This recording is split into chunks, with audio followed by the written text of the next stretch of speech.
Hey all, thanks for being here. Much appreciated. Hope you are doing well if you're here. Yeah. We are going to do the Reverie roundtable in just a second. I got a group of people and it'll be fun.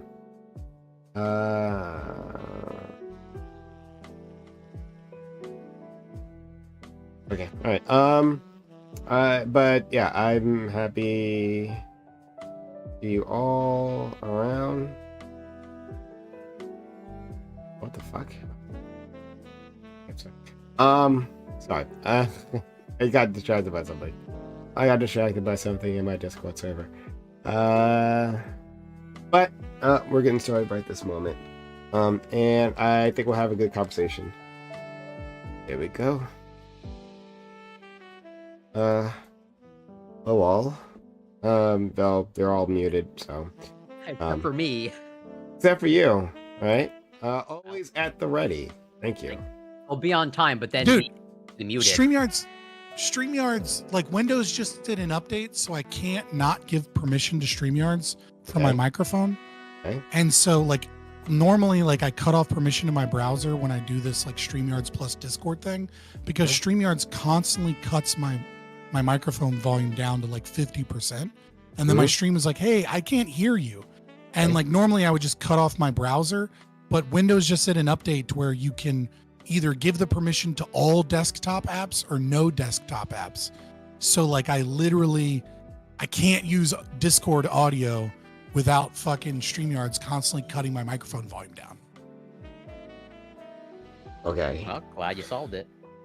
Well, I didn't really solve it. You didn't solve it. I know. Like, it's just like I'll constantly get quieter and then I'll have to like readjust the volume throughout the stream. It's super fucking annoying. Okay, to put some thought into that. Yeah, shit, that's really annoying. Okay. Right? It's even though I'm muted on StreamYards just constantly wants to cut my volume down. It's the only program that does it. Yeah.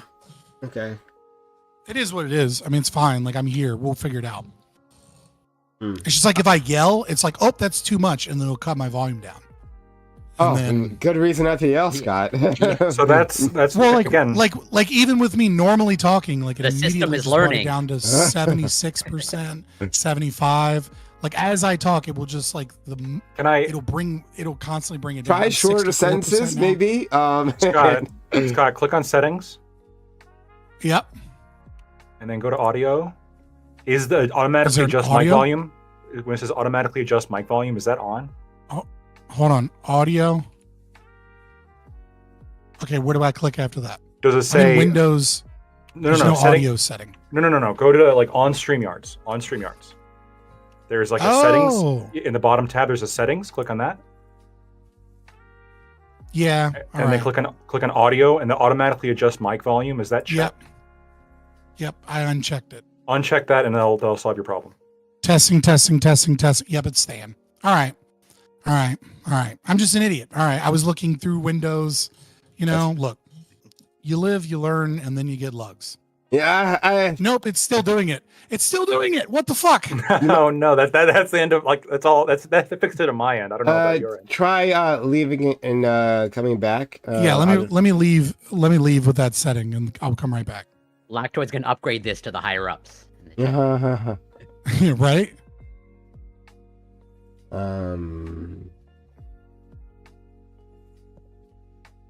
Okay. Woo! Hey, my friend.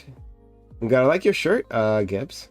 Thank you. I was feeling very celebratory today after all the just amazing Trump wins today. It's been wonderful. It's been just one country bending over, capitulating like a baby back bitch after another, and I gotta say, love it. New era. In fact, we're doing so successful that Ecuador is now copying Trump's moves. Ecuador. Okay. All right.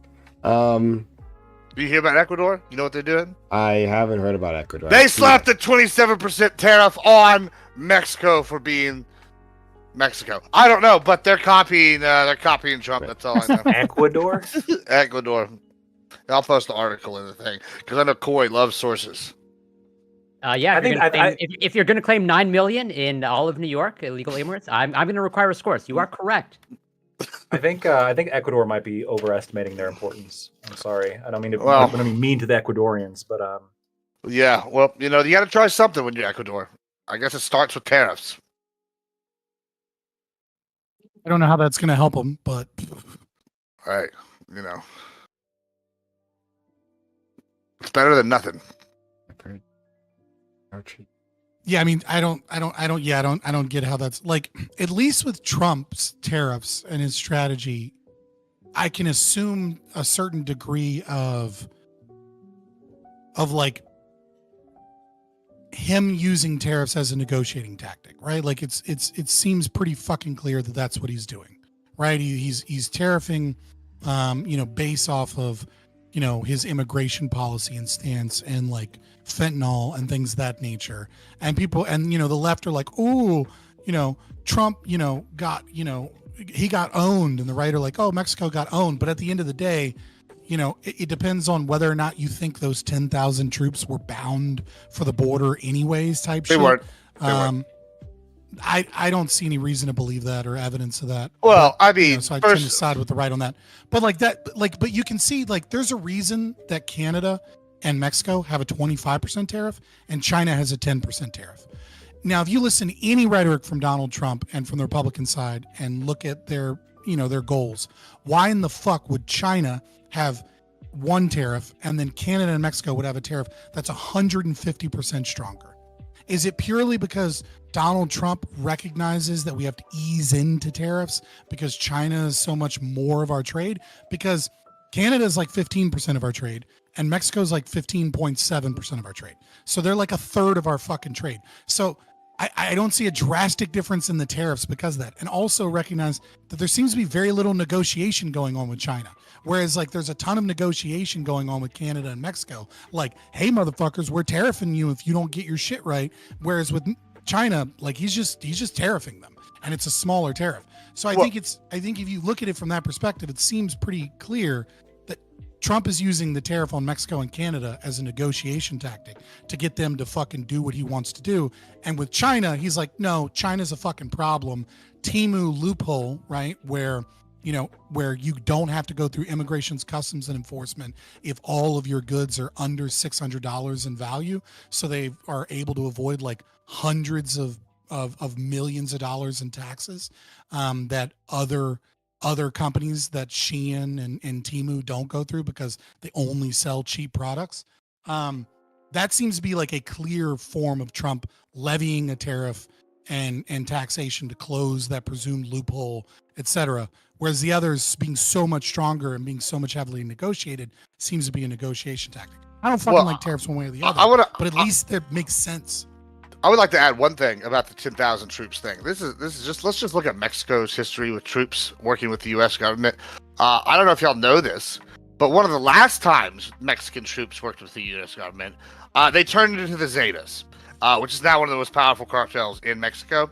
So even if they had sent 10,000 troops to the border, who's to say those guys weren't over here just like, hey, this is where the tunnel's at, boys. Come on down and let's just send you on underneath. Like that, I don't know. I'm not real sure whether or not I care about the 10,000 so much. More that Mexico's capitulated overall to all of our demands. That's the point of them both saying that they reached a 30-day agreement to postpone the tariff, right? So because of those troops, Mexico and Donald Trump reached an agreement to postpone the tariff for 30 days. I think, what we're looking at is Donald Trump going, okay, I'll postpone it. Let me make sure that your promises are actually being kept here and that you're not just sending over ineffective coyotes that end up becoming their own kind of like, smuggling operation that they do. Yeah, I definitely have the opposite read on this. Like, I'm not saying it's good or bad. I'm just trying to be descriptive. Mexican troops had already been there, right? I think either the last time Trump pulled something like this, Mexico had sent troops over to the border, and like I'm not sure if they're going to send additional troops or like maintain those troops. Like I'm like curious because there had already been Mexican troops there, right? So like I just don't know the details there. No, for sure. Like that's why I said I in the beginning I said I don't know. Are you saying I don't know if you follow me? But like I said initially, I don't know whether or not those troops were going to be sent there initially already. Was it part of the deal they reached earlier, etc.? I'm saying that like this, like, well, you said in the end you leaned towards the right, and that like this was something significant that happened. I think there's something insignificant that happened. What, we're gonna have further cooperation with the Mexicans about drugs? Really? Oh wow. Okay. Well, I mean, no one thought of that before, right? Like, no, it's federal. It's not significant because of policy. It's significant because of symbols. Federal. Yeah, it's symbolic. Yes, exactly. It's a symbolic victory. Great. I hope we're all on the same page. That's a huge victory. Please. So yeah, like on both sides of the border, right? Federal agencies will work together to deal with drug smuggling. Amazing, right? Well, what a breakthrough that's happened, right? And also, there's going to be more troops on the border, right? Oh, it's even like before people were thinking those disparate people trying to get across the border were thinking of doing so, right? They were like, oh man, like with the current level of troops, I think I can still make it. But now another 10,000 troop members along this massive border, that's just too much. I think I won't bother anymore. Like it's. Sure. But I mean, we are seeing. So hold on. I got this, baby. This is mine. Hold on. First of all, we are absolutely seeing success. We're absolutely seeing success. I posted multiple articles this week. I don't know if I posted where I posted here, but I posted several in my Discord, and I think some in the other Discords where y'all see them, where the numbers have dramatically gone down to almost zero gonaways, right? And for all the Democrats, all the lefties over there, for sitting here saying there's not a violent invasion. Hold on, 1 second, Fry, 1 second. For all y'all saying it's not a violent invasion, y'all can come with me to a funeral this week because I've had 2 of my friends die in the last 2 weeks from illegal alien cartel members, and it didn't make national news. This is just a problem that we deal with here in South Texas on a regular basis, and thankfully it's less overall than it has been. But still, it's gonna get a little more violent before it gets better because cartels always act violently when their power is curtailed. I want to get back to the descriptive, right? Like let's take the emotion and like the some of the stuff out of it. No, let's not take the emotion because it's violent invasion down here. Well, okay, I respect that your emotions are in it and that you're passionate about it, right? But like what I'm saying is my personal like way that I want to discuss this, right? Is I want to look at this like from like a as descriptively as possible so we can get to a same page scenario about what is happening, right? And that's nothing against you or your friends or your family. And what has happened at the southern border. I recognize that to many people, it's very clearly a crisis, especially those living closest to it. But what I mean to say is, when we look at, sometimes the troop numbers are less significant than the symbolic concept that we're working with each other on this issue and that they're committed to it, right? So like when we look at the caravans that came across during the Biden administration, we knew the caravans were coming. Everyone knew the caravans were coming for weeks, right? Like you can see them marching together as a group. You can like the news is reporting on it, right? It's no mystery where they're going to show up, what direction they're headed, as if like 10,000 troops is not enough because they have to be spread out over this long border, right? But in some instances, the Mexican government stopped the caravans, and in other instances they didn't. And so when you have a kind of I think it's less about how many troops are at the border and more about whether or not the Mexican government is being being forced into an agreement that they're working with the Trump administration. Because if that's the case, then any one of those caravans could have easily been stopped by Mexico. Full stop, right? Like they wouldn't need hardly any manpower whatsoever to be like, nope, you're done, right? Whereas like I do agree with you that like we don't have the details on the troops and that those 10,000 could have been there initially, or that those 10,000 could have been from the prior agreement that Mexico had when Trump threatened them with tariffs. And so this new threat is like they're just kind of like re-saying that they're doing what they were already doing, so like it's meaningless. But I think from a symbolic position where they're like, hey, we're doing this, we're gonna work on this, stop, and then they get a 30-day deal, changes, because the moment a caravan or something like that happens, and Mexico has to either eat that shit or Trump's going to come out and fucking lay down the hammer. And I think that's kind of the situation. I just want to add on. Go ahead. As far as I can tell, Canada hasn't like added anything, as in like they were just a pause. Okay, so I don't know how. No, they did. It was like 1.3 billion in increased border security. This is what they said, right? That was announced. That's just like showing the platform already. It's like, by the way, like that's nothing new. Okay, so yeah, maybe it is nothing new. I don't know. It can be. I mean, it can be political theater as well, which is part of negotiations, right? So maybe they don't add anything new. Look, I don't like Trump, dude. I'm not. I'm not. Just trying to describe what's happening. I get you, right? And I'm saying, right, and this is my analysis of what's happening, right? It's all bullshit, just like I said previously, that we discussed this before this all went down, right? And what do we say? There's going to be some, at least what did I say? I won't put words in other people's mouth, but like there was going to be a symbolic victory, right? That Trump was going to take a victory lap as soon as he got something from them, and then pushed us back. But what is happening that nobody's talking about while this political theater is happening is a 10% tariff on China. No. Hold on. The goal of this dog and pony shot. We can talk about that later, right? But I specifically when we were talking about Mexico and Canada, well, at least Canada, our closest ally in Mexico, like our biggest trading partner, or these symbolic China's victories. Kind of our biggest trading partner, but it's Mexico. From what I've heard, just barely skips them out now. If you mean import export, then yes. If you're talking imports, then Ollie is waiting, I believe. Also, I did have him. Okay, he moved. Did him. Fuck. Anyway, so whatever. Like the point is, massive trading partner. Like for this, right? We put massive strain on our own economy from organizations trying to tariff proof their supply lines, right? And the ones who can't, right? These individuals have business organizations, right?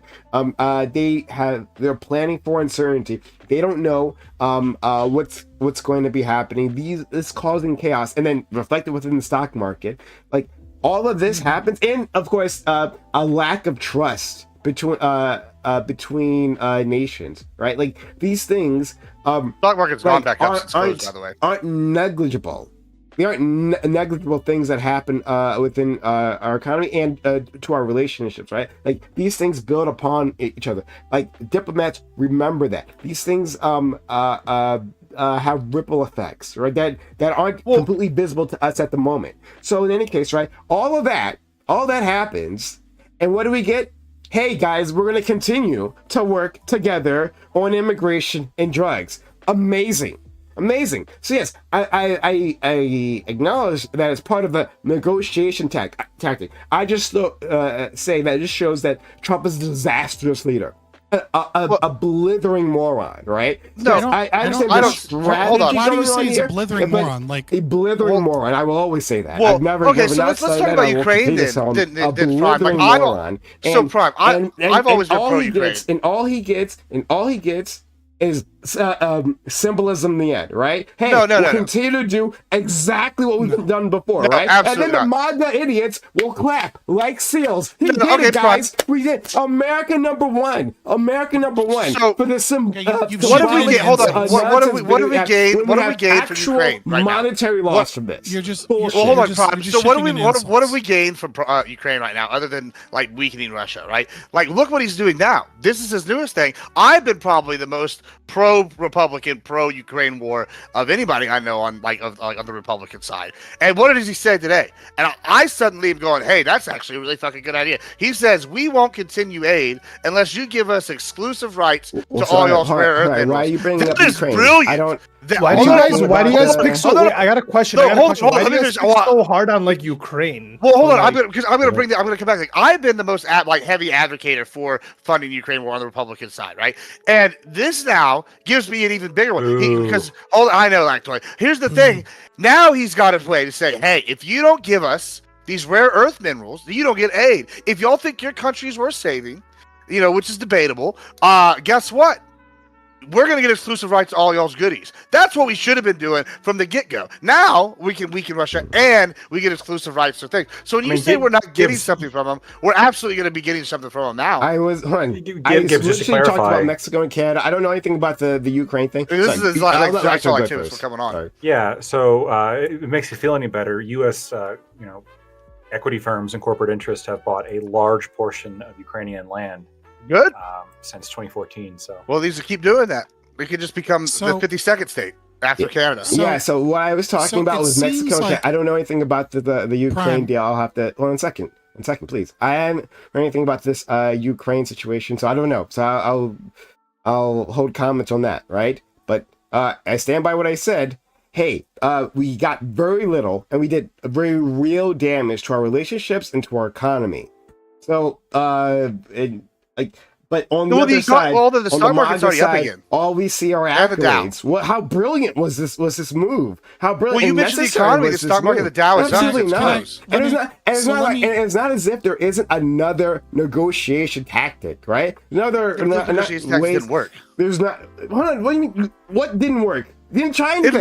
We've been getting butt fucked by the whole world for a while. We finally put a foot down, and then you say it didn't work, right? What do we get? We got symbolism. We got nothing. We got taken advantage of for years, for decades, Brian.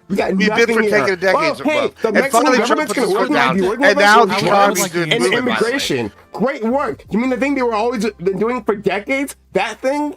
They're going to be doing that thing? Amazing. What are you talking about? Let me chime You don't know what you're talking about. I do know what I'm talking about. Hold on. You don't know what you're talking about. I absolutely know what I'm talking about. Do you not know that the Mexican government has been working with the U.S. government in terms of immigration and dealing with drugs crossing the border? Like literally for decades? You didn't know that? Did you know that the Mexican government is the cartels in many places, like the governors and the president? Did you know that, Brian? Did you know that they've had in the last 30 years? In the last 30 years, they've had two presidents that have been backed by the cartels. They've also had multiple governors. The Sinaloa governor almost perpetually is a cartel plant. Are you arguing that, whether that's true? In fact, I don't know if you've even watched Narcos. It's a drama show. Okay, they go well into that. Let's stipulate all of that. If that's the case, what did this change? Huh?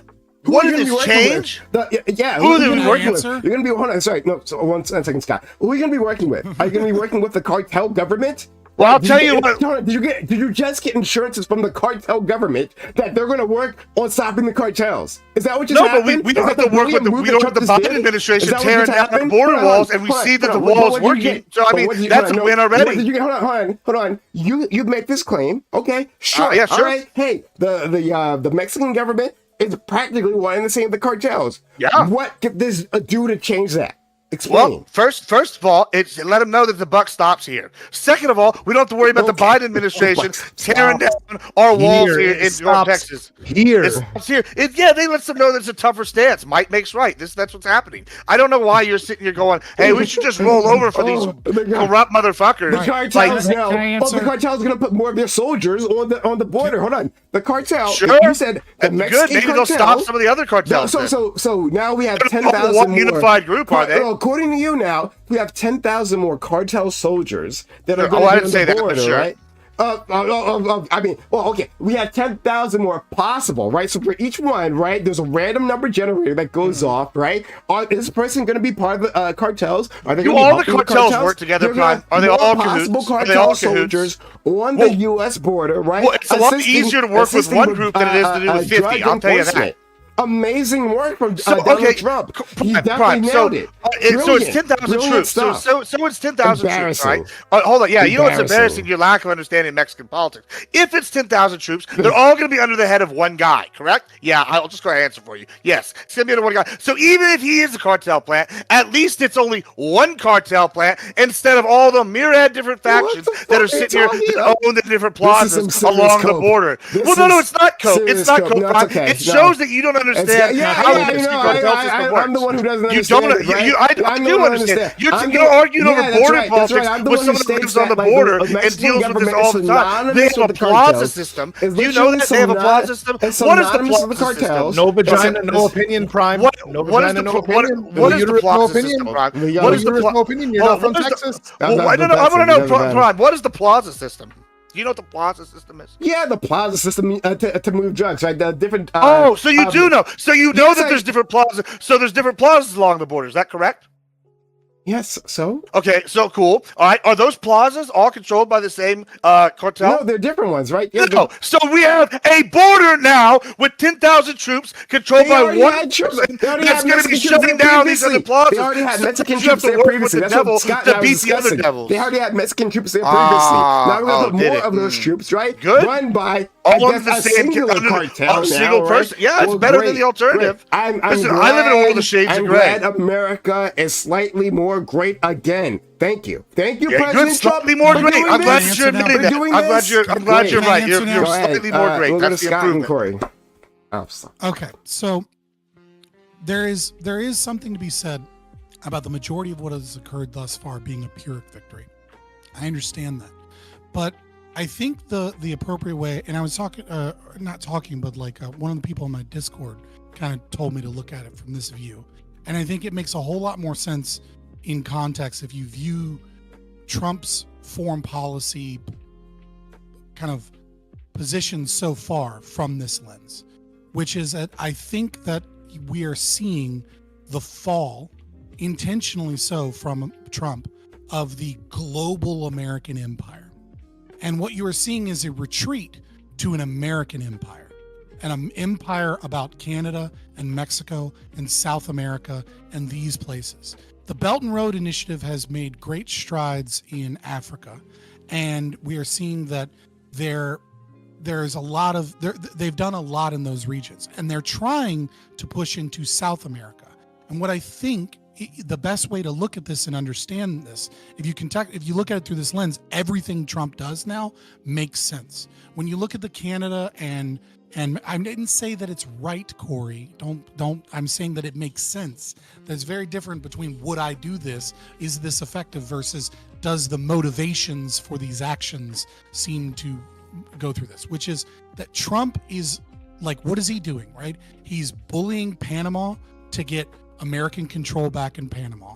He's talking about probably going through negotiations to build the Space Force base 2 or 3 times larger in Greenland.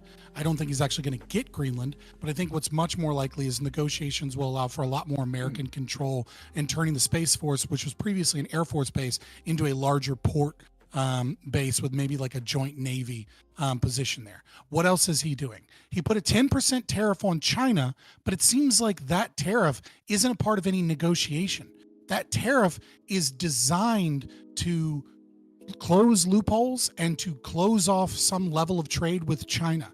And it seems like he's using bullying tactics to try and use tariffs in South American countries to deport people back to South American countries and to strengthen trade with these countries. I know it seems oxymoron, and I agree with you that it is, because I'm a libertarian, I'm against tariffs. But if you're using tariffs as a means to force people to sit at the table and recognize your authority, that you're the player in this game, and that everybody else needs to capitulate to the American empire, then all of a sudden it starts to make more sense. That symbolic victory, I recognize, I'm with you that is it drastically changing the amount of drugs coming through the southern border, the amount of coyotes or immigration policy, et cetera, by itself? Absolutely not, right? And the SEALs are clapping for a Pyrrhic victory. But a Pyrrhic victory matters too. Okay, in foreign policy, it matters who's seen as the big Billy badass that walks in and puts his dick on the table, and who's seen as the country that is forced to capitulate and matters. And it looks like Trump is going to, he didn't go, oh, okay, you did that, no more tariffs. He said, you got 30 days. He is stringing along threats with countries and forcing them to come to negotiations that benefit the American empire. And I think what we are seeing is Trump's goal, overall vision, is going to be a strengthening of South America and a strengthening of our control, not necessarily our friendship or allyship, but control of the Americas and the territories that we have in these regions, because he's recognizing that money spent on USAID, trying to topple regimes in Europe, trying to be a part of NATO, trying to be a part of the WEF and the World Health Organization, and trying to fight China, and that these are losing battles and we're losing money. And I think he wants to shift all of that to the Americas. So before I go to Corey, this is a bit pedantic, but it's not a Pyrrhic victory, right? Pyrrhic victory would be like we've lost, like we got a victory, but like it cost us so much. And I don't think it cost us that. I consider tariffs to be a Pyrrhic victory in that regard. Okay, all right, fair enough. Okay, fair enough. I think if we're instituting tariffs that hurt our economy, but then we gain in regional power in the American empire, that is a Pyrrhic victory, because we're going to see the increased costs. We're going to see the downside effects. I mean, maybe I should have left that word out because it shows my bias. Your audio for me is, I don't know if anybody has heard that, but your audio is way off, iCal. It might have been because I was speaking. Underwater. Try again. Is it? Nope. Still bad. No. Still swimming. No. Still swimming. Try leaving the Discord and I'll pull you back in. Okay. So anyway, it was a small point, so we'll move past it. I don't think that fuck, I should have written all the things down I had to say here actually. Okay,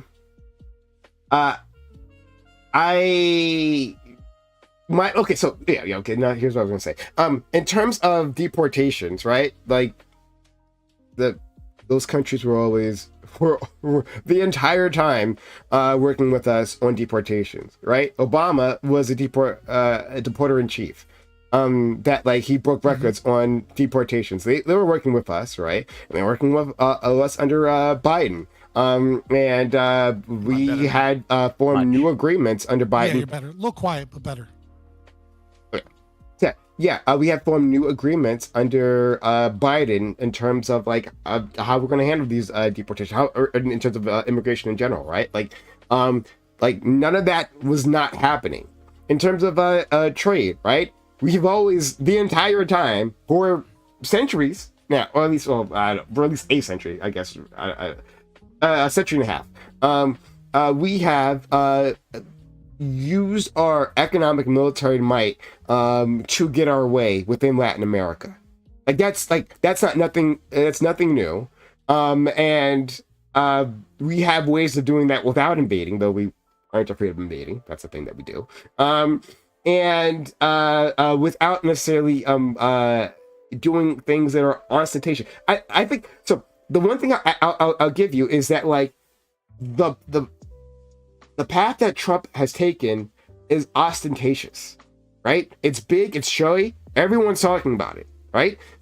And the public, right? More than anything else, the public knows about this, right? His base understands this. A lot of this, all the things that you described, Scott, gets accomplished behind closed doors through diplomats, right? And it's announced quietly, maybe at a press conference, but in muted tones about the U.S. and Ecuador, right, have reached a new agreement in terms of immigration or whatever the fuck, right? These things happen all the time, right? That have similar results, either symbolic or substantial. But the American people don't actually interact with that. Don't actually take it in. It's not these things they go over our heads, usually because we don't even know the details about these things, right? This thing, now everyone's got their eyes on it, right? And everyone knows Trump is the one who did that, right? So there, I'll give him that. That is interesting, right? I don't think it's worth like what happened, right? I think this is red meat towards the base that, like, while it helps him domestically with his audience, right, the MAGA audience, the only audience he ever you have to admit plays to. It clearly speeds up that process, though, right? Like many of these like weak like these deals that lack teeth of like compromises back and forth, they often take like 6 months or a year or something, whereas Trump comes in as a bully, like it or not, but it's right? also a conjunction, and says, baby, you're with gonna other things. fucking do what we're gonna do. Yeah. And this sets a tone for his position in global power. But it's also in conjunction with other things, like I just posted something with Texas, right?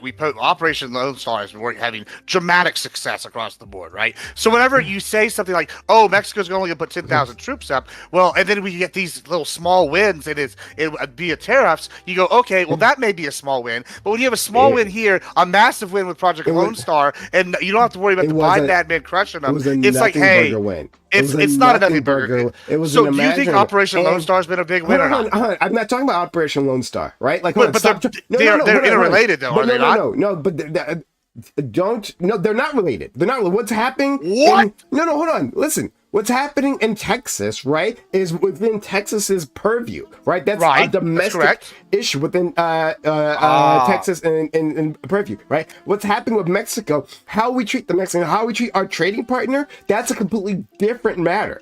Right? Sure. These things are do you think Texas doesn't have a bunch of trade with Mexico? They are adjacent to hold on. Of course they do. Of course they do. Hold on. Sorry. Excuse me. Sorry. Of course they have relations with Mexico.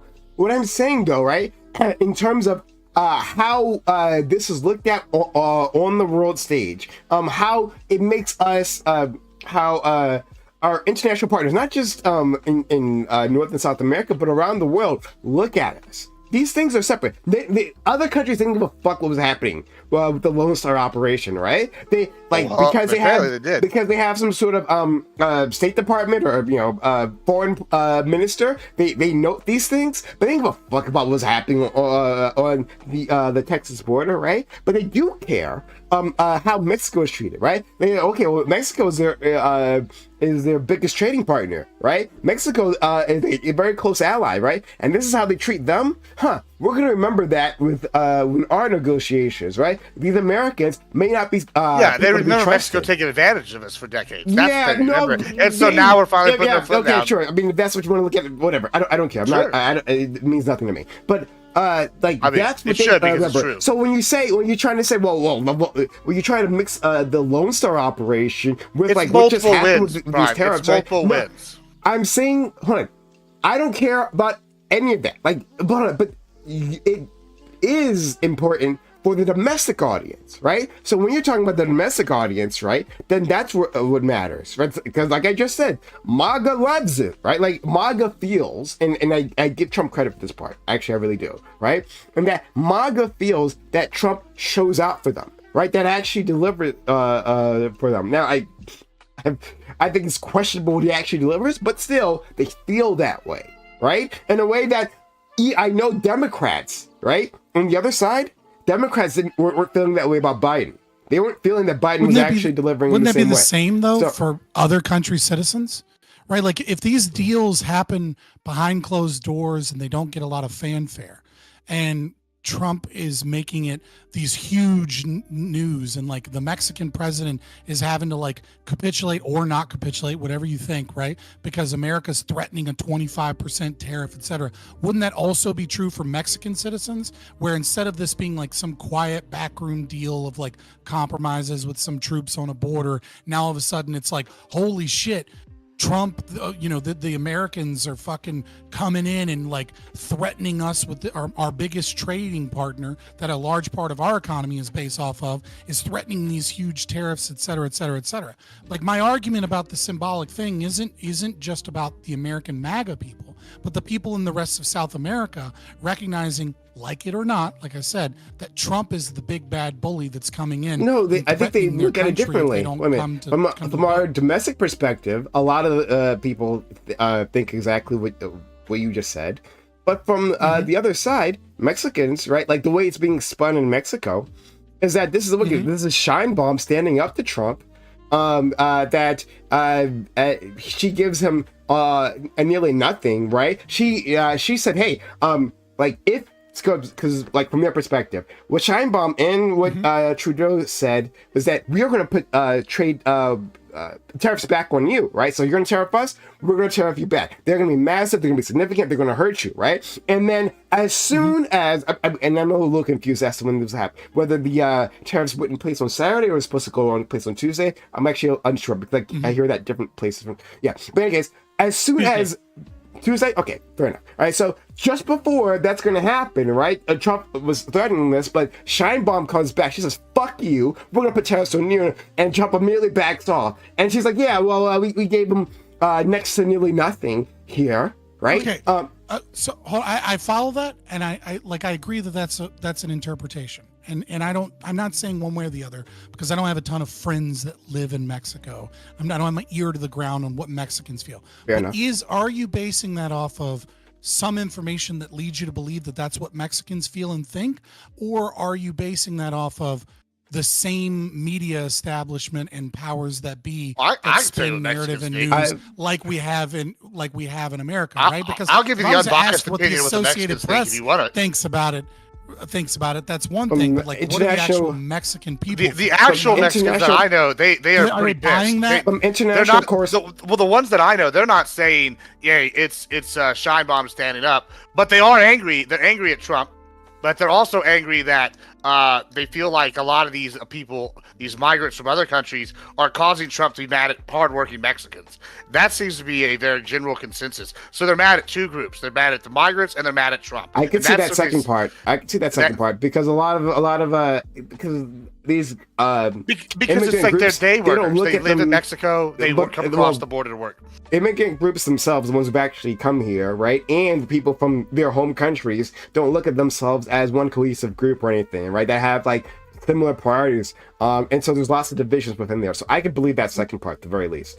Yeah, they're very upset about it. Like that seems to be a general consensus. It's like the United States didn't have a problem with the illegal immigrants till it was illegal immigrants not from Mexico. Corey.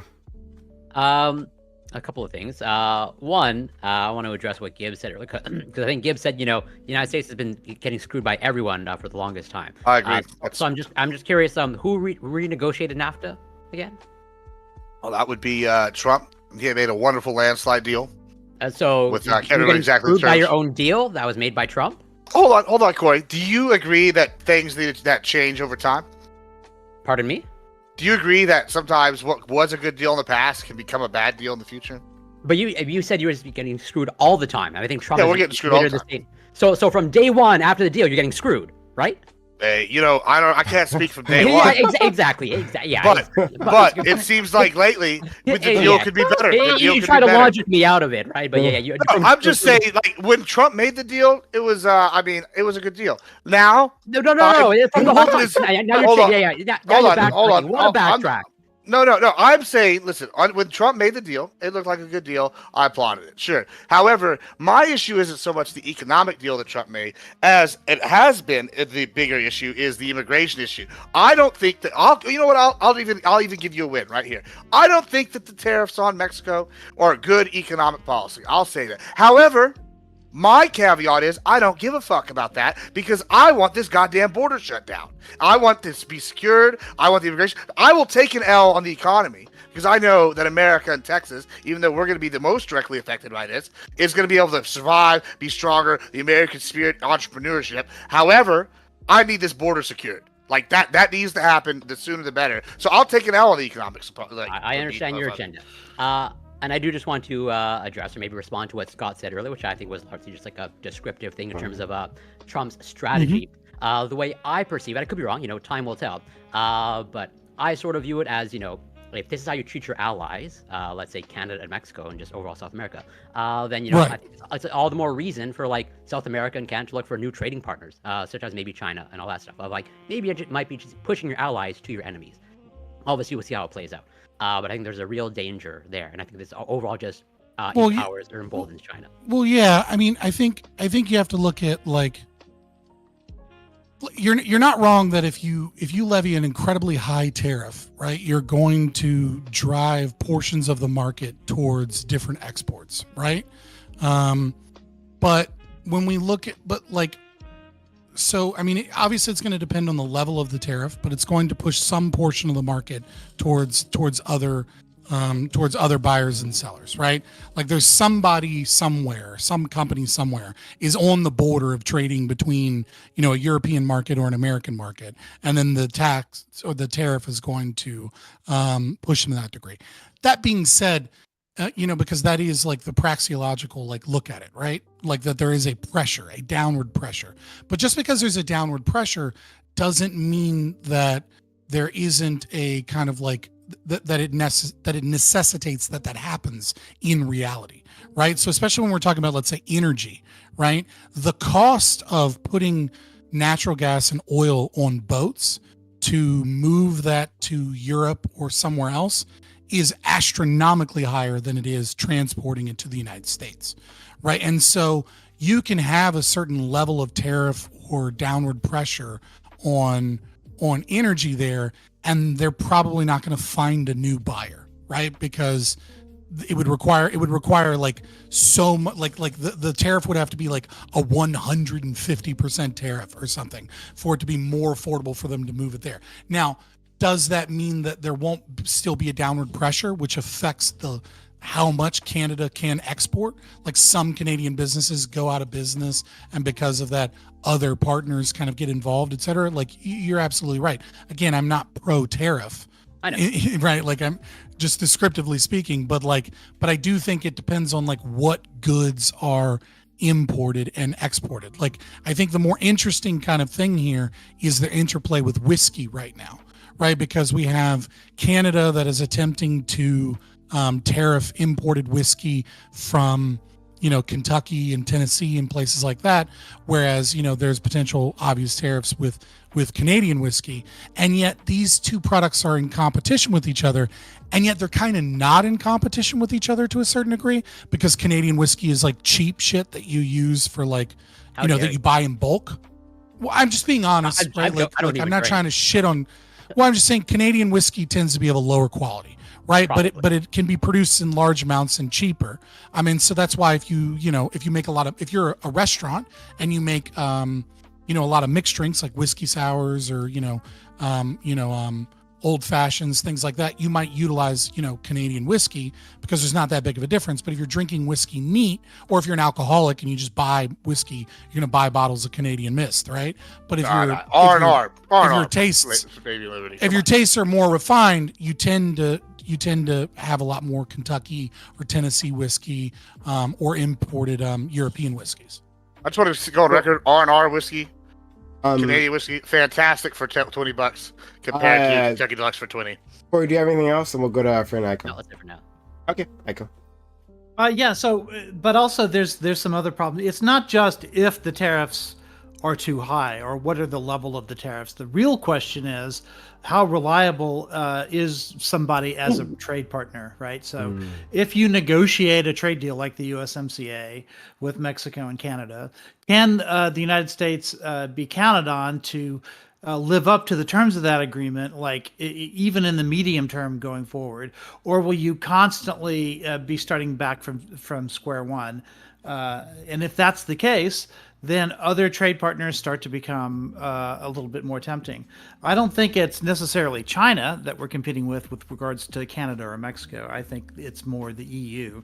The EU, they're looking at what are the benefits of making the EU their primary trade partner as opposed to the United States if something like this continues to be a problem going forward. But I do think that with other countries, China is the problem. Like, for instance, we're cutting off aid to almost the entire world at this point. The country that's happiest about this is China. Belt and Road is going in and saying, hey, America doesn't want to be your friend anymore. Why don't you make a deal with us instead? Give us access to your minerals, and we'll give you what USAID will no longer give you. And so these are the kinds of deals that are having to be renegotiated over and over.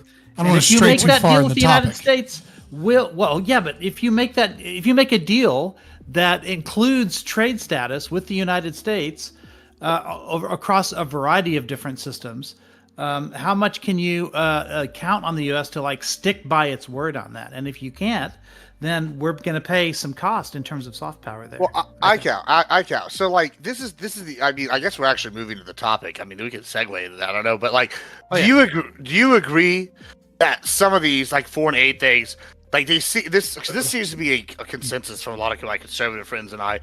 A lot of times, hold on, before you go to the topic, right? The foreign aid, and I do want to do that. Trust me. Where's Grid? He said hopefully he'll be here. Hopefully he'll be Those here. 9 million illegals got him. But Gibbs, hold on. Gibbs, hold on to your thought, because I mean, I didn't mean to push it. I mean, don't worry, it's the whole purpose of my thing. Yeah, no, but like I don't think we have to touch on that, and we will actually like get started very soon with the topic. Right before we do that, though, like this idea of trustworthiness in and of itself. Like this is what I was talking about in terms of these intangibles that aren't necessarily clear, right? So there is the money loss because there is, even if the tariffs didn't go into place tomorrow, right? Apparently they're going to start tomorrow, right? Money is lost. Logistically, companies have been getting ready for this for months, right? They've been trying to work around this, right? They've been there's been efforts to change up their logistics systems, and then there was the ones who couldn't afford it, right? And they don't know what they're going to do. Maybe they took out a loan, right? Because maybe I'll need to have more money on hand to be able to get more supply in, because unlike Walmart, I can't store a whole bunch of inventory within some warehouse, right? Not without some extra capital backing. All kinds of things have happened, right? Before the tariffs went into place, right? So damage done, okay, right? But I love this idea on the partners and them not relying on us, right? Because that they have choices. It's not like America's the only game in town. They have choices. Hey, are we going to? Well, it also you have to understand. I think this is completely false. I think you also have to understand. I don't want to stray too much into the topic. That's just not how trade works. One second. Rich, go ahead. Yeah, all I'm saying is that we also have the fact that this isn't over yet. It is true that he's sort of caved in the short term, right? Because Canada especially called him on his bluff when it comes to fentanyl. 1/5 of 1% of fentanyl comes to the northern border. So for them to say, "Oh yeah, we'll stop the fentanyl," that's not a concession at all, right? And so they understand that just because Trump is pushing this out a month doesn't mean he's going to make up a whole bunch of new demands again for the next month. And one of the reasons we know this is because every time Trump talks about this, not just with Canada, but with Mexico too, he says that the goal of the tariffs really is to balance out an unfair trade deficit that we have with these countries. So none of these agreements that Trump has made with Mexico or with Canada does anything to change the ratio of trade. If anything, they're going to trade less with us for the reasons that you're talking about, that they see us as unreliable, and now they're looking for other partners, and they're changing the way that their supply chains are going to work. So we're not getting any of the stuff that Trump said was the reason for the tariffs. And so I think we're going to be right back here in a month. Stability is there's a premium to stability, right? You might pay extra if you are going to work with a partner who you know is reliable, right? That there won't be any business interruptions. You might pay into the future for that, if that's the case. Now, that used to be the priority of Republican foreign policy, right? Was to make sure that we were stable, reliable trade partners that were predictable in terms of what you could expect from them in trade a year from now, 5 years from now, 10 years from now. Now everyone knows that we got a big dick. Well, so I don't know if that's the case. I might disagree with that statement. I just wanted to clarify quickly, because I don't want to get into the topic too much, right? But there's a bit of a myth here, which is that these countries, especially Mexico, Canada doesn't really necessarily play into this. They're very different in that regard. But many of these countries, especially South American countries, they don't have a fucking choice, right? We'll get into it more in the topic, but these people are in debt cycles with us. This idea or this concept that they could just cancel all of the Blue Dot Network corporate activity that they're engaged with and all these other things. they are leveraging debt with more debt, via IMF loans, grants from the G7, etc. Like they don't have this, they're not engaged in a free market. Like America is not imposing free market capitalism on the rest of the world. Okay. We're not engaged in free market within our own fucking country, but especially in other countries. So the idea that like a tariff or that us bullying is like, oh, well then they might go to other countries for, companies or imports and exports. There is some truth to that, Rich. I agree with you that there is some symbolic kind of nature where and some understanding of like the instability. But at the same time, we have many of these countries by the balls in the sense that if they try and move away from American corporations and, global corporations that are aligned with, the G7, Europe and Australia and Japan, and then move towards like Eastern markets and things like that, they will lose grants. They will lose their ability to leverage debt with additional loans at lower interest, especially when the Federal Reserve kicks up interest. Like they don't have a lot of choice in a lot of these things. Yeah, unless we take those grants away already, right? If there are no grants to lose, then that's one chit that gets taken off the table. I think that's the problem. We don't have power for that though. Like America does some of those grants, but a lot of those are done by like G7, like Build Back Better, Europe, etc. And like we're all tied in the same economic, Western market. Given his rhetoric, I suspect Trump wants to get rid of those two. Any American contribution to those kinds of grants, if only. He's going to want to go after those two. And he's not going to like hold it as a chit to say we're going to punish you with this. He's going to take it away no matter what they do, right? So to him, I think he's reducing his bargaining power with regards to that. Although I will say that my argument was really, because we were talking about Canada at the time, my argument was really more about Canada. And it wasn't about them trading with China. It was about them trading with the EU. And I think on both of those fronts, it's a bigger threat than, say, Mexico and China would be. Yeah. Okay. Let's get started. I mean, we were halfway into the topic any which way. Right. But let's jump into it. Thanks, Saul, for being here. Hopefully you've enjoyed our conversation so far. Thank you, Admiral Gibbs, for the 17-month resub earlier. Really appreciate it, friend. Anyone else, if you support the channel, please consider helping us out. This is a brand new month. So we're empty on gift subs in terms of our leaderboard. So consider helping us out, or for bits as well. Follow the channel. In case you haven't already, if you're out there, you haven't followed the channel, we'd love to have you give bits or give subs. And we'd appreciate anyone who helps out. And if your super chats on YouTube will be read. Thank you, Waterkai, for being the first person to support and gift a sub. Much appreciated, guys.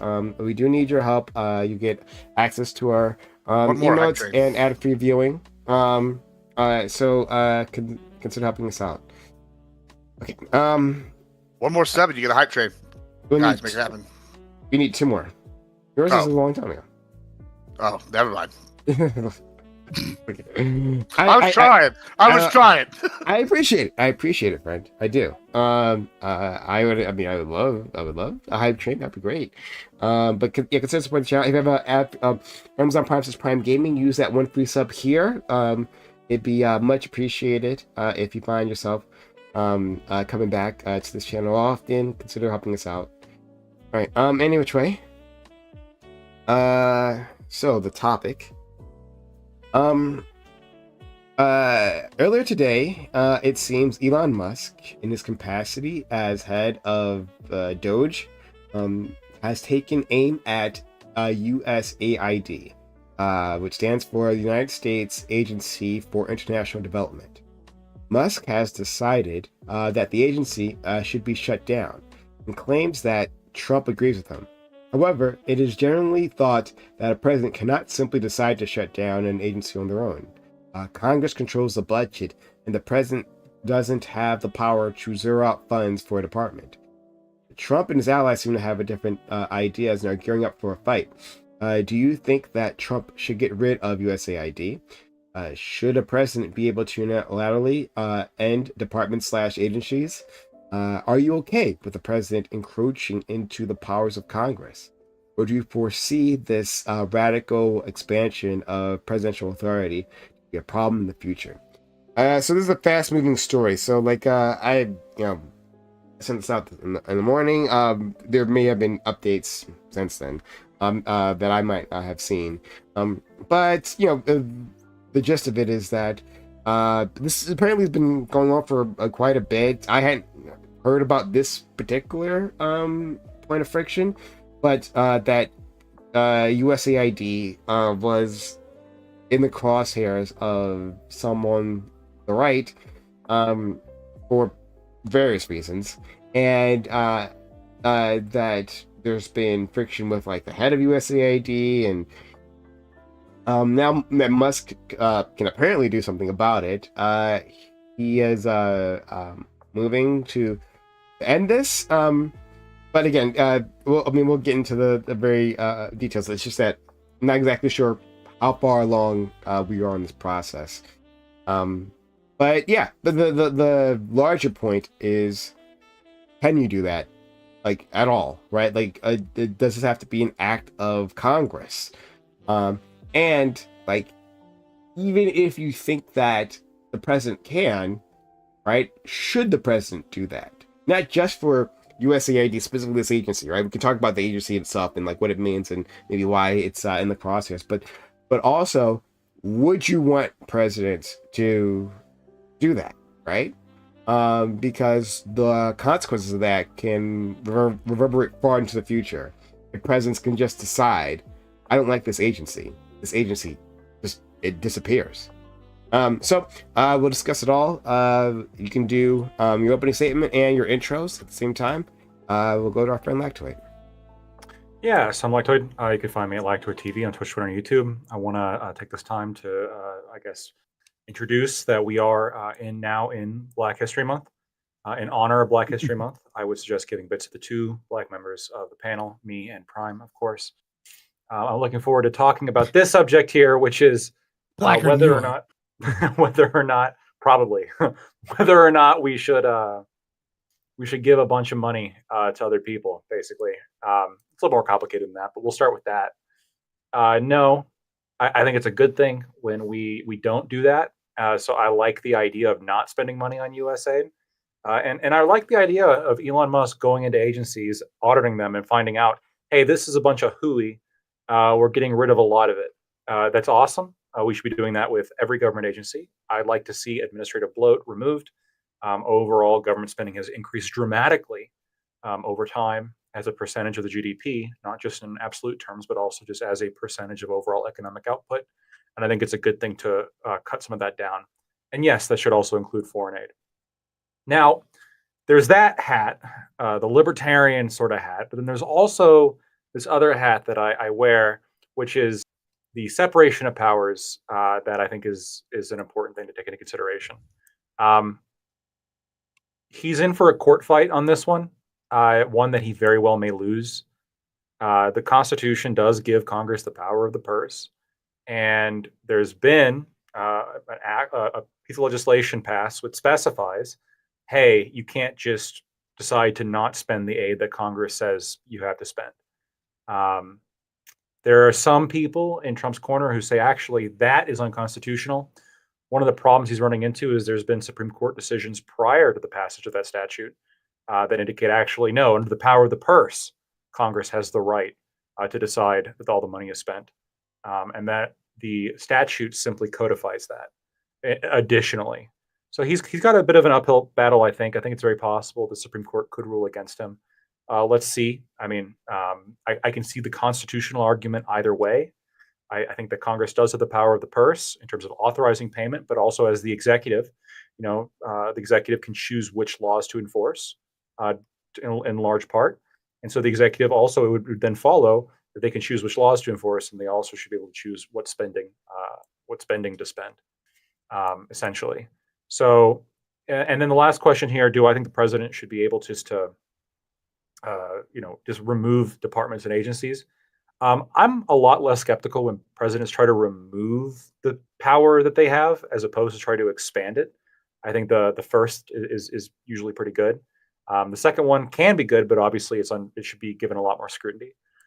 So in terms of removing executive power here, removing agencies that the president has power over, I think that's probably a good thing. Now, if the Constitution allows it, then that'd be a good thing. I would like to see the president be able to prevent spending, but that'll be up to the Supreme Court.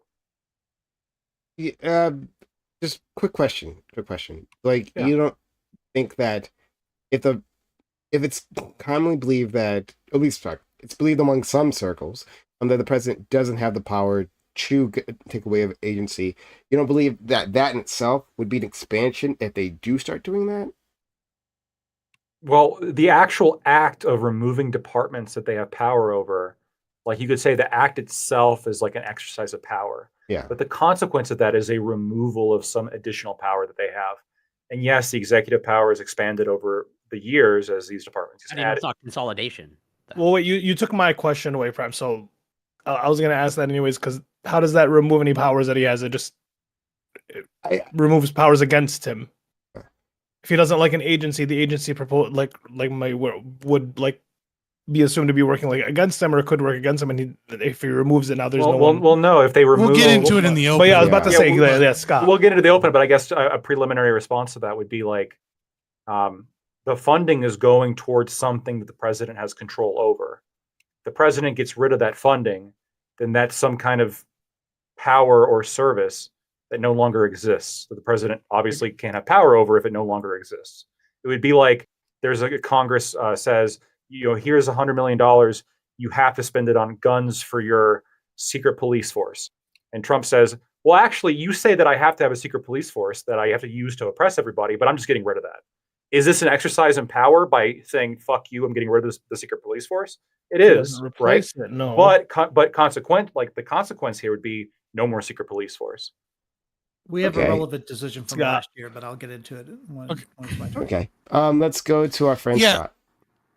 Yeah, so there's a couple things here. First, I'll start with the boring stuff, which is the president absolutely has the authority to get rid of USAID.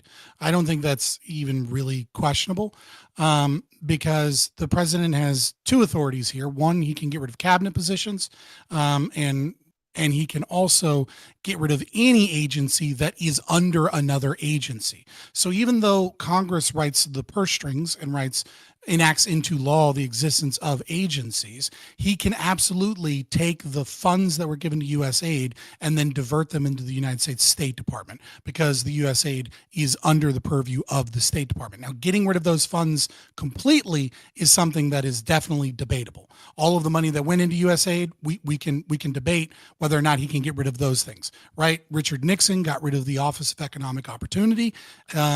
Jimmy Carter got rid of the U.S. Civil Service Commission. And then Reagan was given temporary powers for restructuring. Again, you're capable of moving funds. You're capable of moving funds within the same department, even though a lesser agency may be where those funds were enacted. I don't think in any way, shape, or form we're going to see a Supreme Court case that is going to go against what previous presidents have done, which is get rid of agencies and then have the money and the funds subsumed into that agency, which in this example would be the U.S. State Department. That being said, USAID is one of the most evil and horrific agencies that have ever existed within United States history. It is without a doubt a complete myth and lie that has been sold to the world in America as this means of getting food and getting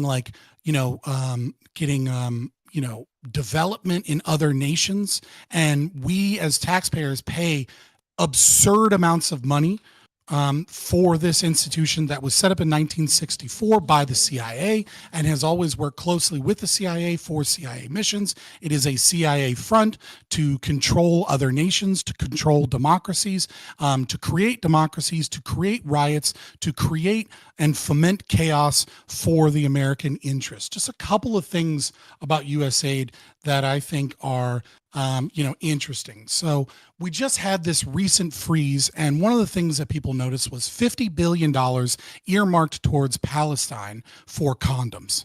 And people were like, what the fuck is this? And many Republicans are like, this is an example of like fraud, of like waste and abuse.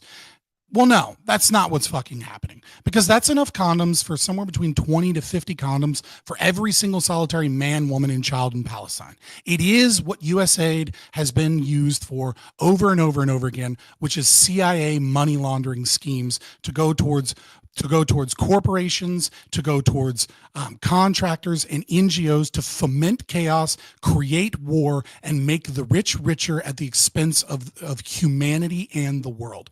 In 2021, Mark Milley wrote a really interesting memo, 2021, The Way Forward by U.S. Special Forces Command Airborne. And in it, they created a hypothetical scenario about what they might do in West Africa. In this hypothetical scenario, what they discuss and how we ought utilize U.S. aid and things of that nature is they discuss a soldier finding a billboard with Chinese characters, then said, operative. And then said operative would look into the details and find out that there was a real estate business that China was doing in a hypothetical West African country, but that real estate deal would also be a part of China's Belt and Road Initiative and would also give them ports that would allow them to have more control over the Atlantic Ocean from the West African deal here. What he suggested in this hypothetical, or what they did in this like hypothetical, was that the first thing they did is they coordinated with the government and tried to get the government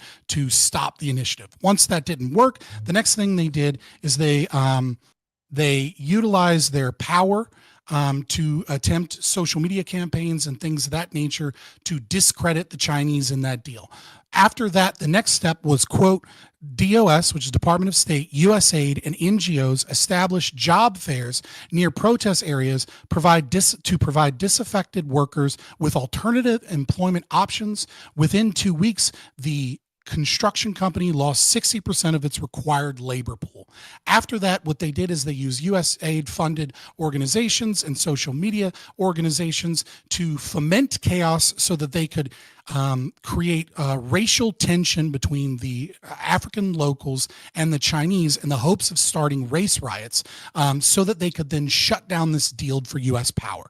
What he is talking about is a great way to use USAID is to censor, create race riots, and destroy West African countries in a hope that it will stop Chinese Belt and Road Initiative programs. And then what USAID would then say is, oh, look, we did a job fair program. And that job fair program would actually be a means of depleting labor from the Chinese so that we could create race riots and destabilize countries. USAID over and over and over again in the Ukraine, in Brazil, in other South American countries, throughout the Middle East, has been a tool of the CIA to destabilize countries and to put countries into debt and to make them client states of the U.S. empire. It is absolutely a horrible program that needs to be destroyed. And if Trump is able to destroy it and destroy the State Department's replacement and CIA initiatives in this, he will go down as the greatest president in all of U.S. history for stopping the American empire from doing horrendous things to destroy and destabilize the world for its own interests. Thank you. Corey. Well, I'll try to keep it brief, but yeah, you can find me on Twitch, Corey Campbell 84, Twitter, X, YouTube, Instagram is Corey Campbell. And yeah, so I guess I'll defer largely to Lactoi's expertise and other legal experts in terms of whether Trump has the power to do this, at least from my cursory reading, okay, which could be totally wrong. But like the president cannot unilaterally shut down an entire agency without congressional approval. At least, again, that's my understanding, but could be totally wrong. But what I would say is, am I in favor of foreign aid? Largely, yes. But I haven't dug into the full history or deep dive into the entire history of U.S. AID.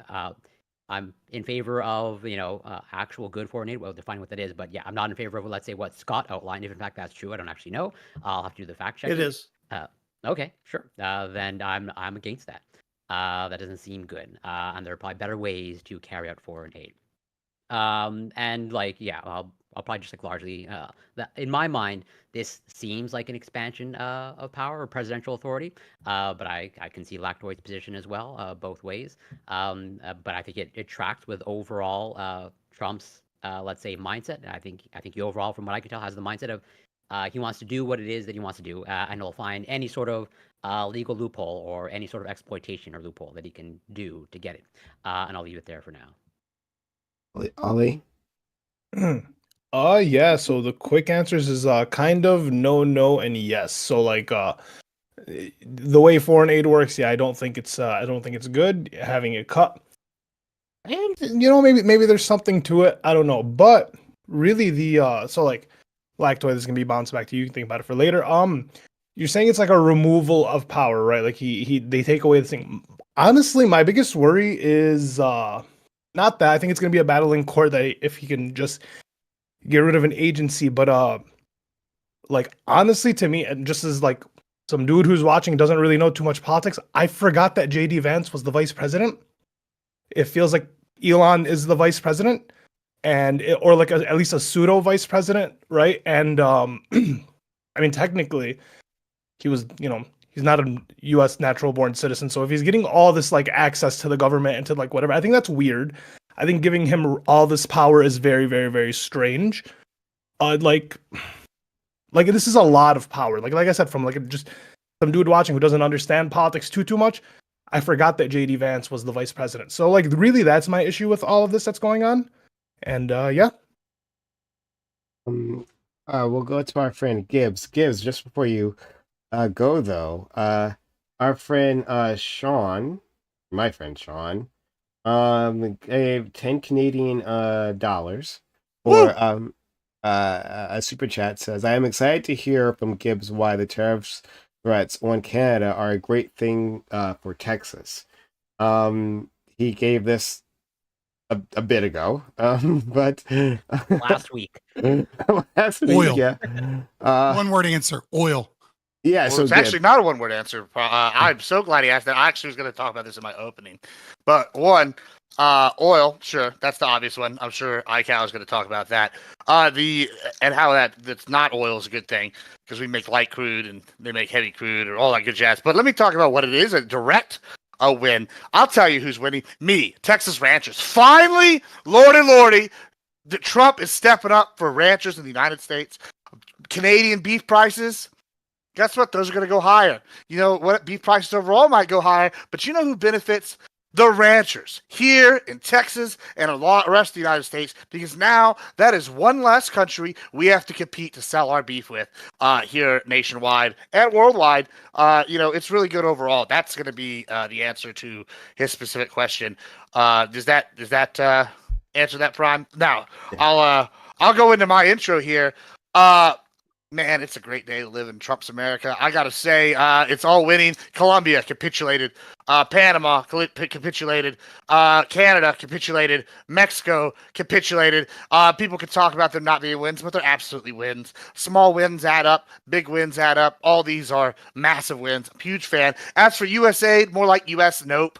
I don't like this bullshit. I've been saying for a long time, as have been many other conservatives, we have been getting ripped off. I agree with what I think iCal is probably going to say about the Belt and Road. China is going to be able to gain some ground there. But, whenever y'all have been just getting aid worldwide from the U.S. government for so long, where we're just giving y'all no strings attached to aid, or we're giving y'all aid with strings attached that we don't follow anyway, you know what? That's bullshit. I also know, and I'm sure this is going to come up, USAID overall given out is only 1% of funding. But whenever we have things like what Lakeford brought up, where we're going to spend $200K on grants to study butchers' languages in Paris, France specifically, to study a language that they think is going to die, I don't give two fucks about the British butcher's language. Why did we spend $200K on that? You know what? Why don't you give me the $200K and I'll come up with a way to make that money back and profit for Americans? That seems like a better idea. Jesus Christ, these are terrible things. $50 million for condoms? Yeah, I know it wasn't exactly just for condoms. That was a whole thing. But why? Why are we sending this money to these people? These people hate us. Maybe if we had, you list these requirements and then we will give you the aid, that would work for me. Instead, we these countries hate aid us, we're going to give them the aid anyway. And it's ridiculous. I'm sorry that I don't feel bad about cutting aid to these countries that all hate us. We've been giving everybody the carrot, and it's been getting us fucked over. Now it's time for the stick, and lo and behold, people are bitching. So yeah, I absolutely hope that Doge cuts the funding and guts USAID. Hey, but Elon, I'll tell you what would make all people on the left and the right happier is if instead of focusing on USAID first, why don't you get rid of the ATF next? That would be a good one. Why don't we get that done next? And that's the end of that. All I have to say. I don't know why the left would love that, but okay, fair enough. You like the ATF? The left likes the ATF? Yeah, because it bothers you so much. Really. Oh, well, in that the case, left has fair enough. literally. That's I think fine. a lot of people on the left really have no opinion on the left ATF. hates dogs, clearly. So, I they think- would love I to think fund the most dog people on the killers. left have no opinion on the ATF, like zero whatsoever, Against right? Doge. Other than you just know that the people on the right can't stand it. But go ahead, I go. So I kind of want to jump on the earlier discussion about separation of powers that Lectwade sort of brought up, because there's a very although I do agree that there's going to be some court fights here, I'm not sure what happens though, because even if Trump loses those court fights, it just goes back to Trump, and then he gets to try to figure out another way to do it, right? So this is what happened, if you'll remember the Muslim ban in 2017. SCOTUS kept striking it down over and over again. I think it was on the 5th attempt where Trump finally was able to sort of get it through. I think we might see iterative approaches like that, and he's just sort of testing his limits. But to me, the biggest thing that he's going to have to get through is the Loper Bright Enterprises versus Raimondo case, which was last year, which most people probably just think of as the Chevron decision, right? Which basically said that the president no longer has the ability to interpret these statutes without deferring to agency. Like the court no longer has to defer to the executive's interpretation on this. In fact, it's the executive who has to prove that he's following congressional intent. So if Congress says you have to fund, these countries in this particular way, it then goes to the courts and they have to determine whether or not Trump shutting down USAID was Congress's intent when they authorized USAID spending initially. And I think it's going to be a challenge, to say the least, to be able to prove that defunding something meets Congress's intent to fund something. It's almost as if you're trying to say that the opposite is happening. I do take what Scott said to heart, though. The instances that he's talking about, especially in terms of West Africa and the ways in which it's trying to fight Belt and Road by starting these race riots and stuff like that, that shit did happen. And I think it's certainly legitimate to say that those kinds of practices could easily be challenged because, I don't think it was Congress's intent for USAID to be abused in those particular kinds of ways. And if Trump can argue that that's what he's doing, then maybe he can push a lot of reforms into how that money is spent. I just don't know that he can make it all go away and still be able to show that he's carrying out Congress's will. I mean, we'll have to see. There's something else that's interesting here.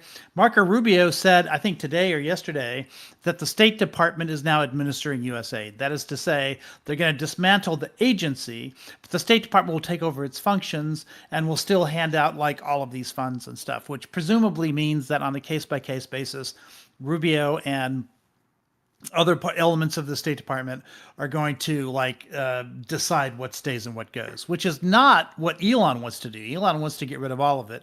So it sounds like we're setting up a battle now here between Rubio and Elon. And I guess, I don't know if that's, if one side's going to fully win on that battle, or if because it goes to case by case, they meet somewhere in the middle. I just don't know where that's going to go. But then going forward, I have to ask, and Gibbs is right that I was going to bring this up. What do we do now to compete with Belt and Road for all of these resources and for all this sort of financial cooperation and even trade deals with a lot of these countries?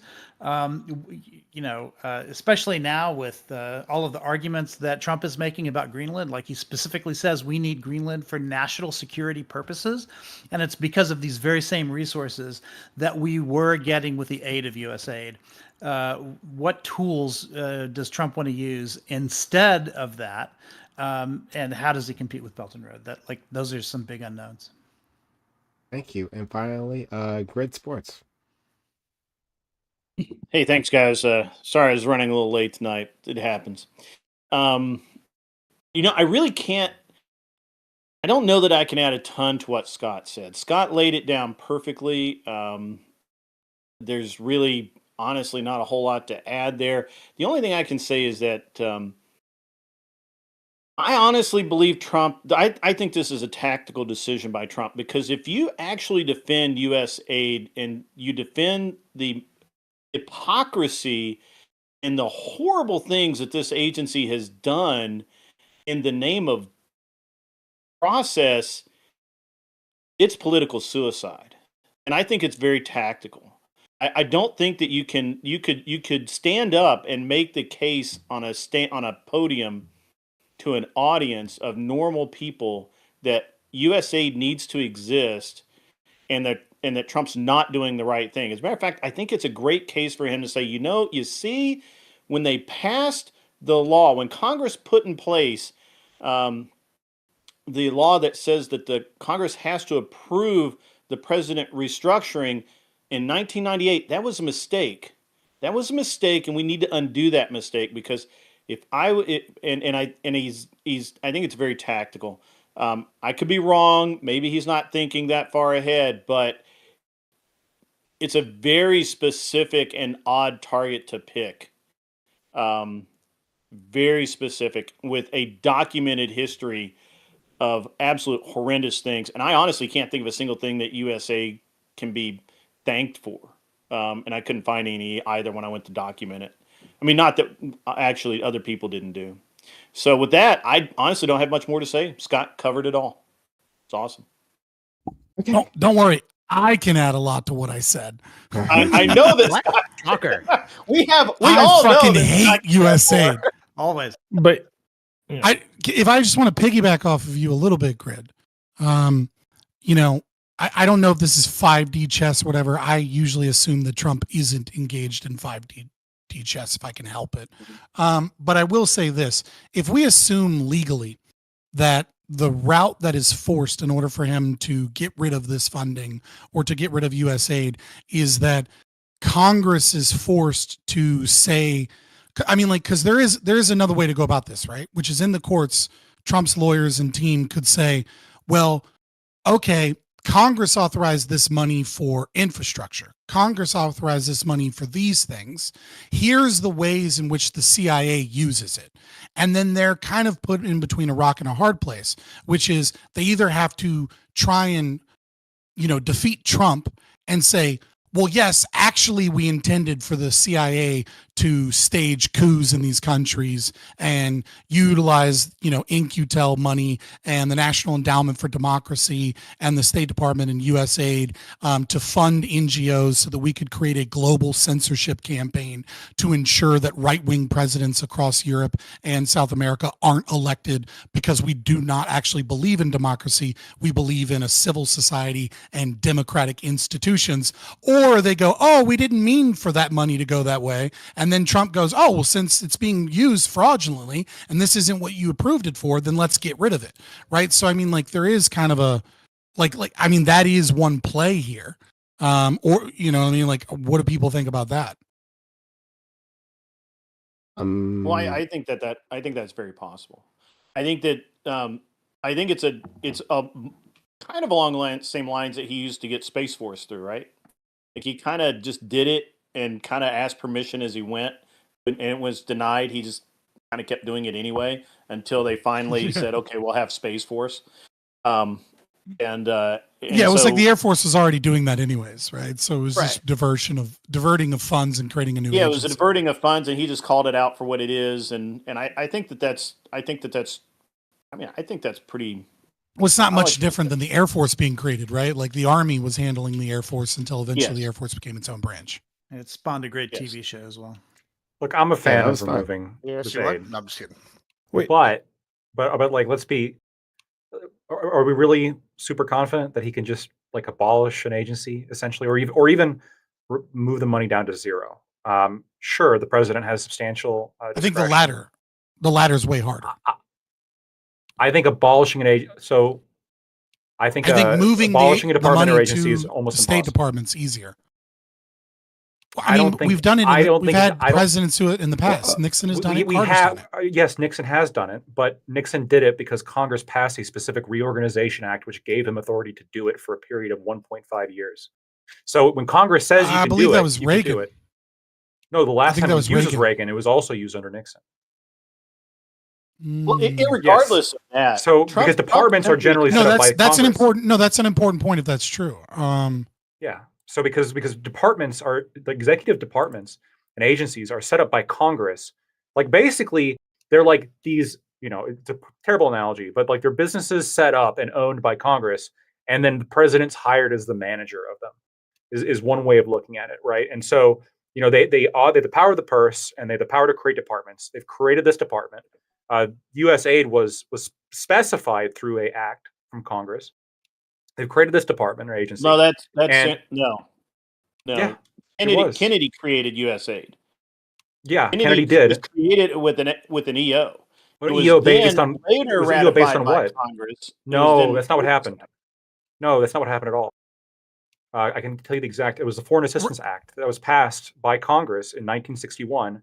It ordered That's what the enabled president. it to become that's what put it under the Congress.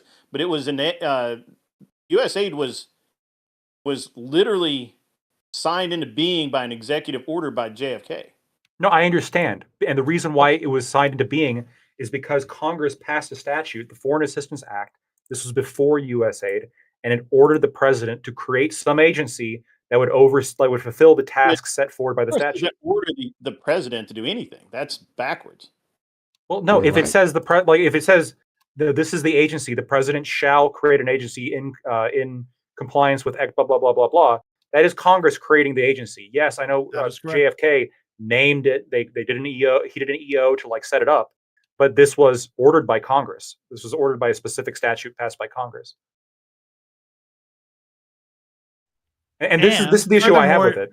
Furthermore, the Supreme Court, made it a point last year to eliminate Chevron deference, to say that you have to very closely follow congressional intent when you do anything that touches on something that's statutory. And Just of course, something this Republicans act is wanted. obviously statute.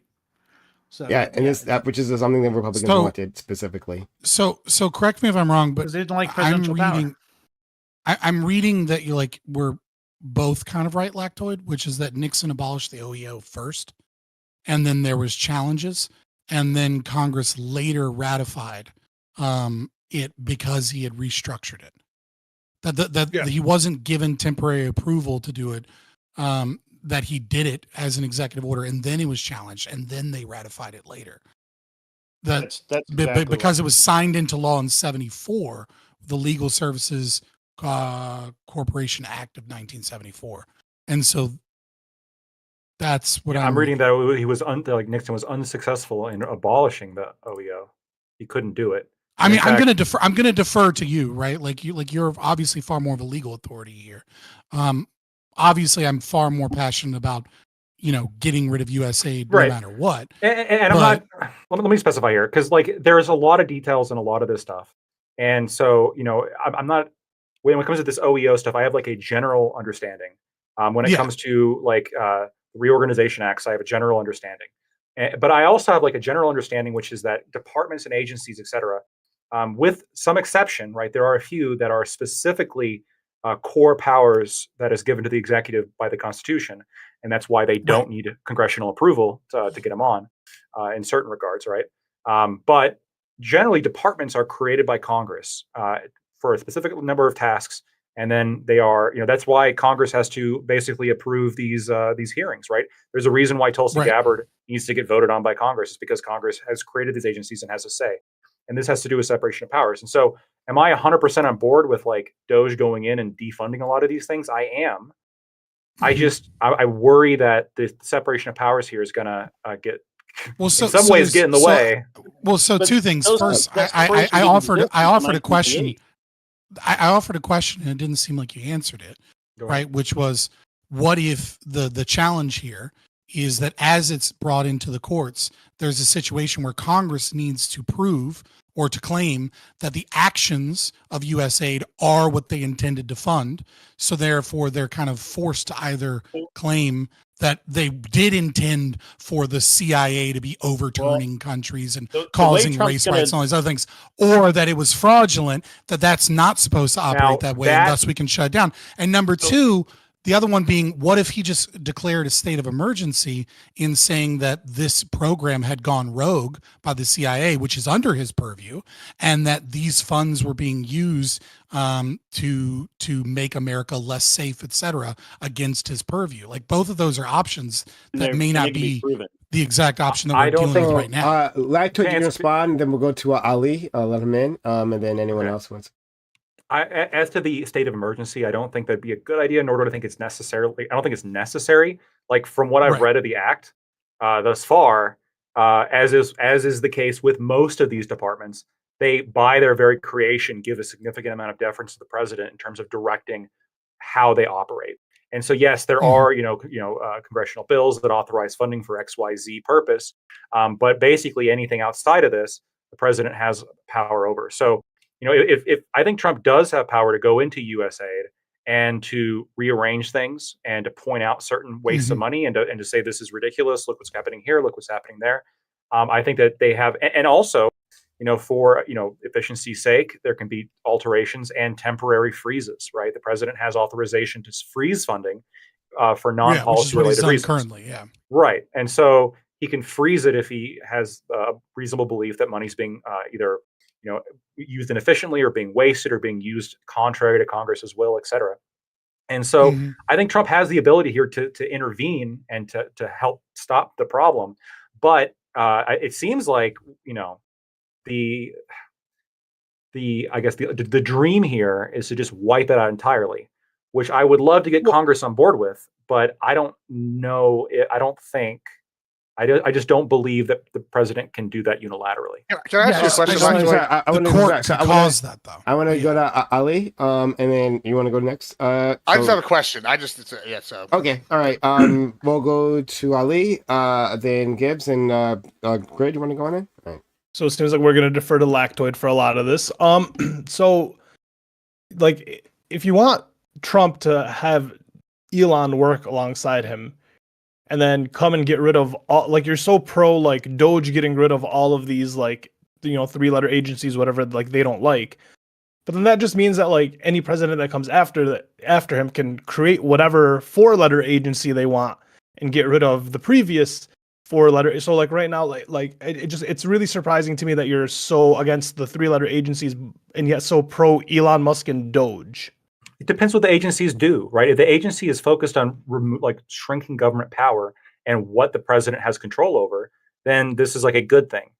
Like, this is what I said before. Like, if the president has control over USAID, then why wouldn't he just better allocate funds or have better control over it rather than getting rid of it? Which it seems like a power grab. It seems like we're going to get rid of all these agencies. It's not a power grab. Wait, well, I mean, once again, I don't understand it, so this is what it looks like from the outside. So it seems like you're getting rid of all these agencies, and the only person left with power is the president and Doge. Let me explain. Those agencies are executive agencies, right? So if he gets rid of them, then he's getting rid of his own power. Congress might fund these agencies, right? And they hold the power of the purse string, right? Okay. So there is a balance of power here situation. What power? But they serve under the authority of the presidency, right? So he appoints the leaders, he appoints the staff. Ultimately, the president is the one that is in charge of how these agencies run.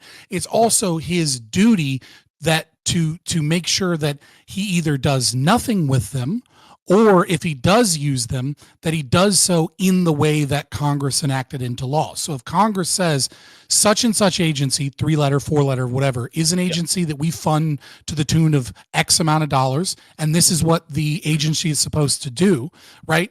Now, the president, what's debatable is whether or not the president can get rid of that agency, and probably not. But what's more debatable is to what, if it's because it's enacted into law. it's enacted into law. But what he can do without any, on the other end of the spectrum, Defund right? it. The middle ground, the middle ground is about the funding. Can the agency be shrunk or potentially gotten rid of and absorbed into the agency, the 3-letter agency, in this case, the Department of State? That's the middle ground that may or may not be debatable. We'll talk about that in the courts, etc.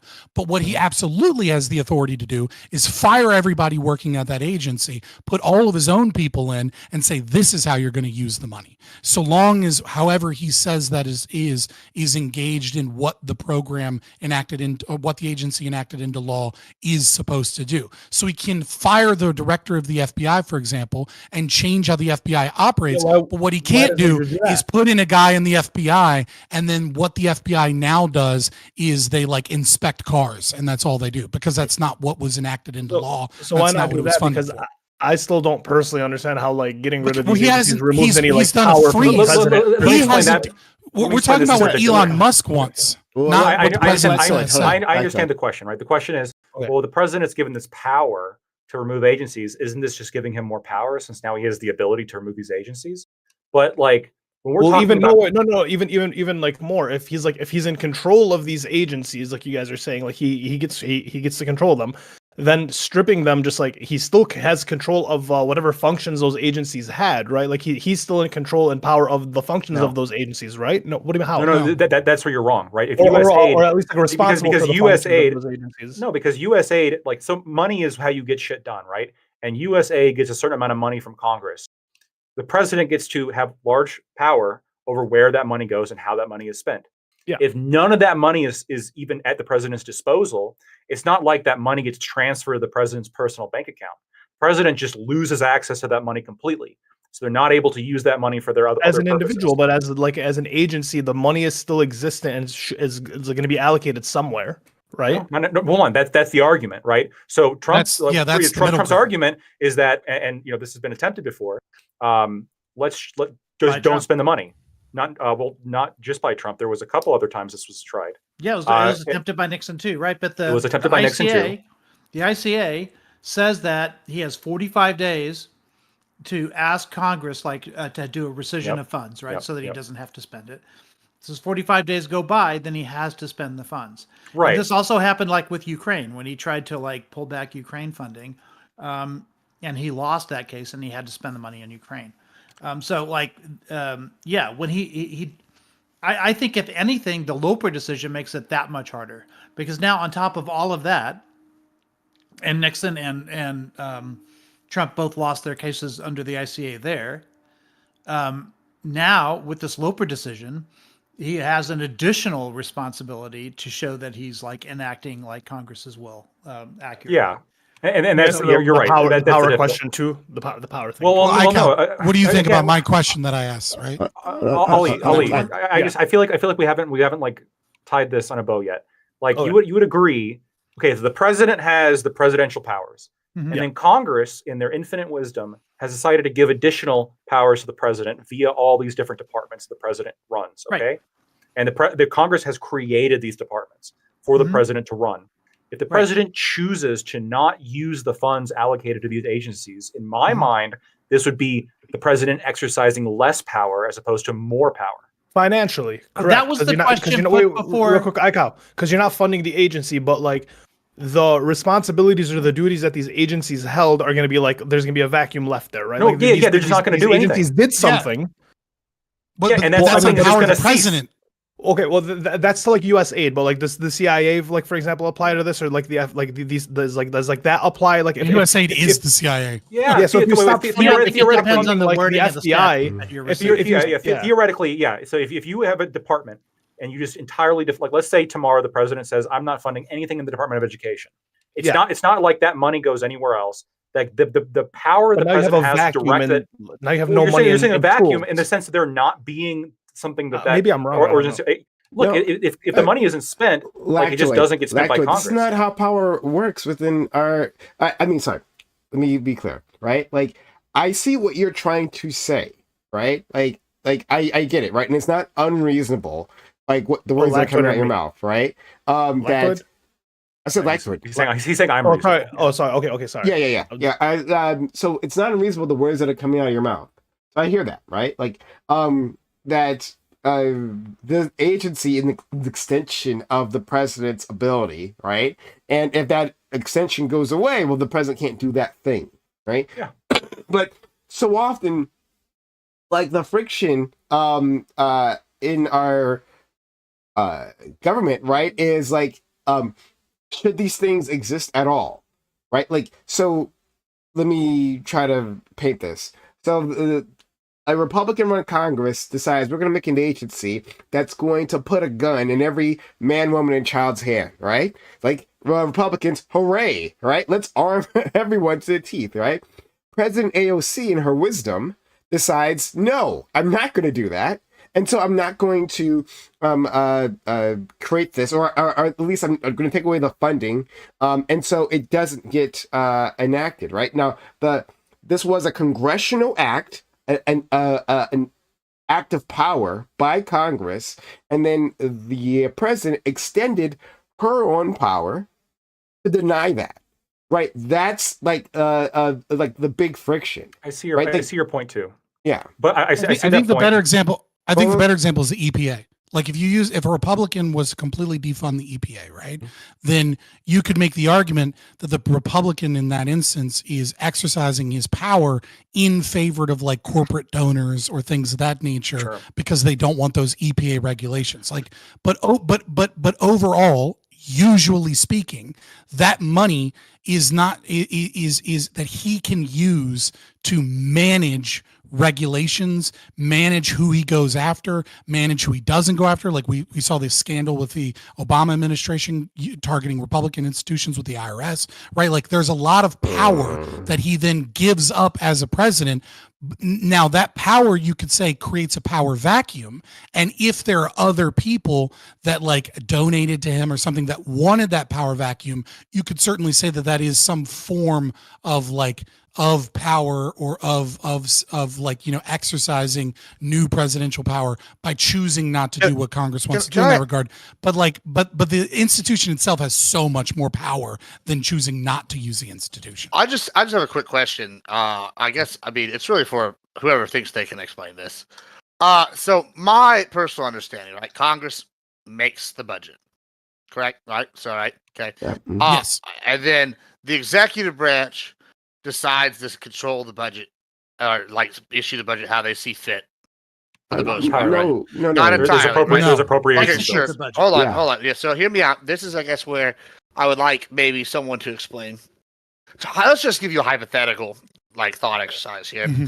Say we have the organization Butt. I don't know. We're gonna call them butt fuckers, right?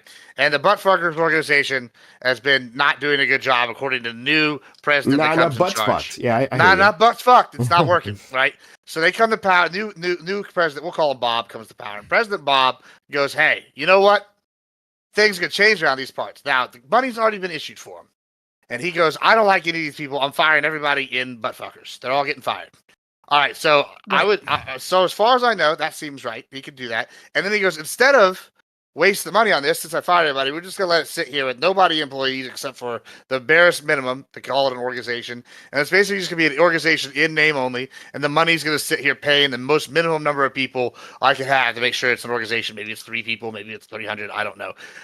Would that be acceptable by a president? Is that probably not, because the money has to be spent. The money that Congress appropriates has to be spent. Okay. And so the idea is, what do you spend it on, right? And so okay, like, for example, that's the follow-up then, right? So if it's allocated for butt fuckers, right? And he goes, okay, well, we know they're not working. Let's say we'll call him Sally. We'll call her Sally. Sally's the new person Bob's put in charge of butt fuckers. She goes, well, we're really trying not to do anything with this organization. I'm going to give it to the jerk-off organization. We're going to basically help them under the idea of inter-organization cooperation. Is that something they could do? So the president could put an executive order saying that the jerk-off association is their interests are strongly tied with the butt fuckers, and it is within the congressional scope of expanding butt fucking to help the jerk-off association in XYZ way. Clarifying everything. And then they make that argument. Right. And then before the removal of Chevron, the courts would have been like, yeah, that we give them deference because Okay. they're the executive agency. Well, so But so here's- now Make they sure might that I say, well, understood. I think Congress didn't actually mean this to go to the jerk Well, offs. so- It's meant to go for yeah, butt fucking. And that's going to be the argument. So So Admiral, we're so open to here's the just other make sure that's thing. clear. Here's the other Extra layer thing. to that. So there's another thing here when it comes to like appointees, right? So many of these positions are subject to congressional approval, right? Like you're seeing the Senate and the congressional approval hearings for like Pete Hegseth and Tulsi Gabbard, right? These have been, but like a lot of these positions are subject to approval, and Congress and the Senate only have they don't do special sessions unless there's like an emergency. And so what Trump could do in regard to the butt fucking organization, right? Now, the butt fucking organization has to fuck butts, let's assume, right? Now Obama said, butt fucking is, we needed to be more equitable. So we want to use this money to fuck as many butts as we possibly can. And Trump is like, well, I don't actually like butt fucking. So what I'm going to do is I'm going to take like, the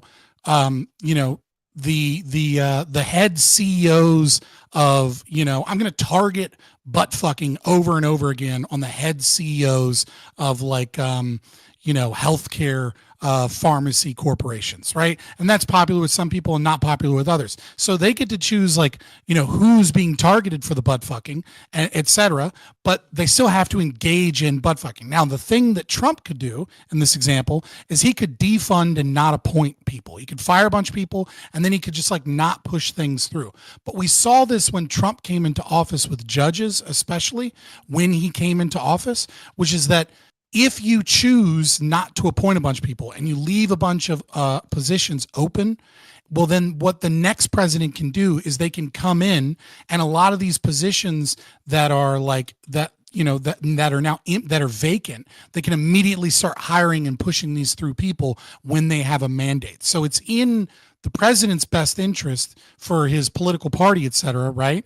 To, if you fire people and defang it, to recognize that if you don't put new people in those positions, the incoming administration after you're gone will have a fuckload of vacancies, and now they can hire all their own people to go into these institutions. So it's kind of in your best interest in a lot of these, especially when they're set up specifically by Congress to have because like when you look at laws for new agencies, they're really detailed in like, oh, there needs to be people for this and people for that and people for this.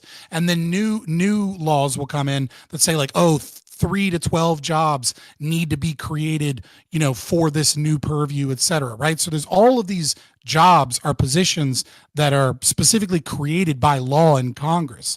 And when you make those positions vacant, if you don't fill those positions, then the incoming administration has like all of these empty positions that can be filled. So there's a little bit of power play there. Yeah, so that's been a fascinating trip afield. However, back to Trump and what he can do with the to not necessarily get rid of USAID, but to manage it better or fold it into the State Department is. And what I believe he's going to end up doing with all of the administration and most of the employees there is he can simply find them incompetent, neglect. He can find them guilty of incompetence, neglect, and mismanagement. All of those he can do, and he can absolutely remove them from their position and put the people he wants in there, or he can simply consolidate jobs. There's probably somewhere there's a table of organization. It's when they have that table of organization, that within the agency very well may be editable by Trump or Doge or some other agency. Congress can't say you've got to have 100 people working here and you've got to have 10,000 people working there and all of that. They don't micromanage like that. That's a Department of it's the DOO. It doesn't matter. Office of Personnel Doge's Management, job. maybe. Huh? Office of Personnel Management. Is that? Yeah, it is OPM maybe, but it's something else that has to do with the payroll and all of that. They actually write the DOE, and Trump absolutely can. We're so far afield talking about appointees. Trump can simply find an appointee incompetent and say, you know what, you're incompetent, you suck at your job, get out of here, and that's the end of it. There's not even, they can't even take him to court over it. I mean, they can try to maybe do like some. Well, hold on. If you're talking about finding somebody incompetent, then you're talking about firing somebody for cause. And like in his first administration, like Trump constantly ran into problems when he wanted to get rid of people, and then he had to show cause for doing so, and that was a roadblock that he ran into over and over again. So if you're, and that's why he's created the Doge this time. well, sure, but the Doge would still have to deal with the courts. The courts would still have to determine whether or not there is cause in each and every one of these cases. Now, maybe he's ready this Cause time is an to investigatory step agency, up in a though. way that allows him to prove this in ways that he couldn't in his first term. Like that might be the case. He's more. Well, I prepared can't. for this. Wouldn't their expensive Unless the spending? president, unless it's revoked. What's that one? The thing that the job protections for employees. What was it called again? I forget what it was called, but it was like something. Oh, Schedule F, like that got rid of Schedule that. F. Schedule F. Yeah. Yeah. If that gets revoked, then he's got a lot more power. Just. Well, I think lie Schedule about F is the people. thing that he's adding to get rid of the power. If I'm remembering that correctly, Schedule F is like the amendment. My understanding. I don't know if you guys have heard about this, but on my show today, earlier today, we were talking, and one of my guys is a government contractor, and apparently the government's been sending out letters to various departments saying to especially to senior people that are older, saying if you retire now, they'll pay you off, and it's some ridiculous number. I forget. It's like $70,000 or $80,000. Yeah, and that was stupid. Yeah, like, but that was like so this has been well publicized, like this letter that was sent out, and this is, I mean, clearly, well, one, it came from Elon Musk, right? Without a doubt, this came from Elon Musk. How do we know it came up from Elon Musk? Because he sent almost the exact same letter. It's what he did with Twitter. To Twitter, yeah. So when he first took charge of Twitter, he sent a similar message, like, "Oh, hey, the only people we want are the ones who follow these principles. That we're going to be hardcore. Oh yeah, based. Working so many hours and all the fuck, right? And respond to this email if you are going to resign. Otherwise." And you'll get like a severance package, and otherwise you'll get fired, right? Right. There were shenanigans on whether those people. Hold on, there were shenanigans about whether those people actually, the people who responded to that, got any sort of severance at all. So that in itself was an issue because Elon Musk is a criminal, right? Just like Trump, doesn't like to pay people. But for the letter that you're mentioning, right? So it has like much of the same verbiage. It's more the dog, less of you. It has much of the same verbiage that you're talking about, and it's not at all clear that Trump can do that, right? That there is a budget because it was saying it wasn't simply like some sort of lump sum. It was like, well, you'll have a severance package and you'll keep getting paid for X number of months, right? Even if you're not showing up. I mean, you're done, you're leaving, you're not showing up, but you'll still get paid. There is no a budget line for that. That doesn't exist, right? That's a lie, right? Another lie. And so the workers, unions or cooperatives, or whatever they're called within the government, have been telling their employees absolutely don't do this because they can't actually follow. You can leave your job, right? But you won't be having these assurances. And this is another level of chaos that's going on within the newly minted Trump administration. Well, I hope he can do it, and I hope he does. I think more of you now that I know you have a husky. I think more of you now that you have a husky. That's not my husky. I'm just babysitting for these hot hoochie mamas. Dog sitting. Yeah, I think the problem here is that Twitter is cooler than you. Yeah, probably. The problem here is that Twitter didn't have to abide by the Loper decision. So I don't know, there was no like congressional intent, or in this case, it would have been stockholders, I suppose, because he owned everything outright. So far, he doesn't own the government outright, and the president doesn't own the government outright either. So there are separation of powers is still in play. You're still going to have to abide by congressional intent, more so now than in his first term. Yeah, I don't see how. I offered a question, and hold on, multiple times people haven't answered the question. Okay, well, I don't see how, you guys are celebrating this. Well, I mean, Scott, sure, all right, but like especially any I'm sorry. other concern. Yeah, okay, Gibbs. I don't understand how you are celebrating this, right? President AOC, in all her wisdom, right, decides to defund words the never border used agent, the border patrol, right? She talked about this. In fact, she's talked about this before. She has. Yeah. So like President AOC decides unilaterally that this agency disappears, right? And Congress can't do anything. You would agree? Well, then she should be able to do that, right? That I would agree. I would agree. okay, Yeah. and then she should be able to reduce Sanctuary cities clause, the military, right, by as much as she wants, right, as much as a leftist thinks the U.S. military should be, right. She should be able to do all that, right. Like despite that, Congress says, hey, here's a certain amount of money, right, $1 trillion+ to enact our will, that without making any sort of fight within Congress, right, like not about taking her case to the American people, about doing any of that, right. She gets to decide, right, on her own. These are all gone, right? And anything else, any other agency that serves the needs of the good people of the red states, she gets a give rid of that as well. Like clearly there is a I'm good with all. Congratulations, you're discovering conservatism. Scott. I know you feel differently, but I know that other conservatives they say, right, they pretend, oh, we want a smaller government. They want a government that serves their own interests. They want a government with the departments and agencies that takes care of their material needs. They look at their material needs differently than people in other a political spectrum, right? But they have those material needs. Not you, ANCAP, I get you. You're different, right? A different breed. But for all the conservatives, they're bullshitting when they're saying, yes, we want a smaller government, because when government breaks, oh boy, do they complain. Oh boy, do they have a problem. When the agriculture department isn't there for don't ask me. There's two conservatives here that disagree with you. Yeah, other farmers. I think you're probably. I think we can all agree. Like if something like that happened, yeah, I think that you would see a lot of conservatives be pissed. A lot of the kind of populist right is actually fine with government expenditure and government growth, just as long as it's within a certain niche areas that are particularly important to them.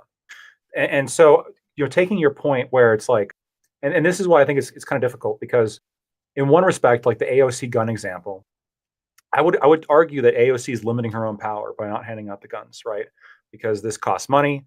This requires organization. This requires the president to have the ability to proliferate items across the whole country. This is a massive expansion of her power. I think that not doing that, by cutting that to zero, that's a reduction in her power in one sense. But then what you're saying is it's actually an expansion of her power in this other sense, because not doing something that Congress wants you to do is a challenge to Congress, even if it's a reduction of like the size of government and a reduction of like her own just ability to control things, right? Or I guess to change, decide the direction of an agency or how it's going to do things. That's all fine. That's all fine.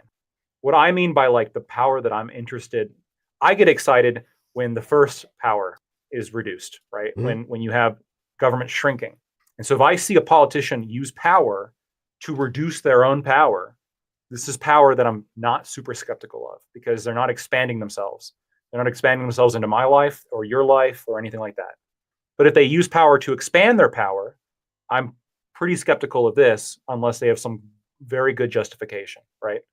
So that's kind of where I'm at with this. If President Trump is using his power to cut government waste, this is something that I'm not super skeptical of. I think it's a good thing.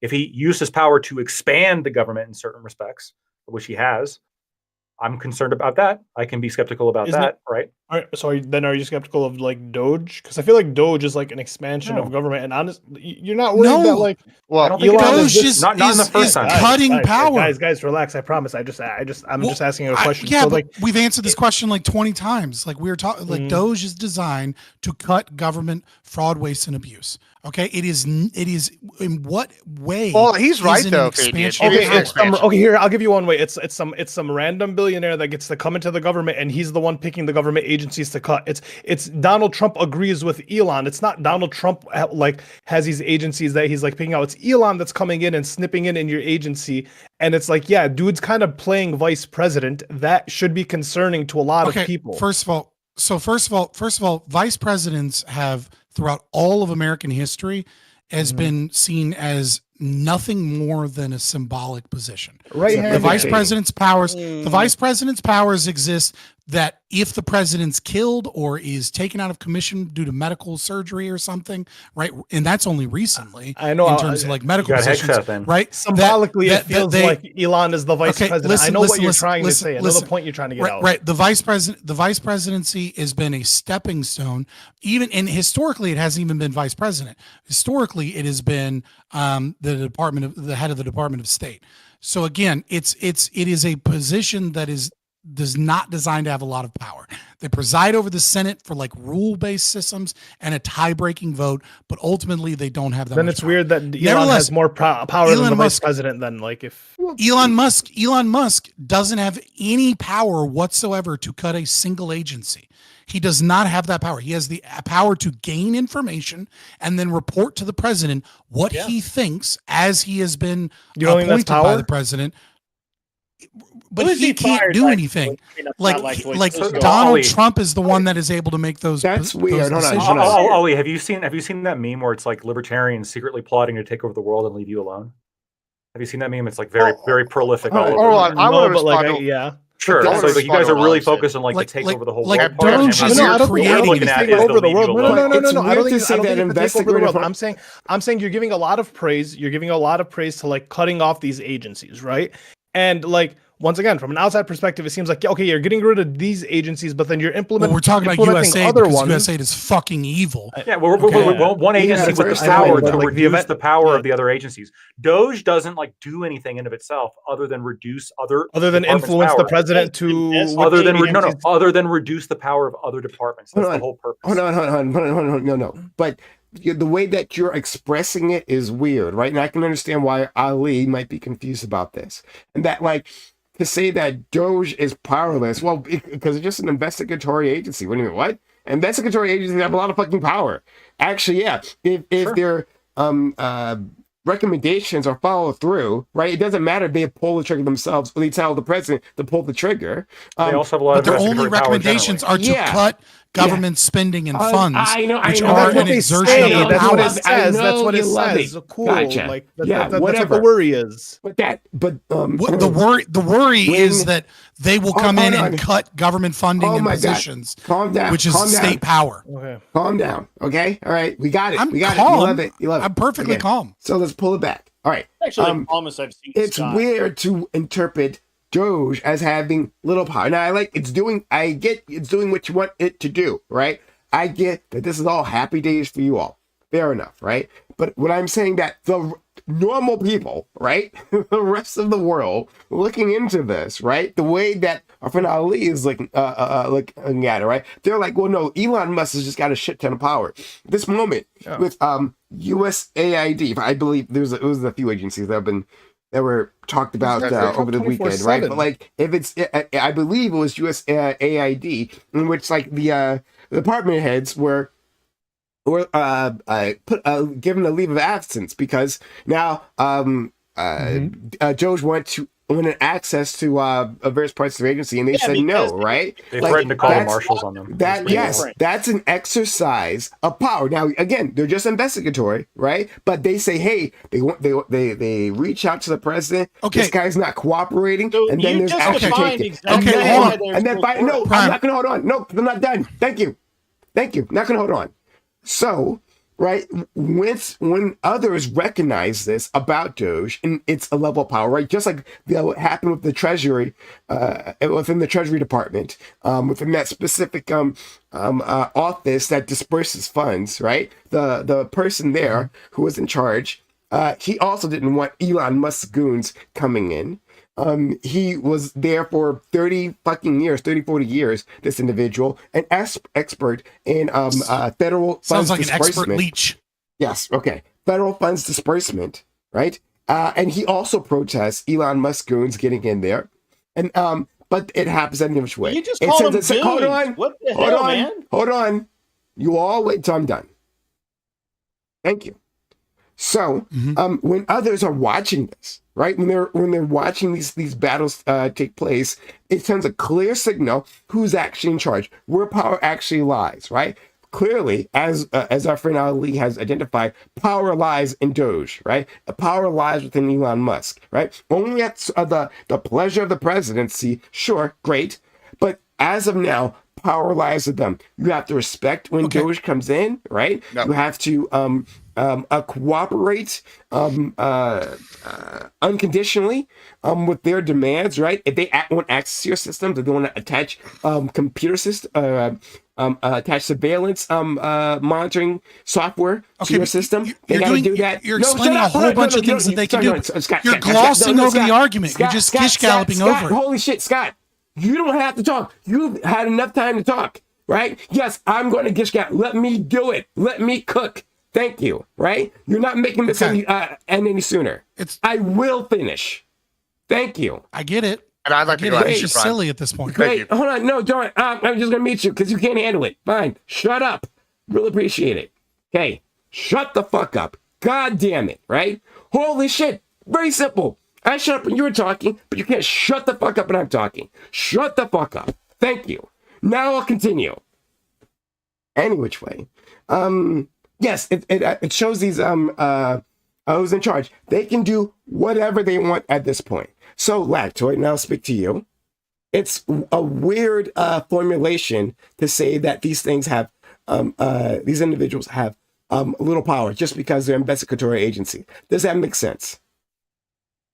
I understand your argument the whole time. What I'm trying to, I feel like maybe you're missing my point. Okay. Like when you download it, so look. Let's say I got a computer full of viruses, and I'm like, I'm sick of these programs having power over my computer.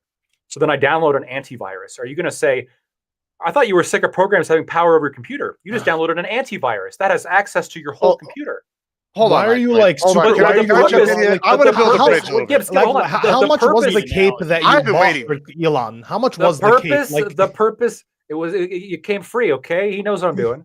The purpose of the antivirus. The purpose of the antivirus is to reduce or eliminate the power of all the other viruses, right? Yes, you download one more program that has access to everything. But if you remove 50 programs that have access to everything, can I build a bridge? You are net good. You are net in the clear. Then that one program has a lot of power, right? Yeah, well, it does. Yes. But now there's fewer programs that have power over my computer once I wipe out all the viruses. Now one has power. So it's kind of, have you seen the meme circulating where it's like, I want less government, so government gets smaller. I want less government. I've seen that. I want less government. He's the king now. But unlike the other viruses, the antivirus, the software, is tasked with one goal and one goal. It's a good to remove the other viruses. Yeah, McAfee was great. Unlike the viruses where they're doing all sorts of shit to your computer, the antivirus, although it has a lot of control, they were all trash with one thing only, which is to remove the viruses. We all know antivirus software is trash, right? I love it when it's like a massively powerful thing whose only purpose is to remove oppressive power. That's great. Babs, go ahead. So I want to build a little bit of a bridge here because I've actually said this. I think here in several places, I've actually said the same thing as Sociological. One of my initial concerns with what Trump has done, because Trump is like what I would consider like a 90s Democrat. We don't have to debate that today. But I've said many times, I think he has expanded government power. And the Doge is a prime example of this. Doge has vast power like right now. Like they seem to be going in. They seem to be letting their dick hit people in the face. They're coming in. It's not just investigatory because they're investigating. Then they're making cuts, right? They have a lot of power. Now, as the Prime said earlier, with the AOC wanting to cut border control, sure, there are a lot of programs. I think that whoever gets in power should go in there and be able to cut left or right, either way. Whoever's in power. The thing about Doge is kind of what Lactoid is saying is it seems like their goal is to identify what they see as bloat and eliminate it. Now, whether or not that's true, that could be a whole different thing, but that's what their stated goal is, right? So whenever we have one agency, which I don't blame any of these agencies for fighting to maintain the power they have, but they are going to do that. They're going to fight to maintain the power they have. When Doge comes in and goes, hey, we need to see your stuff, and they go, we're going to call the marshals. Sure, there's going to be some kind of butting heads. We're going to see you get the power. I absolutely agree that Trump expanded the power of the U.S. government by creating Doge. That's not a debate. I don't think that really is a debate. However, I do think that this is a case where it's supposed to, and hopefully it does do this, and it looks like that's what they're doing, is they're going in and they are eliminating bloat. And it looks like if the goal of an agency is to sit here and actually curtail government power, then I would say that, hey, yes, we might have to give them more power in order to accomplish the second goal, which is to eliminate power. Like, do y'all disagree with that concept that we have to have an agency to like curtail power, or y'all are just like, oh, they only gain power all the time? Is that kind of where you're at? I just want to know who Grid One is rizzing up in his camera with the hat and the baby blues. Yeah, we got Indiana Look, Grid. It's Admiral Gibbs. It's really Indiana simple, Grid. right? That's funny. I Like, that's agree. good, right? Like no one here is saying that Elon Musk doesn't have any power. What we are saying, or that Doge doesn't have any power. What we are saying is that the goal of Doge, the stated goal of Doge, what Doge is capable of doing is investigating the state and then going to the president to say, these are the institutions of your power. These are things that you have power over and you have funds for as the president. And we would like to get rid of these specific aspects of your power. The entire what Doge does is reduce the president's power. That is the goal of Doge, is to reduce his own power in such a way that it presumably saves money, or that it reduces deficit, like it reduces deficit spending, etc. Like, I agree that Elon Musk has a lot of influence over the president, that he's talking to that's a lot of soft power.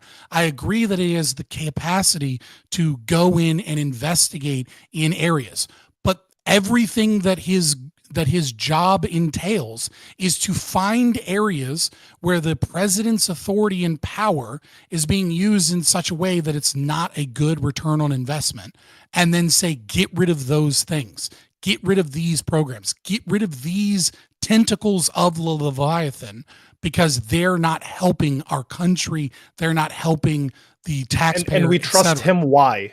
Well, I mean, who else? Like, who's We trust Elon Musk. Why?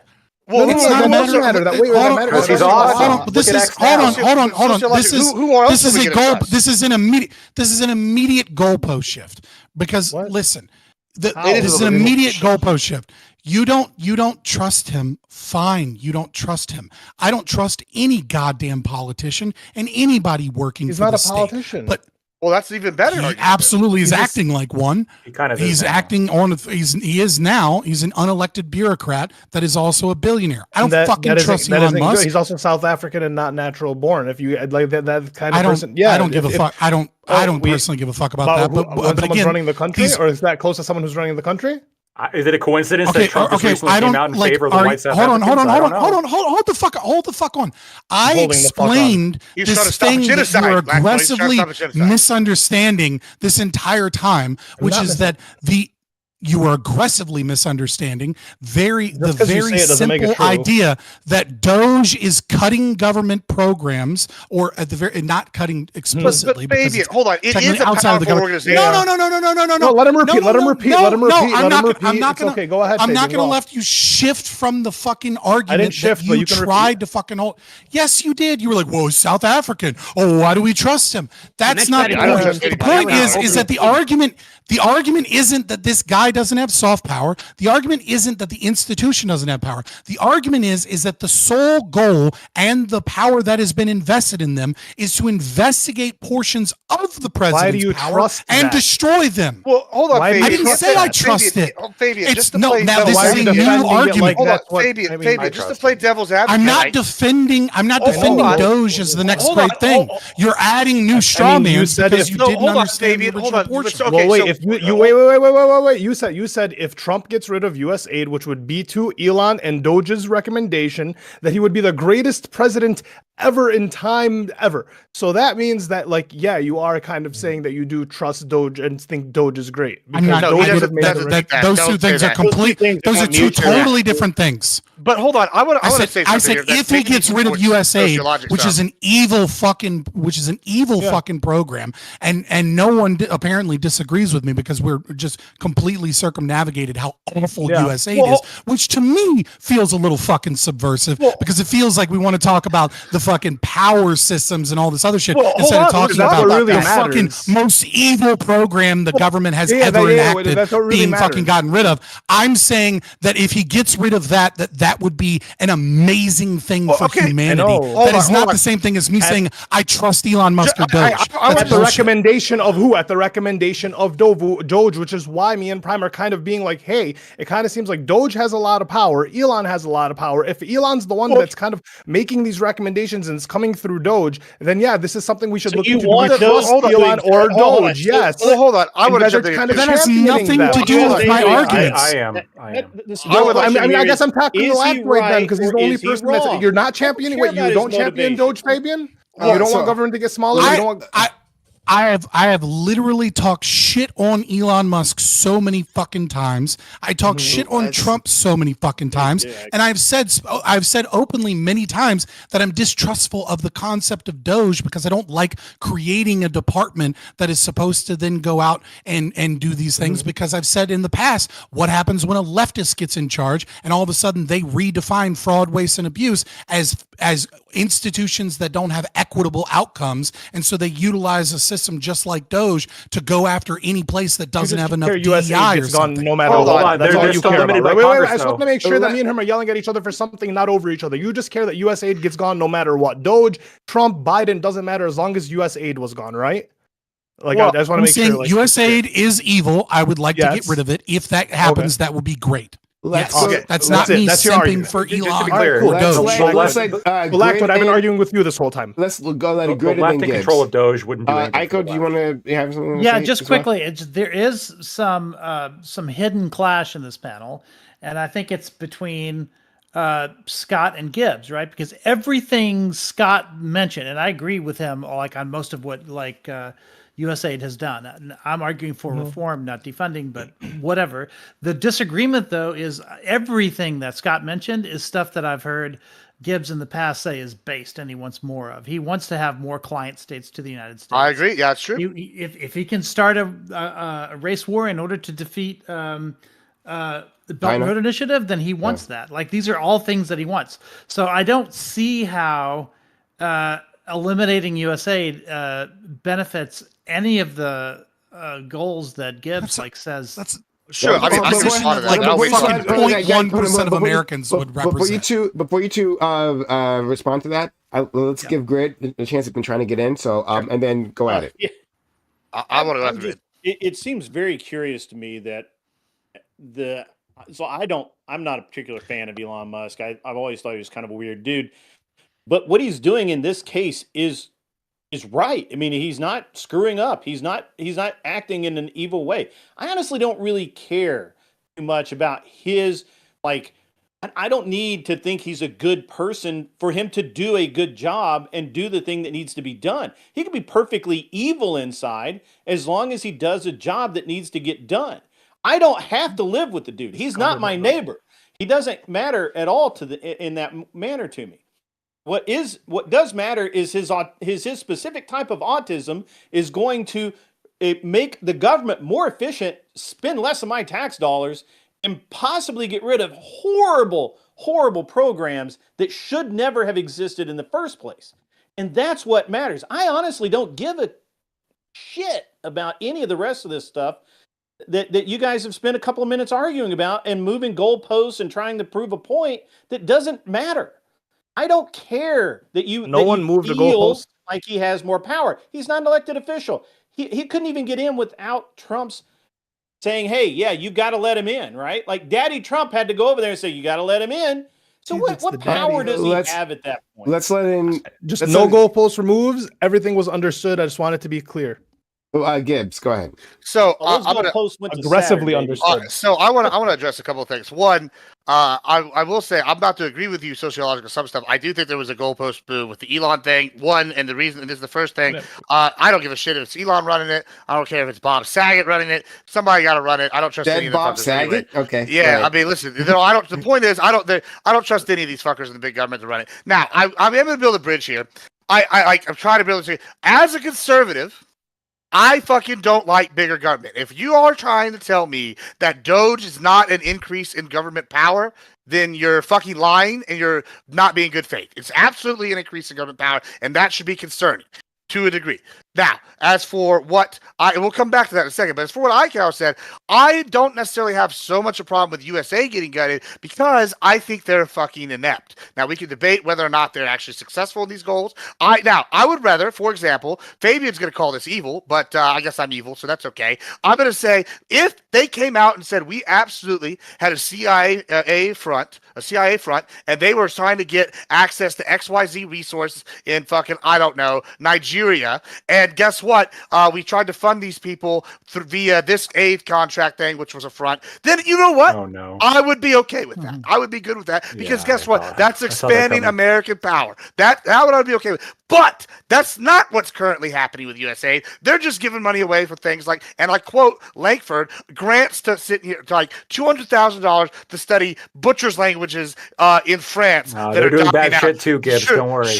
Sure. Either way, that's such bullshit. That needs to be eliminated. Now, I am concerned, though, that you're right. Elon has targeted certain things to start off. Maybe he's picking low-hanging fruit from the start. I don't know. But why is it, though, that he hasn't gone after the ATF? Why is it, though, he hasn't gone after some of these other three-letter agencies that are, like, pretty sus? You know, on the one hand, I would think that Elon, the first agency he would have gone after, would have been the SEC. He didn't do that, so interesting. I would have been surprised that he didn't go after, I don't know, the FBI agencies that investigate financial crimes. I would think these would be the agencies They are going he was after the actually... FBI. Sure, but they're not going after the financial crimes department. 51 Hold on. agents. Hold on. Were they the financial crimes department? No, they weren't. All right, cool. So the point is that I'm trying to make that is that if he was actually corrupt, I would think he would go after those. But what is suspicious is he's not going after these agencies that, like, hey, seem to have unanimous disapproval. Like, if he wouldn't cut in the ATF, I don't think that the left, although they like to meme and say the right, like, does like, I don't think the left would actually be upset if the ATF got all their shit pushed. No, but really, I don't know. We can come back to The agency that prevents people from having automatic weapons. But yeah, they're going to be upset. Sure. But as for ICAO's point, yeah, I definitely would be okay if they were CIA fronts. But instead, we're not admitting that, and we're not seeing any goals accomplished. So yeah, let's cut this funding to these countries because we're getting fucked all around. We're giving money to countries that hate us. They chant death to America and half these Middle East countries, and then we're still giving them funds and training. Look, I could go down to the military base 3 miles from my house, and guess what? There's Saudi Apache pilots everywhere. Right, and guess what? They're all cool people. I like them, but and they only chant death to America because you fund the other country that they hate too. So it's like a whole. It's a cycle. Exactly. It's a cycle. We're sitting here, like, if you get rid of one funding, maybe they stop hating you. See, maybe they stop hating us. It's amazing. Admiral Gibbs. Admiral Gibbs. Admiral Gibbs. At home. Yeah, Lactoid. Admiral No Gibbs, argument as there, much bud, as, as much as I hate that you probably support what the fuck I'm about to say. You're what you have to understand is, like, these people are not as incompetent as everyone is putting them out to be. They see these grants.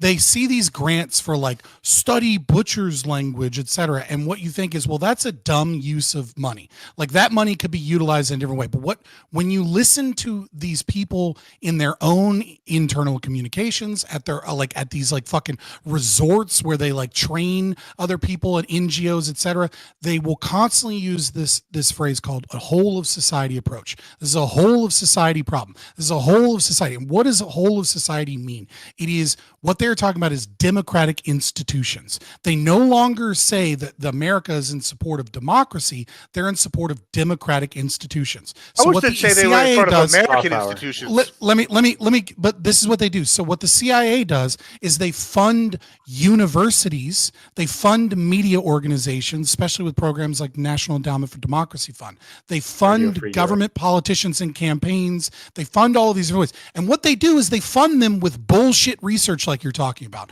And the reason they fund I've them seen with the study. They have an actual study on like, this. That's the worst part. But the reason that they fund these bullshit studies is because these bullshit studies, those institutions then end up money laundering or just putting those into administrative costs, etc.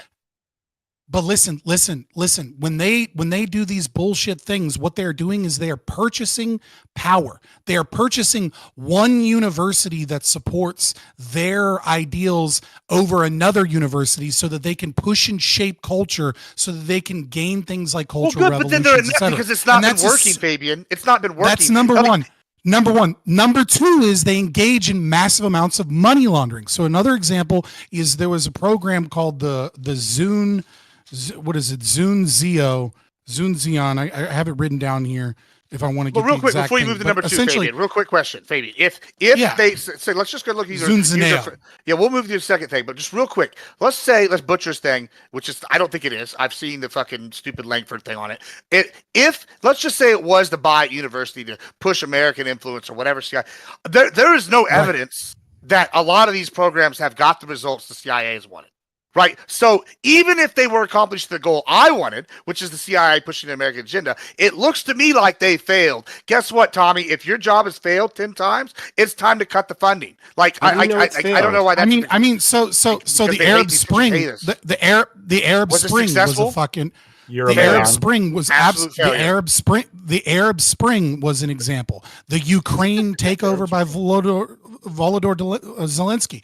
These like Ukraine's government is created by CIA and USAID. Cool. The same thing happened in Egypt. Arab Spring was a failure. And then when we saw the censorship apparatus that was created via NGOs and training that occurred during COVID, all of that shit was set up so that other countries would so that people like Bolsonaro would not get reelected. It was set up to destroy people like Marine Le Pen from getting elected. It was set up to destroy, which was obviously a failure, to destroy Brexit. But again, what has Brexit actually accomplished? Not what the fuck they voted for. They just have a worse version. Over and over and over again, the CIA exerts their power via these institutions that they set up as a means of censoring people, changing for the most part. Okay, sometimes it fails, sometimes it's a success. Right. Ukraine so was a massive success. Exactly, but what I'm saying is, so you brought up we'll see Ukraine, about that. Arab Spring, another failure, right? That we don't know what success and failure looks like because we don't know where the money laundering is occurring. We can look at the money laundering. The Associated Press. Well, we can't. What we see, if we have to investigate Nigeria. Hold on. We can look at. We have to investigate where the money laundering is. If we look at Nigeria, we can look at all the funds they funded fishing. Not all of it. Fishing villages along the coast of Nigeria. You know who took those over? Boko Haram. Wow. Guess what? We don't need to keep sending money to the fucking fishing villages when Boko Haram controls them. Gibbs. I agree, but what I'm talking about, so in Cuba, for example, in 2011, under the OTI, USAID funded a program of Zune Zeneo, which was a Twitter alternative, and in their own internal documents, which the Associated Press showed in 2014, they stated, quote, the plan was quote to get 100,000 users based on sports and hurricane content, and then ending the quote because I'm paraphrasing because I want to read the whole thing, and then what they wanted to do was create smart mobs by giving them information to try and overthrow the Cuban government, right? Like this is what you are funding with USAID. Yes, that's a failure, but we don't know where all of the money laundering occurs, and we don't. And defining success or failure is silly because what their goal is often just stopping China or keeping a country poor. It's fucking neocolonialism. It's 1% of our budget. Gibbs, and we should fuck off with it. It's weird that you're like confidently stating that USAID, right, and all the other shenanigans that the CIA gets through all its tentacles that like it has throughout the U.S. government and then like throughout the world. It's weird that you're saying that it's a failure without knowing like what the objectives were and what the mission was, right? Like, sure, problem. I can tell you why I could say that. It's pretty simple. Okay. I'll just finish this, but and I love to hear what you have to say. But like, yeah, it seems weird. Like, and this always is the problem with like judging intelligence agencies. So like we've run into these conversations before, right? Like we'll say that the CIA has been effective, and we'll point to like a public failure, right? Complete collapse of the CIA botched, right? And we'll say, well, the CIA is a failure, but like. I have no insight of the CIA. I have no, like, I don't have any sort of comprehensive list of the things that they get up to, or the NSA, right? You don't even have a security clearance. Yeah, I have nothing, right, to judge what they do, what their goals are, what the metrics are, or anything like that, right? All I can do as an outside observer is say, like, oh, they botched just one thing, and maybe spectacularly, right?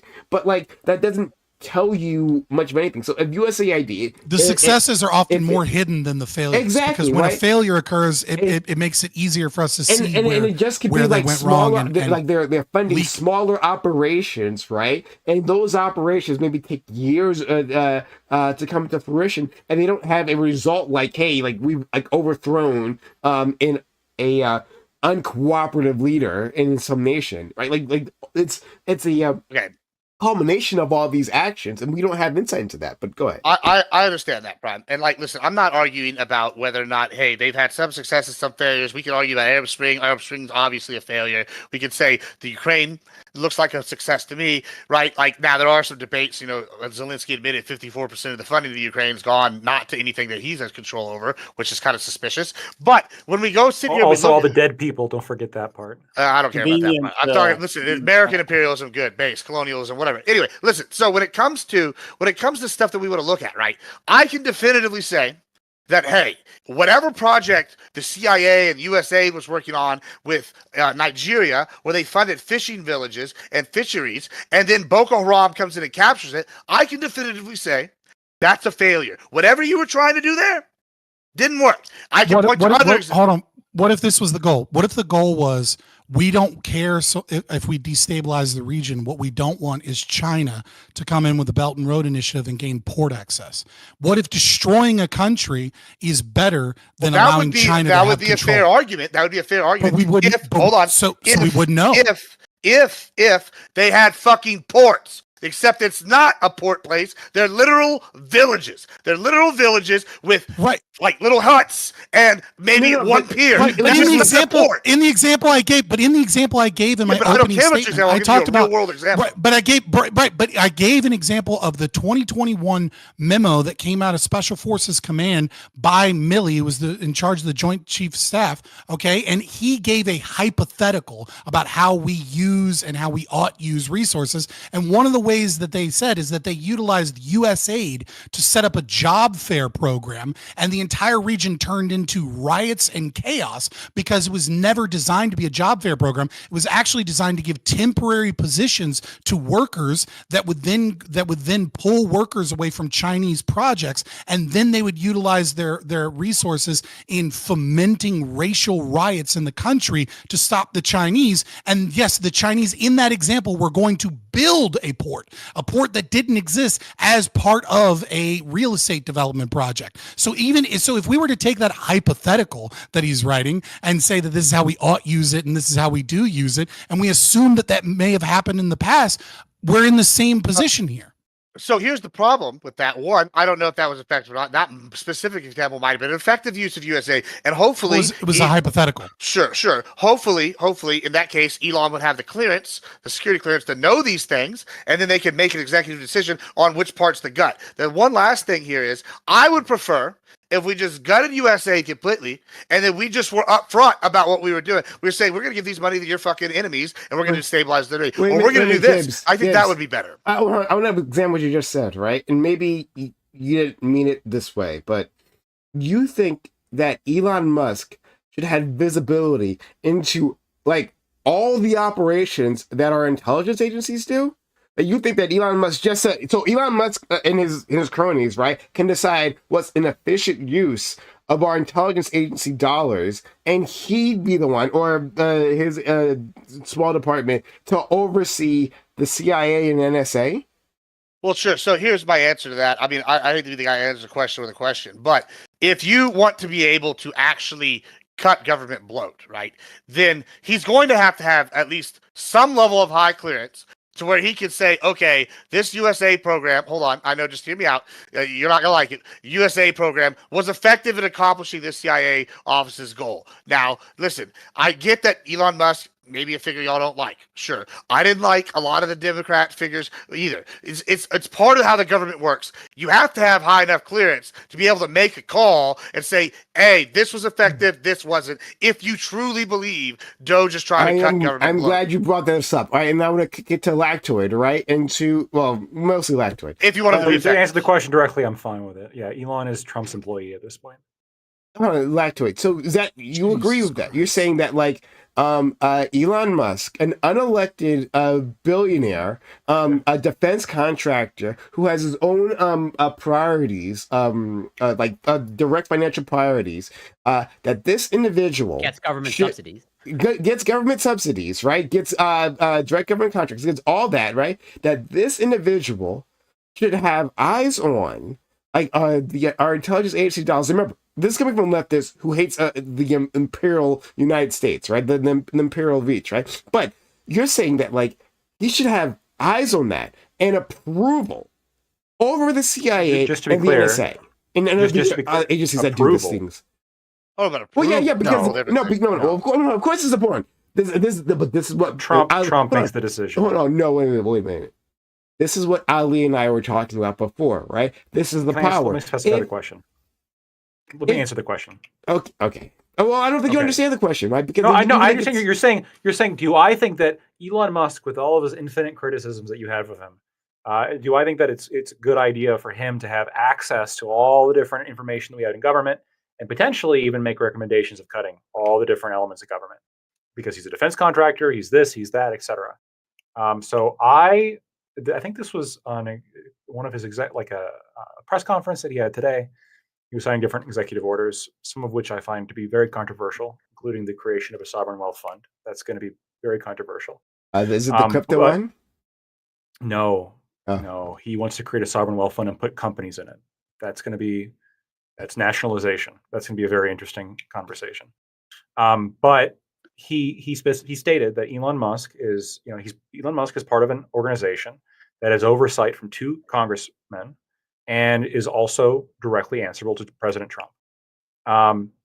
If there's identified any kind of conflict of interest with the information, then Elon is not allowed to have access to that. And that is determined by the congressmen and the president. I think that's fine. It seems like he is operating as an employee who's being ordered by the president to go look into XYZ shit. If the president and his staff and the congressmen say, actually, that's a bad idea because there might be a conflict of interest here, then they don't let him. Hold on. But friend, right? You saw what happened in December.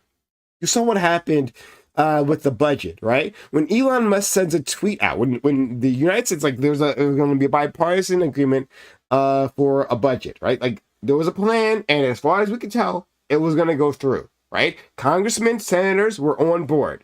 And then Elon Musk sends a single tweet. And he says, well, anyone who approves this awful budget, or whatever the fuck, right? Whatever the tweet exactly said, right? They'll be getting money, flooded from me, right? Yeah. Through the entire budgetary process. So he's just AIPAC as a person. We've been doing this forever. Yeah, that's not good. Yes, but AIPAC, yes. Yeah, and you're going to criticize it too. No. But AIPAC, right? Jonathan Greenblatt, I think he's the head of AIPAC, whoever who was the head of AIPAC, right? This individual doesn't have eyes on the intelligence agencies, right? He doesn't have that direct power. Congressmen are afraid of them. If he could get security clearance and was hired by a president, then maybe he could. Yeah, and we would not want that. He's been. It depends. I don't know that. What if it was a Muslim millionaire? Do I want him to have the power? I don't care. I don't know anything about as long as it doesn't Someone's matter. going to make the cuts. Hold on 1 second. It doesn't matter. Somebody's going to have to look at this information. Yeah. It doesn't. But it doesn't have to be Elon. It doesn't have to be him. Who should? Who should it be? Yeah, sure. I got an idea. Yes, Prime. You should should pick the person to go through. Our elected officials, people who are actually under the government, overseen by elected officials, responsibilities, right? Overseen by elected officials, within their and he's an defense contract, and who are contractor who's been subject. vetted. Brit, I won't listen to you until you take those glasses off. I want those baby blues, man. Hold on. I need the baby blues. Question. Hold on. Shut up. Shut up. I'm gonna shut up. Take the glasses off. Shut up. Thank you.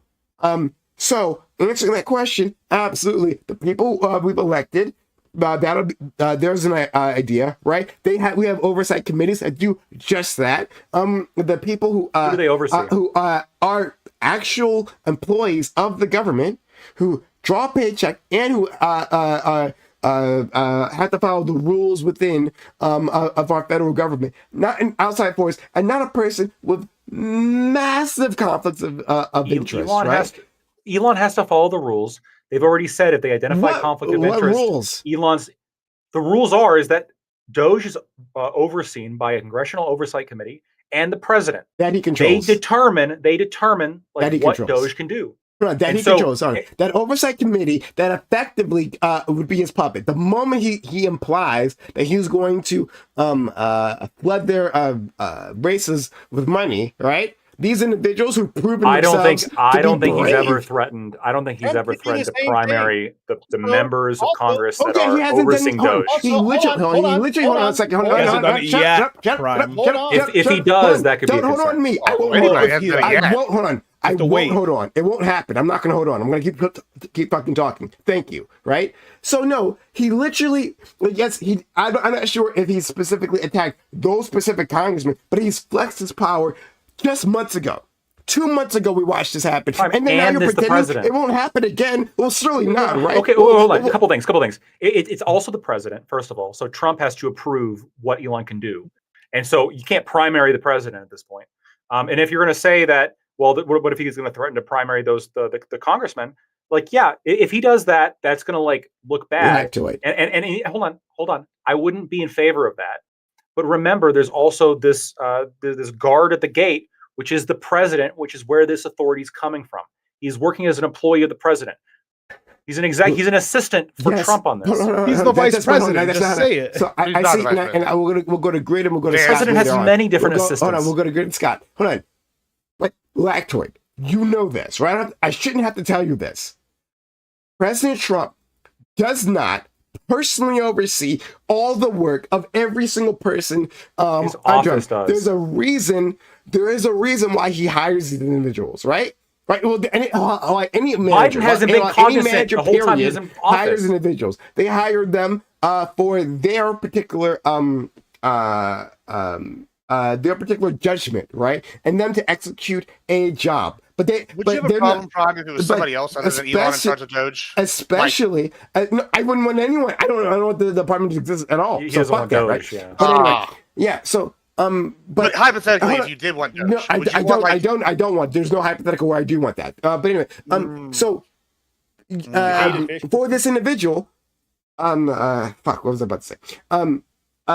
Yeah. This individual has a certain level of power. That's why it matters who we nominate, right? That's why we have a nomination process. It isn't simply that, okay, well, the president was elected, right? So like President Biden is in, and well, he was elected and he has a vision. And so because he has that vision, it really doesn't matter which nominee heads these departments. Congress has oversight over these things, and for a reason, right? Like if this person is somehow objectionable, in certain way, it gets shot down. We want that to happen. We want to have that push and pull. We don't have that with Elon, right? We don't have this. Let me respond. Elon is again, unlike other departments, which yes, I know are executive agencies and executive departments. This is different, right? Doge is a direct extension of President Trump. Like President Trump or his office, because I agree that the president's office usually has a lot to do with the day-to-day dealings and determining things like conflict of interest and determining all these different things. I mean, like I said, there's some news coming out that Biden, people noticed some deficiencies within the first year.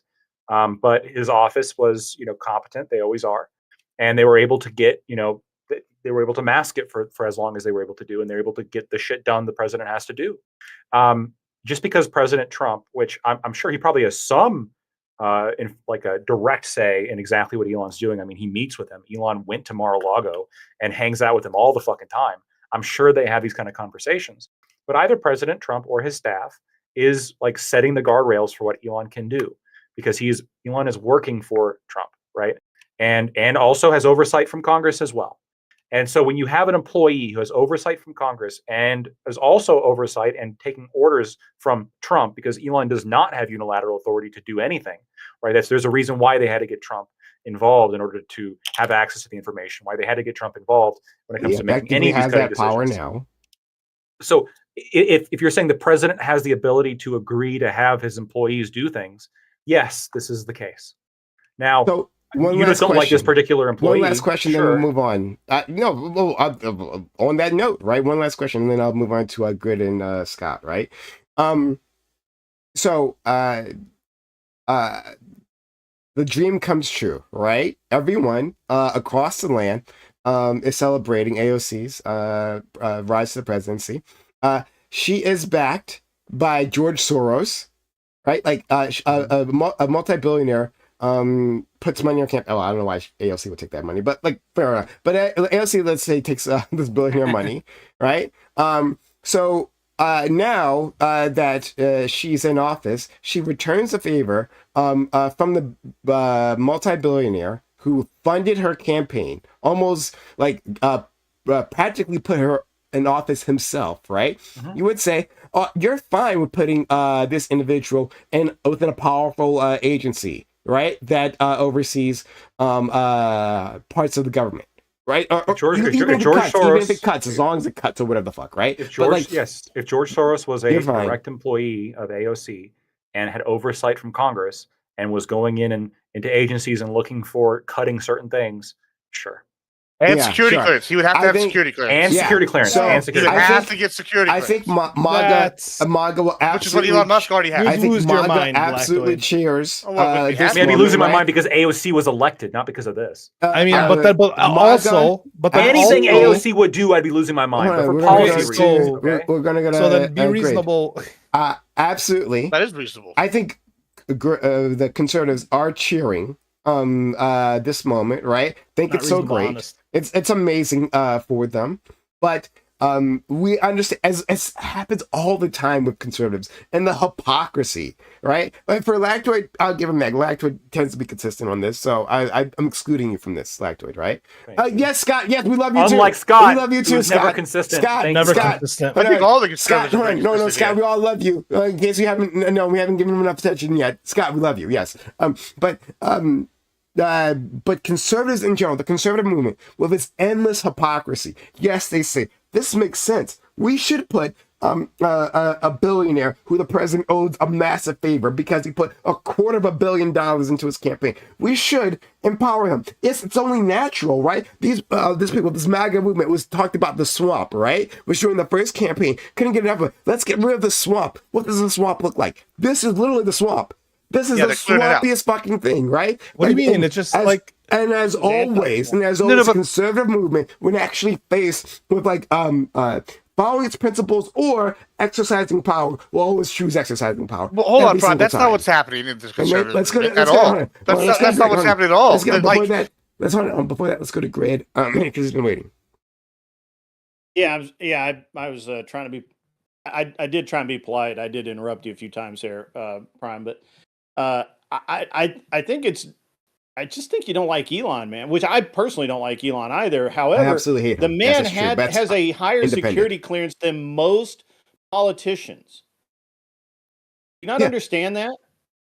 I do. A lot of politicians work with space. How that's a good thing. That's not a good thing. Hold on. Did you know that Elon Musk, that's not a good thing? Elon Musk had a lower... Wait, it's a good thing that some random guy has more clearance than most politicians. He's not some random guy. He's a defense contractor. Our intelligence agencies have had questions about... Do you not understand No, but don't listen. Our intelligence agencies have had questions about Elon Musk. I know how it works. No, you don't. Because Elon Musk, our intelligence agencies have been questioning Elon Musk for a long time. Hold on, you literally don't know what the fuck I'm going to say. You literally have no idea what I'm going to say. You have no idea. Hold on.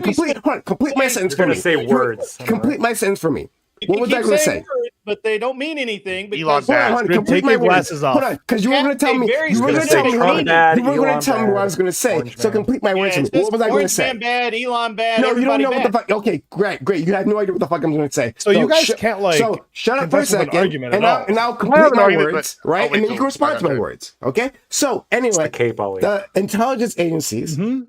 have You're had invincible. questions about Elon Musk for years, right? Elon Musk has had a lower clearance than his SpaceX employees. That Elon Musk could technically not be within meetings, right?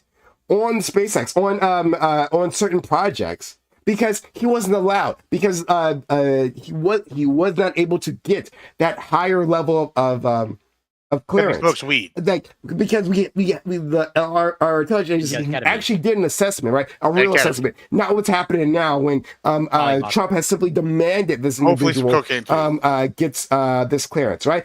Trump simply gives it to him. That doesn't mean that he necessarily is a trustworthy individual, that he isn't compromised at all, right?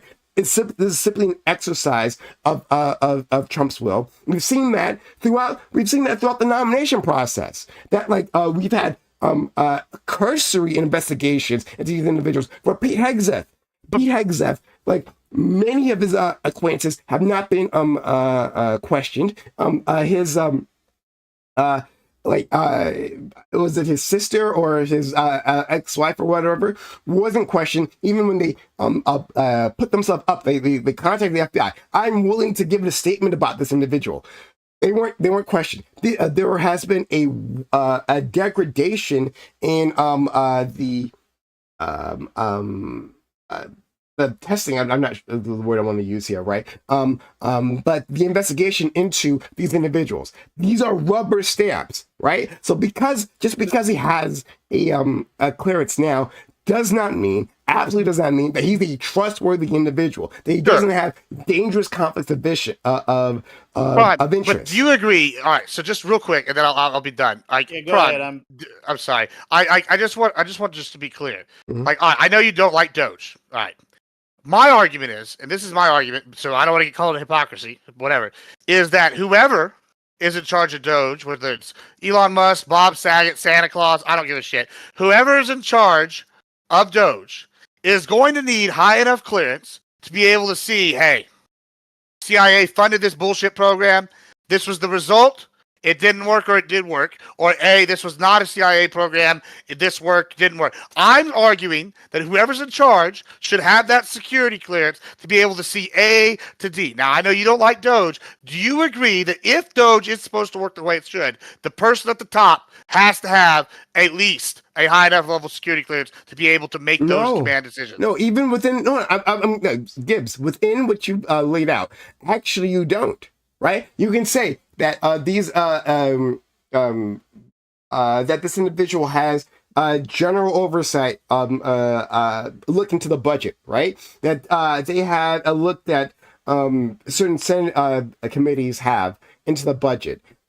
But maybe they don't have a deep understanding of each individual operation. Why? There's no reason to, right? There's no reason to give all that power to this individual, this unelected individual, right? Trump has that power, and sure. You elect the CIA director? Sorry, what? You elected the head of the CIA? The CIA director is put in place by the president. He's not elected. Right. Okay. So they're not elected, right? Yeah. Right. So but the CIA director, he has a view into the CIA, not the entire government, right? So the person who has that view of the entire government would be the president. He didn't like that he bought Twitter. He has that view. So no, I would not give that. Even if I was a supporter of Doge, which I am absolutely not in favor, and it doesn't matter that Elon happens to be the person in charge. I mean, it does matter because he's a particularly a vile individual, and he's particularly how do you expect Doge to make cuts? He's particularly what did he do that was vile? But even if it was someone else, right? What's someone so vile else, about Elon Musk? Hold on. Well, let's I have a whole list. That's That's a long discussion. I love to have with somebody it. else. I have a whole list of reasons to have a problem with Elon Musk. Sure, but Okay, what okay, about somebody else? He's pro-Israel. But even though someone else, no, it's not. It's not about That's being not pro. part. That's not part of it because I didn't Israel. even- Yeah, because everything gets reduced to Israel's Hold on. Get over it, Lactoid. Get over it. Zero. Get over it, Lactoid. Lactoid. I actually don't appreciate you flattening my opinions just to, hey, has a problem with Israel. I actually have many complex opinions. We asked you. You called him a pro-Israel violent. side can never get over that. What about somebody else? Right? What about somebody else? My problem with Elon Musk does not have nothing to do with Israel at all. I actually didn't know. What are some of the problems then? No, Lactoid. What about? I love to talk about it because he's disgusting. But later on. Anyway, so but what about somebody else? To answer your question, no, I don't think an individual, even one that's cutting parts of our government, needs to have that deep of operational knowledge into everything that's happening. So then how are they going to know that it's actually doing? So my one question is, how are they going to know if they don't know what the beginning is to the end? That's what I want to know. I'll answer that in mine, right? So we're getting a little heated here. So let me pull it back a little bit. So Admiral Gibbs, I totally understand your position, which is, how is it that someone can effectively cut government programs if they don't know what the government programs are doing? If they don't actually know what, someone has to have the ability to understand what the stated goal of the program is and judge its effectiveness to determine whether or not that money is being utilized in an effective way. If I think that money is going, like you said, to some fishing village, and I don't actually understand that this is a secret operation to stop the Chinese in that regard. I'm not saying that this is good or bad. I'm just saying from a purely descriptive position, how am I supposed to know whether or not I ought cut that program when I don't realize that the goal was actually to stop the Chinese, not to fund some fucking fishing village. So I'm looking at $200,000 as some fishing village as a waste of money when really $200,000 stopped the Chinese from getting $1 billion project done. All of a sudden, that's money well spent. I understand your position there. There's a few problems here. So first and foremost, let's talk about security clearance. I have top secret security clearance. I'm a fucking ANCAP streamer, and I have top secret security clearance that I got reissued from my secret security clearance when I was in the Army, when I was working for the post-enumeration survey for the census, because I was quality control for quality control. I needed that access because I needed to look in every single solitary American's, all of their census data, including pictures of their home, whenever I wanted on a laptop at the touch of a button. And I needed to be trusted that I wouldn't fucking do crazy shit with that information. Because I could just be like, oh, I want to know where Justin Timberlake lives. And I could go look that up, know where he lives, know all of his information immediately. That being said, intelligence agencies don't work like they do in the movies where there's secret and there's secret and then there's top secret, right? Secret and top secret are really small security clearances. When you're talking about intelligence agencies, you're talking about secret and top secret and then interim intelligence, right? Which is you're in the process of approval or you're in the process of leaving your job or something, so you get a different type of security clearance. And then you have two other types of security clearances, which are sensitive compartmented information, and then you have special access programs. Now, with sensitive compartmental information, you have access to a domain of intelligence at the highest level, right? So you're a drone pilot and you bomb people in the middle. Okay, you are aware of things that are you are aware of every detail that is necessary for that job, which is at the highest levels of government. But you don't have access to any other type of shit that's going on in your department or going on in intelligence, et cetera. Special access programs, which is you'll often hear called PRIVAC or privileged access, right, are people that are in charge of agencies, right? So if you're in charge of let's say a section of the CIA or something, you're part of a special access program. You have privileged access because you need to be able to manage everybody. Here's the problem. And I love how people really don't trust Elon Musk. And I love how people are showcasing all of the problems with this, is that you're kind of already made my argument for me why USAID needs to fucking go. We have a close to $50 billion funded program that the CIA uses to topple regimes, to destroy countries, to destroy democracy, to censor people, to ensure that the right people get elected, even in countries that we're presumed allies with, because they don't want the right-wing populist candidate to win, is the current kind of push from the CIA, etc. And we recognize that one individual can't actually oversee these things, that it would be too dangerous to give these people all of this information. We've had Congress that has been, that we have committees on Congress, congressional oversight committees. And what did they do? They watched James Clapper go before them and say that the NSA does not wittingly or in any way, shape, or form utilize people to collect people's data en masse. And then they all knew that he was fucking lying, that the NSA was doing that. Edward Snowden proved that that was a lie. And all that he got instead of going to jail was he got a permanent gig at CNN as an intelligence correspondent. He got fucking money from the very same institutions that are funded by USAID. Look it up. Media organizations in America, your tax dollars fund state media. That is part of what they do, is they fund our own media programs so that they can have access to intelligence agencies, so that the intelligence agencies can tell you, the American people, what you ought to think, because you don't have a right to all of the sensitive information.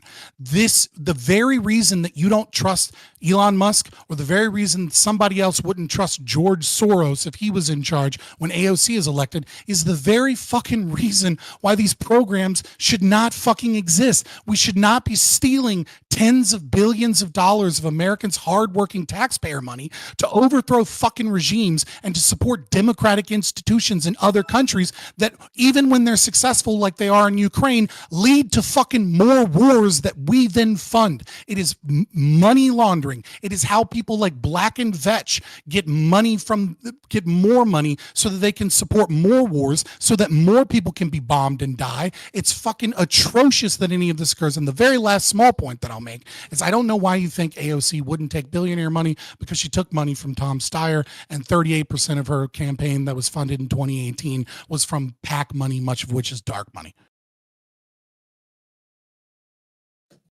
Damn, Scott. Even the good ones are all corrupt.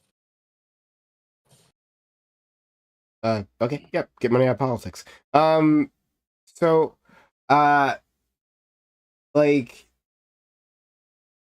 one's demonstrated why like Musk is trustworthy, or like why they're okay with but it shouldn't with, like, the program being run the way it is. But the problem is, like, it should have to rest on Musk in the first place. The fact that I know it could be, yeah, no, I hear you. But they're rooting, but they're rooting, and they're kind of championing and like caping, which is like, I understand that, like, it's your team that's in charge right now. You're hoping for the best. I'm saying, like, you hope for the best, you pray for the best, but you expect the worst. And it seems like you're missing that part of the equation, is that, like, you're kind of blind, like, to any skepticism of, like, the process that's being taken, or like the person. Well, I'm not talking about you, Gibbs. You've been skeptical. I'm more talking like Lactoid. I kind of want to, like, I want to understand his, because, like, me and him have argued about the principled stance. And if you're a libertarian, right, like, I understand that this seems like, okay, this person's taking away, like, that they're taking away power from the president. But once again, all, like, the average person sees is, like, oh, this billionaire, everyone learned the word oligarchy this year. So, like, all of a sudden it's like, oh, the billionaire is taking over. The democracy that we had has become an oligarchy, right? And, like, yeah, why are so many people putting, like, trust in this person that we're saying, like, to the point where you're saying he has no power? But I would argue that, at this point, the president's right-hand man, like, right next to him all day, every day, at every event, at every, like, showing. What that dude? The billionaires already have power. The billionaires already run our fucking government. Yes, we know. I'm asking Lactoid why he trusts this one particularly and is okay with it. You keep rehashing the same fucking argument because no one's answering the fucking question. You're just getting angry. We've answered it like 20 different fucking times. Well, you've been yelling. I don't know. Talking to Lactoid has, I have, Admiral Gibbs has, Grid has. Yeah, but you're over scary. And over and over again. You're scary when you do it. I'll say this. In addition to everything I've said, I think that Elon Musk has proven himself through his companies to have an eye for efficiency. SpaceX. Can you elaborate on that? I will. Look at the cost of space flight in terms of launching shit per pound into space. before SpaceX and following SpaceX. SpaceX specifically has led the way. Even critics of Elon will say, because there's scientists who are good at doing science. Elon Musk specifically led SpaceX into being what it is, which is a incredibly efficient driver of innovation in spaceflight. Yes, he had money. He funded it. Yes, he funded it. Correct. He also runs it administratively. Okay, so let's say we grant that. What else? I don't grant that, but go ahead. I will. Sure. So we've got a history there of one of his major companies that gives him almost all of his security clearance that is directly involved with his efficiency. We also have him being an innovator in the field of electric cars. This wasn't. Hold on. We're not going to pause yet. You can pause after finish the sentence real quick. Like this is. I understand that you can say it's like some mistakes are made in Tesla. Before Tesla, electric cars weren't really a conversation in the U.S. Okay. All right, for sure. Okay, even I grant that. Okay, so Kia didn't exist. When did Elon announce that full self-driving autonomous cars were going? What was the timeline? Do you recall?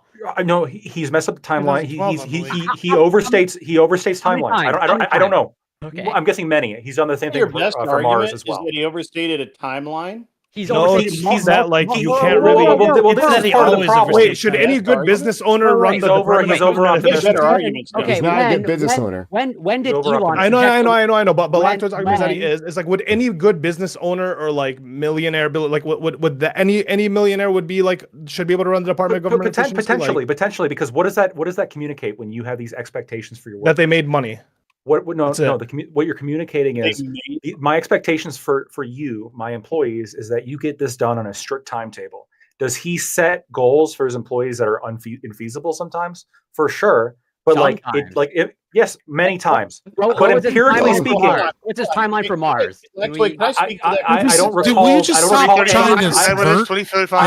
recall. I don't recall any of the specific years that you're going to point out. What I'm going to say is that I do know for a fact that SpaceX specifically, when it comes to cost efficiency, has been an absolute industry leader. When it comes to electric cars, Tesla's been an absolute leader. And so then Elon gets into this Doge shit. And he starts immediately making great recommendations for all the reasons that Scott said. If someone's looking at USAID and saying this is kind of a bad idea, that demonstrates good judgment. So, if I may, Lactoid, just one thing. So I actually, the reason that Elon made those bold claims for Tesla was not to actually ever deliver the car on time. It was to attract investors and keep that interest up. Even when he missed the date, it kept the interest up. And by a decade? That's what scammers do. That's what scammers do. Sorry? The biggest criticism I have of him is that video game faking shit. Yeah, that was pretty bad. That's pretty bad. I don't know the video game thing. I can't go into that. It's pretty sad. So I actually... Sorry, you go first. Good. I actually had some. I'm the only Path of Exile player here. I can confirm he faked that. Theranos also kept interest up for investors, by the way. Yeah. It's perfectly fine. Excuse me. Yeah, he did that specifically, my opinion, to keep interest up and from investors. I don't know, like Theranos, single corporate guy that doesn't do the same thing in one format or the other.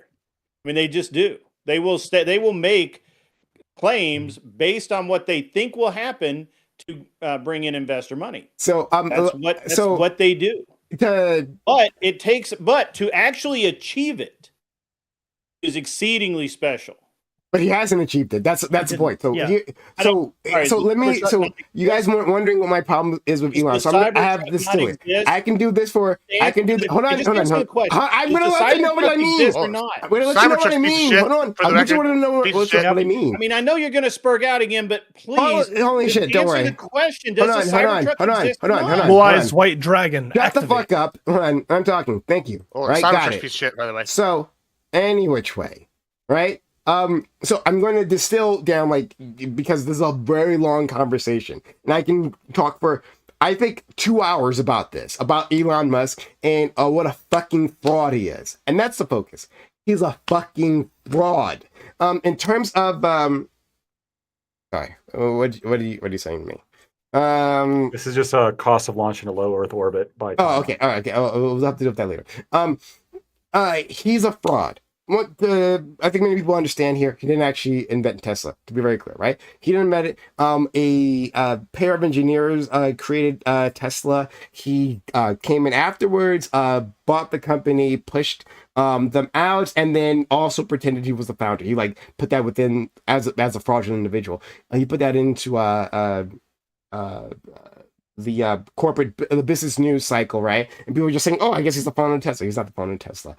All the innovations Didn't you just came buy from it those. basically for the name? Uh, Like, wasn't it even like they hadn't even sold like a single electric car? when he Part of purchased it? the Yeah, agreement was that he was listed as a founder because of how much he did for that company. he didn't. He done well. What he's done is market, right? So the thing that I give him is that he's a fantastic marketer. He is. There's a reason why like him and It was Trump not get just along. marketing. And right? he also Like, this secured makes- Obama bucks for it. That was one. Yes, of the exactly. That's the other thing I was Yeah, going to get he into. Hold on, raises but we're gonna- funds. He's a money guy. from the government. Yeah. Yes, from the government. Yes, these individuals are What better money person to be in are- charge of government efficiency? Yes. Okay. Oh. And again, see, there's hypocrisy because the way he did that was like straight fraud. With the government, right? No. Yes, literally fraud. Straight fraud. How did he commit fraud against the fraud. government? And hold on, we can go through that because he said he had a business relationship that he didn't have, right, to secure funding, and then he used that like private funding. Then he used that to get government funding as well. But we can go through that some other time, right? We can go through this. So I'm just trying to give you a quick rundown because this is a long conversation, right? So he Talking about the SEC. all the innovation that's come out of Tesla has come from those original engineers, right? They've been asking him for the Tesla Roadster. Hey, when are you gonna Elon? When are you gonna provide the Tesla Roadster? I believe it was 10 or 11 years ago. He promised his Tesla Roadster, right? And he took pre-order money for the Tesla Roadster, Down right? payment.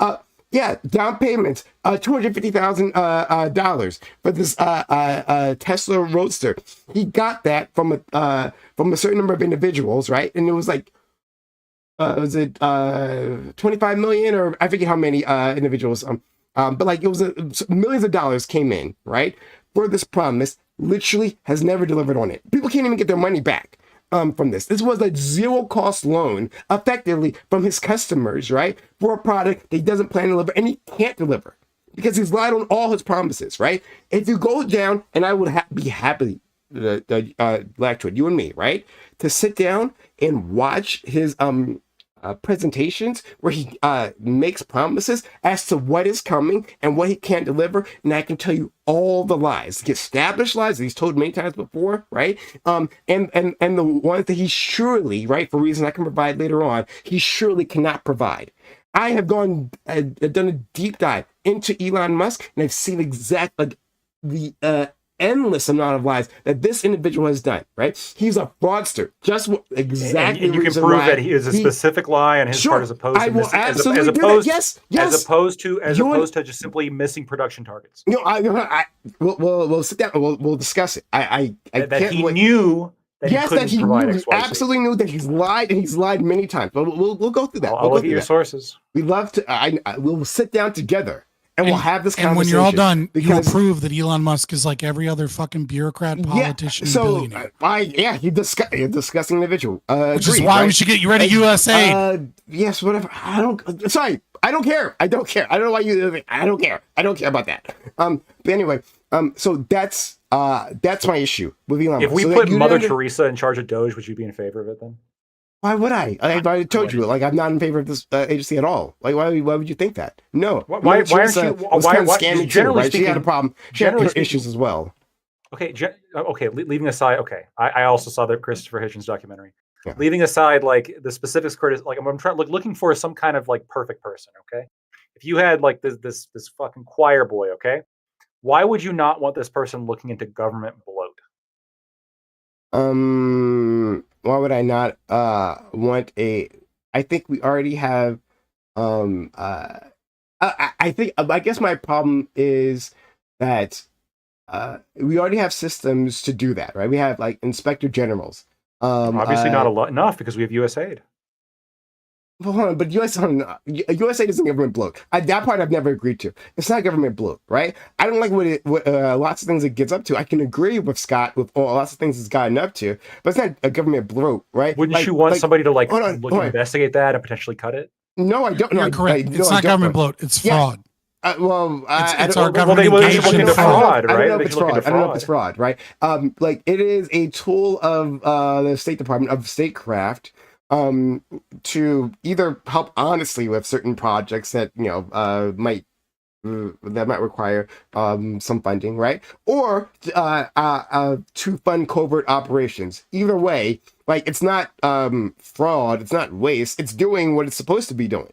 So I don't look at it in that way. Now I can say every time. If it says if they say, hey, if they say, for example, hey, we're funding irrigation efforts in Afghanistan in, let's say, the 2010s to help farmers, maintain themselves. But what you don't realize is that they're not telling you that the United States Institute for Peace is working alongside the Taliban, and that the USAID is specifically utilizing irrigation systems with the Taliban to make sure that the trade of heroin is being moved massively. And the American public is being told that we're helping farmers and irrigation systems, but really what we're doing is we're helping the Taliban fund heroin. Because I don't care about that, right? How is that not fraud? Hold on, listen. I'm literally about to explain that when we're dealing with intelligence agencies do covert operations all the time, right? Ones that we hear about, ones we don't hear about, right? The fact that an agency in and of itself is using certain funds for a covert operation, right? In the supposed interest of the American people, quote unquote, right? Like that in itself doesn't bother me, right? Now the actually specifics of the operation might bother me, and I can find agreement with you there. But the very fact that yes, a covert agency is doing covert things doesn't bother me in and of itself. I don't care about that. But it's not the CIA. But this is the problem. This is the problem: is that we're not talking about a budget that was given to the CIA. Okay, under the Ronald Reagan administration, he had to reform, in the eyes of the public, the CIA because the CIA had gotten a massively bad rep from the American public and from the world abroad because we were engaged in regime change wars and assassinating, public elected officials, etc. And so what we have now is a fraud to the American public, where most people hear the term U.S. aid and they think it's foreign aid, which is what they was set up to do, and then it is sold to us as if we're helping people with irrigation systems and schools and all these other things. I've already given you my answer. That is fraud. Okay, you're not talking about money given to. Hold on. You're not talking. No, but you're not talking about money that is given to the CIA, and then we're like, hey, we're not allowed to know what that money is.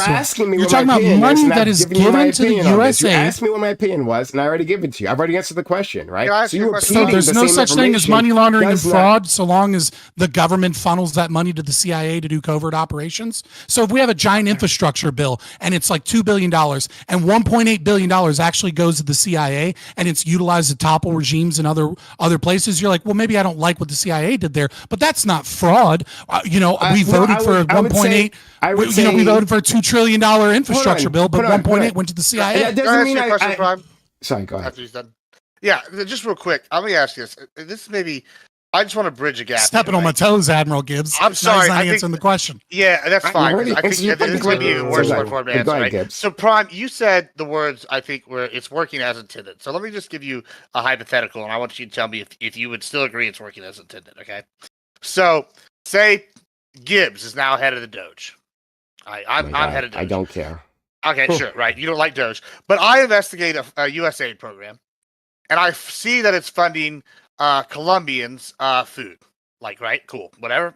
And then it turns out that it's actually a CIA front to bring cocaine to the United States, turn it into crack, and sell it to minority communities. Now, that is the stated goal of this organization. Would you, of this thing on in the CIA memo, would you agree that that is not working as intended for USAID or the American populace? And needs to be cut.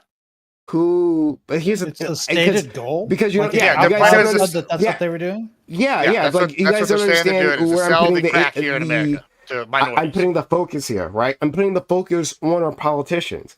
I'm saying that if like that's the goal of our politicians, and like it's doing what it's supposed to be doing, right? That's an agency that is doing something I don't like, right? Lots of agencies do things that I don't like, but like and they're lying to you about it. Yeah, they lied to us the about U.S. it. government lies all the So goddamn it's time. fraud. Agreed. So it's fraud. Whatever. Yeah, so So you agree that it's fraud. but I don't. Sorry. Not if. It would be. I don't know. I don't know the best way to. Gibbs said that it was a stated goal, which means Yeah, they're so- saying out loud that that's No, what no, they're no. doing. Within So the it's not memo, like- no. in That's the memo. same You know goal with USAID? internal memos. In an internal That's memo, not what's yeah. happening. Oh, I see. Okay. They You know, said their goal is to feed USAID funded the Colombians. Contras. Do you know that? Yeah. Prime?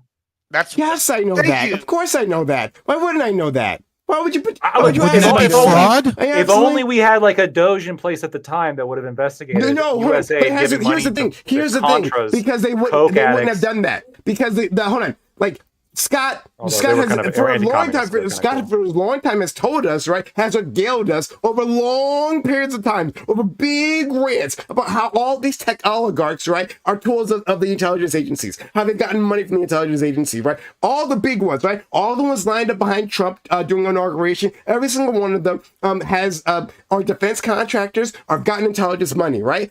Well, here's what I think, and like I said before, it actually matters who's running these things.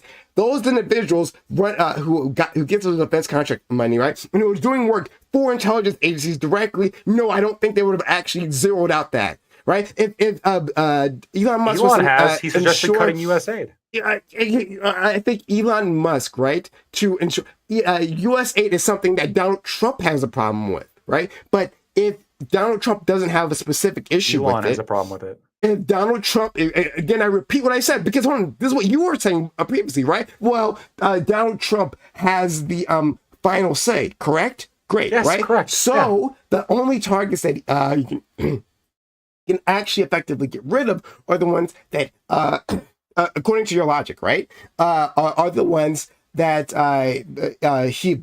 President Trump approves of. Great. Right, correct? Then what's the problem? Okay. Yeah. Then what's the problem?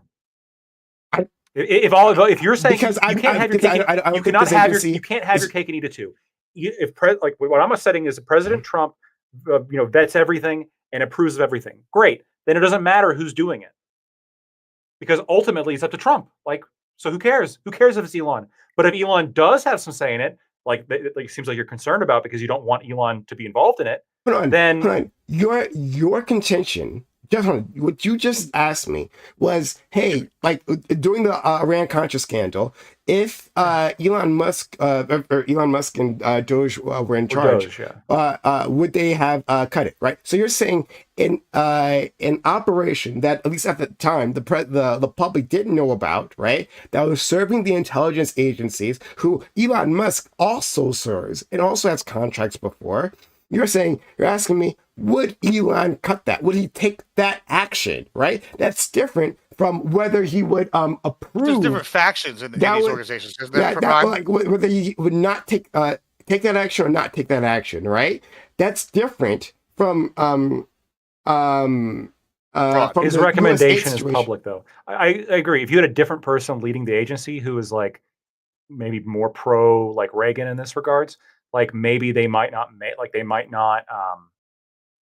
be as based as Elon's being, sure, and if like investigating the right agencies, that's fine, I guess. But like move away from either. Because here's the thing: if Elon is following Trump's like directives, then that's great in your mind because hey, he's following the will of the elected official. If he's not, which seems like really the only case that's going to make a problem. He's already demonstrated some good judgment because he's recommending cutting do things to his advantage, right? Like destroying other, like getting rid of. Okay, and, have a good go one. somewhere else. Have a good one. Getting rid of other competitors' contracts that he wants. Like he could cut those contracts. Oh, this isn't inefficient, right? He's going to be denied. No, he's going to be denied if it's a conflict of interest. And why would it be? Why would it be again? If it's another defense contractor that he's in competition again, hold on. Once he's exercised his power over Congress. This is the part that you don't seem to accept, right? He's literally shown his power over Congress. You're assuming that this must be good oversight. This body, right? This legislative body that just literally bent to his will, just a few months ago. bent to his will. Because he sent a tweet out. He sent a tweet out. Not those members and not the president. Oh, not those members. Yes, because not the president. Explain who these members are. These brave members of Congress who don't respond to primary challenges. I'm glad Prime you discovered not trusting the government. No, Big fan because of that. Lactoid is under the. I haven't seen any threat that he's made against those specific Lactoid. No, it's not. No, Lactoid. What you're telling me, friend.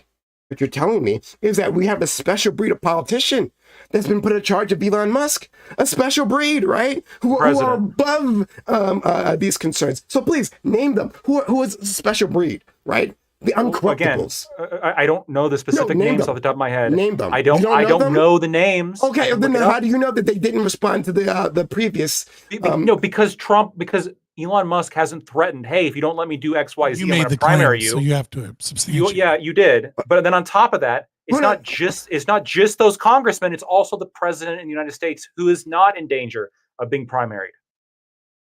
My claim is that all those congressmen and senators, right, are subject to the exact same pressures, right, of getting reelected and not wanting to be primary, not wanting millions upon millions of dollars to end up in the coffers of a possible opponent.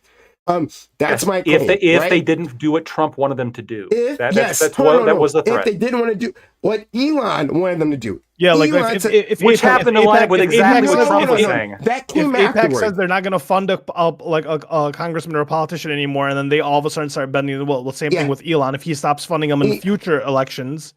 Like, I love this, how you're trying to rewrite, how you're desperately trying to rewrite. Wait. You guys attribute all this business and shit to Elon. Look what he did with his own platform. It's supposed to be a free speech platform. Someone made fun of him Asmongold made fun of him for the game. He removed his verification. He removed all the verification for the people who were doing the talking shit or whatever for the H-1B visas. So it's like, this is the person that is he pulled the check marks from the Groypers. And look, I've criticized that decision. I think X is much freer now than it was before. Yeah, but he comes into a position and improves things. You're giving a soft criticism. He doesn't make things better. Do what he wants. No, it's not a soft criticism. I criticize that. I criticize that publicly. Wait, hold on, Lactoid. I thought that was a very bad decision, and I thought that was hypocritical. Hold on, Lactoid. So you're arguing I'm not saying he's perfect, but nobody's perfect. No, but I'm saying this is the person that you want to let be in charge. This is the person you're okay with being in charge of Doge. Wait, one second. Yeah, and as a private person, you criticize them for it. This is the person. The person that you criticize for being that petty with his own platform, right? Is the person you want in charge of government efficiency when he has not only the finances to fund any race at this point that he wants. But you think that he's not going to exert that same pettiness when it comes to people who stand against him in any way, shape, or form? So with the amount of oversight he has right now, it doesn't. I understand the concern. With the amount of oversight he has right now, there doesn't appear to be an ability for him to exert pettiness, especially over the president of the United States. If that proves to be incorrect in some way, then I'll eat my words. But right now, what I see is somebody who has been overall a net force for good on X. Overall, a net force for good in terms of space travel and cars, and then this fucking dude gets into the Doge, and one of his first suggestions is cutting this horrible program. I'm seeing nothing but good. He's literally destroyed Twitter. But hold on, $10 super chat from Alexander Wynn. They say, are they not Twitter anymore? Twitter is literally destroyed. But fair enough. Are they? The super chat says, are they okay with this because it's Trump and Elon? What if it was Biden and his son, or Harris and Soros? Are they good with this precedence? Billionaires with their hands in every executive pie. And I believe you've answered this question. The answer is yes, they are fine with this. I asked them directly, but thank you for that super chat. But I'm going to expand on what your question was, right? And Lactoid or anyone else can answer this, right? Who's supportive. Putting Elon aside, right? I have big fucking problems with Elon. Lots of problems with Elon. But we're going to put him aside for a second. Let's replace him with a generic billionaire. Who has a multinational or international company that has contracts, right, in front of governments across the world. This individual, right, who has conflicts of interest, has all kinds of priorities, separate, completely separate from the American people. Are you saying that the functions of our government are better? I think I know what Scott's answer is, but the functions of our government are better in the hands of billionaires like the ones I've just described. You'd rather that individual with all those conflicts of interest, even with our enemies, right? So our political rivals, you'd rather have a billionaire like that have massive power within our government rather than lowly bureaucrats who lack that. Is that really the better option to all of you? It depends. It depends who they are. It depends what their history Why would that is. matter? It depends what they've done already. It depends on what their agenda is. There's They're all serving sorts at the of things. pleasure of the president. Why would it matter? They have In oversight. terms Why of- would it matter? Well, then it doesn't matter who they are. If they have oversight of the that's your president, argument. they That's could your be either argument, or. right? You're saying that this person Elon Musk has oversight, right? And he has strong oversight. And so, Yes. so compare that with, because you're saying it matters what happens in the past. But what does it matter if it happens in the past? Yeah, If the reason why that matters, you think again, that- I'm looking for somebody with an eye for efficiency. I want somebody in this agency who can go in, look through a balance sheet and say, I identify XYZ problem. I'm going to bring XYZ problem to the attention of the president. Hey, Mr. President, here's XYZ problem. Could a bureaucrat what are your do that? thoughts on Could a what we should do bureaucrat- about it? I suggest we do XYZ. Could a And the bureaucrat president do looks that? at this and says, So it let's doesn't matter. It compare. doesn't matter if it's a bureaucrat. Doesn't matter if it's What my about an mom. accountant? Okay, so I'm asking. If they're good at so it, I'm comparing. that's what I so- want them to do. yeah, That's what okay, I'm then I'm saying. comparing. You Then asked I'm me a comparing. Hold question. on. Then I'm comparing. Okay, great. So you're saying that it just matters in your eye, even though there's lots of contradictions here. It just matters in your eye that it's a an individual who has an eye for cutting, right, and efficiency and all that, right? So we have a appropriate bureaucrat. security clearances and So oversight. it has all that good stuff, right? All the Great. requirements that you want, right? This individual, right? Compare this individual who makes, I don't know, $200,000 a year, right? From the government, with no other conflicts of interest, right? Right? Compare that to a person, this generic billionaire. Which one would you like? The person without the conflict of interest or the person who does? And they both have the same qualifications to do this particular job. As long as the billionaire is being denied access to anything with a conflict of interest, there wouldn't be a conflict of interest, which is what they're saying is happening. They have loyalties to priorities to another nation, because of their business interests. Yeah, And they would look, look- if they're handling anything regarding those foreign nations, It's then I prefer amazing the that one you with guys all I of a prefer sudden I prefer don't the understand one the power without of money. the conflict. I prefer the one without any kind of conflict of interest if they have to look into conflict of interest. But what President Trump has said is that if there's a conflict of interest that's identified, Elon doesn't look into it. Now let me ask you that. Let me ask you something. If you have somebody with the proven, I know you hate him, but he does have proven business acumen, and he absolutely. I sent you the Elon chart Musk of does not. SpaceX. Okay, the SpaceX, that's all nothing. He's actually not like an engineer I who think developed no, shit he's when not he an was 8 engineer. years old. No, he's not an engineer. No, he doesn't understand What are you rockets. talking he doesn't. about? I know because this is new to you. You've never heard this. You don't know anything about Elon Musk, right? This is what I'm saying. We actually have to have a long conversation. This isn't a soundbite worthy thing He that we was usually lead do engineer at here. SpaceX. He developed computer gives programs when he was like 9 years gives old. himself the title lead engineer, but he's not an engineer. He doesn't know anything about. He's bad at software development. We've had people within his companies that talked about how he's bad at software development. He doesn't know anything about rockets. His rockets are actually PayPal did bad. pretty good. But PayPal developed Love by other PayPal, people. fantastic. PayPal developed by other people, right? There's a whole PayPal mafia, right? Like Elon, and they tossed him out. Right? So He sold Elon it. Musk is a fraud. sold it I in have- Compact. You don't Sold it believe for, it. like, I a understand bunch of because you fucking haven't money. heard this before. It's not getting I have to thrown prove out. it to you, but I can't do that right now. We don't have the time. Okay, And we if I- don't if I have may, the time. if I We may, don't have the you guys time, are so I'm going- not convinced. You guys are going back and forth about Elon. Let's just completely fucking take Elon out of this, right? And I know Prime, you kind of tried to do that with like a different billionaire, right? And that before- like funded, Oh, actually, never mind. Never mind. Go ahead. Keep going. Sorry. right? Like what if, different scenario, there's a different billionaire with, access to the president, who is then in charge of this, this committee, and then is able to presumably, view things that aren't a conflict of interest or are a conflict of interest, et cetera. My big problem with this is it seems like you guys have this weird inherent trust of government that has proven to not be worthy of your trust in so many fucking ways. The topic is about USAID. And what we are talking about is a program that is ostensibly foreign aid to help people, to do nation building, to help, build wells and farming communities, etc.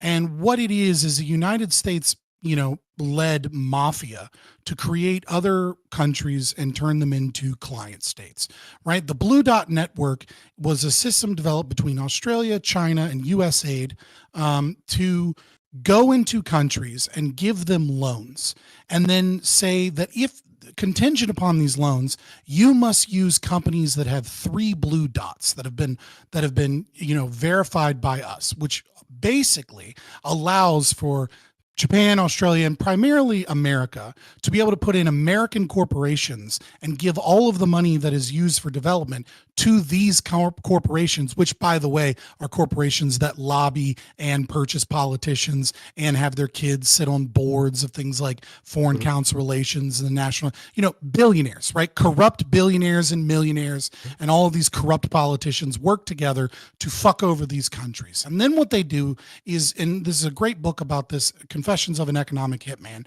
what they do is they wait for the Federal Reserve to raise interest rates. And the moment that they do that, many of these countries, they depend upon leveraging additional debt to pay off debt that they got before, because they thought they were getting this great deal, but it turns out all the money went to American corporations and there's very little return on investment because the money doesn't stay in their country. Then what the IMF does is they come in and they offer them more loans and they get them, turn them into a debt thing. Then another program, which was created in 2021, which was the G7's Build Back Better world, right? Off of the model of the Blue Dot Blue Dot program. Blue Dot program. Right. What they do is they offer grants instead of loans. You're enslaved in debt. So what we're going to do is we're going to offer you grants so that you can get out of these loans. And we're going to use the World Economic Forum and the G7 programs and the IMF, et cetera. So now you're no longer in this debt cycle. Of course, unfortunately, if you want these grants, you're going to have to change your government the way that we like you to change your government. You're going to have to engage in privatization the way that we want you to engage in privatization. You're going to have to enrich the American empire more. So throughout all of this, what we have is an incredibly corrupt system that is utilizing and maintaining wealth of the millionaires and billionaires, that is designed for the wealthy elite, NGOs, corrupt politicians to make defense contractors, NGOs, millionaires and billionaires, all the people that you don't like, more money and more power. And so we have a different institution, a different thing, which is Doge, coming in and saying, this is bad. And you're going, but the billionaire is corrupt. Don't we hate this corrupt billionaire? The whole fucking system that he's trying to destroy is a system of corrupt millionaires and billionaires. I can answer your question very easily. It's because I don't look at this as good guys versus bad guys. I don't look at this as... Neither do I. Oh, okay, great. Well, then we're already on the same page, because I look at this as bad guys versus monsters, or a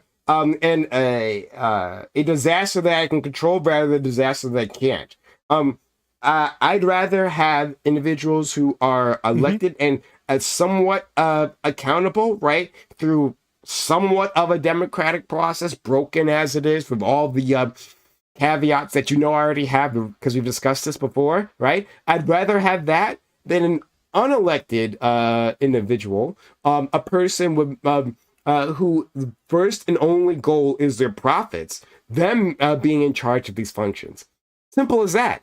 Okay. Yeah. No. Like I follow that. Here's my problem. When you were pressed much earlier in the conversation about Doge and why we shouldn't have Doge, your response was, and it seems like you're parroting this response to a certain degree, was that, well, we have the Inspector General's office. We have these institutions within the state that are designed to make sure that this money isn't wasted and that this money goes to the right places. But all of these systems were the very systems that failed to curtail this $50 billion of world-destroying, humanity-destroying systems. And now there's a new guy coming in that says, let's get rid of this shit, and you hate him off of the principle of him being a billionaire. I know. This is why I didn't look at it as fraud, right? So in terms of lying to the American people, sure, yeah, great. Like, I agree with you that it's a lie. If you say that we're instituting some sort of program to accomplish this goal, right? You announce this to the public, right? Or don't announce it to the public, right? But the public thinks you're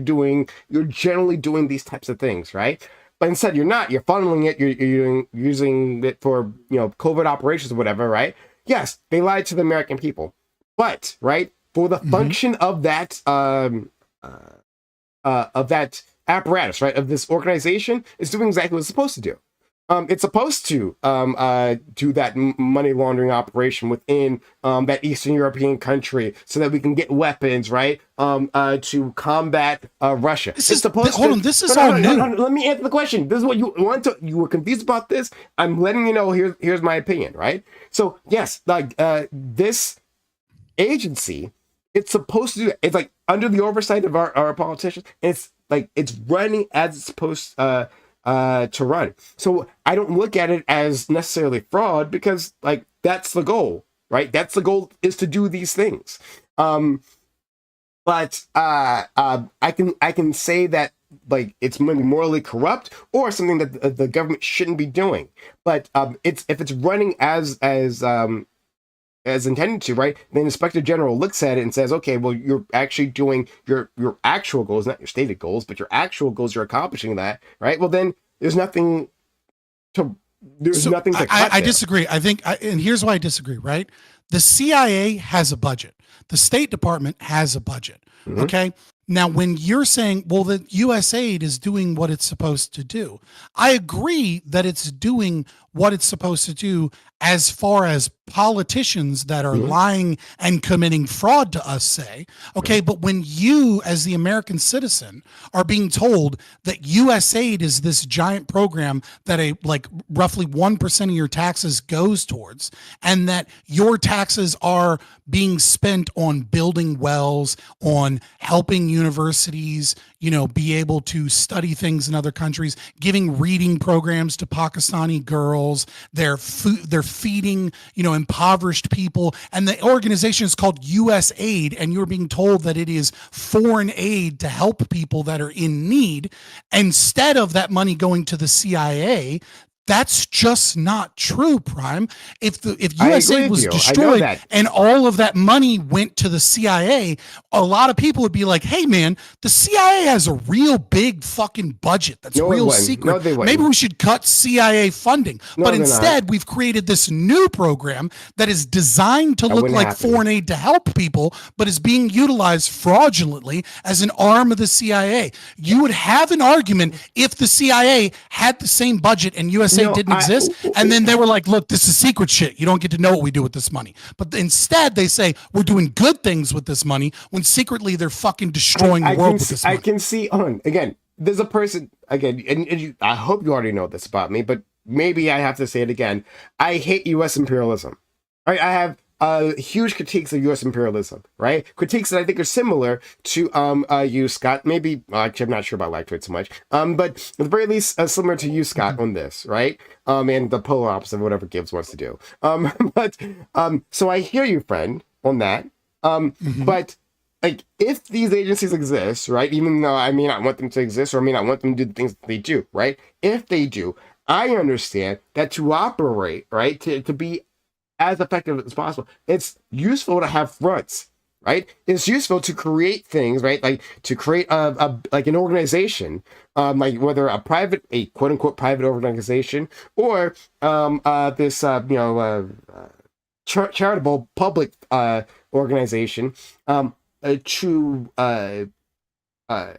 accomplish missions, right? To launder money through them, right? To run drugs. I like we send a shipment of food, but like buried in there is like a shipment of AKs, right? As well.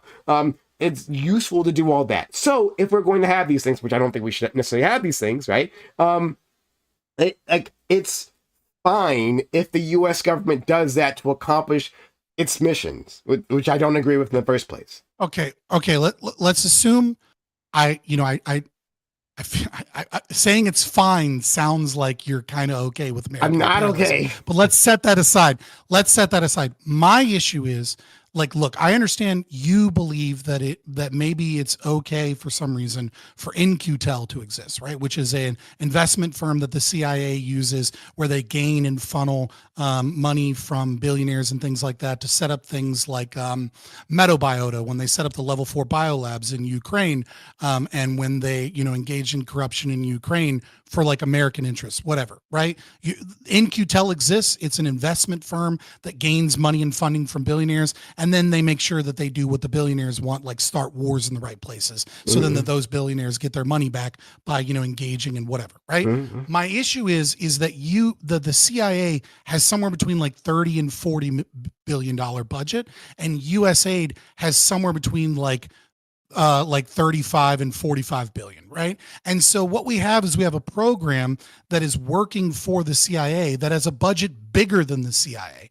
And I just do not buy this argument that it is okay and that it is acceptable that we have a program that works towards the interests of the CIA, who knows what percentage of their budget is towards CIA goals. And they certainly work with and communicate with the CIA to make sure that whatever they're doing aligns with the State Department and CIA goals, that is bigger than the CIA itself. And the American public is being told, hey, it's only like 0.8% of your budget is going towards the CIA, when maybe it's actually 2% of your fucking budget. I think that that's fucking fraud, Sure. Especially when it's being used for evil purposes. It's bad. It equals bad, right? Where I would start with this, I would start with here's where I think we build a bridge. I start with the Pentagon. The Pentagon can't pass an audit, right? Where does our money go, right? This is a small ball, right? This is a tiny portion of the problem, right? Like It's a great start getting rid of USAID. Would you support Elon cutting the Pentagon? Well, I support. Let's say Elon investigates the Pentagon and then goes to Trump and says, I support the Pentagon being cut. I don't support Elon having the power to cut the Pentagon. No, hold on. He doesn't have the power, but he brings suggestions to Trump and then cuts the Pentagon. Oh my God! Please stop. That's him having the power. Wasting my time. Stop wasting my time. I've already answered the question. I'm supportive of it being cut, the Pentagon being cut. I've been talking about it for years, right? You've heard me talk about it. I'm not supportive of Elon or whoever the fuck pulls the trigger through the recommendations of Doge doing it. No.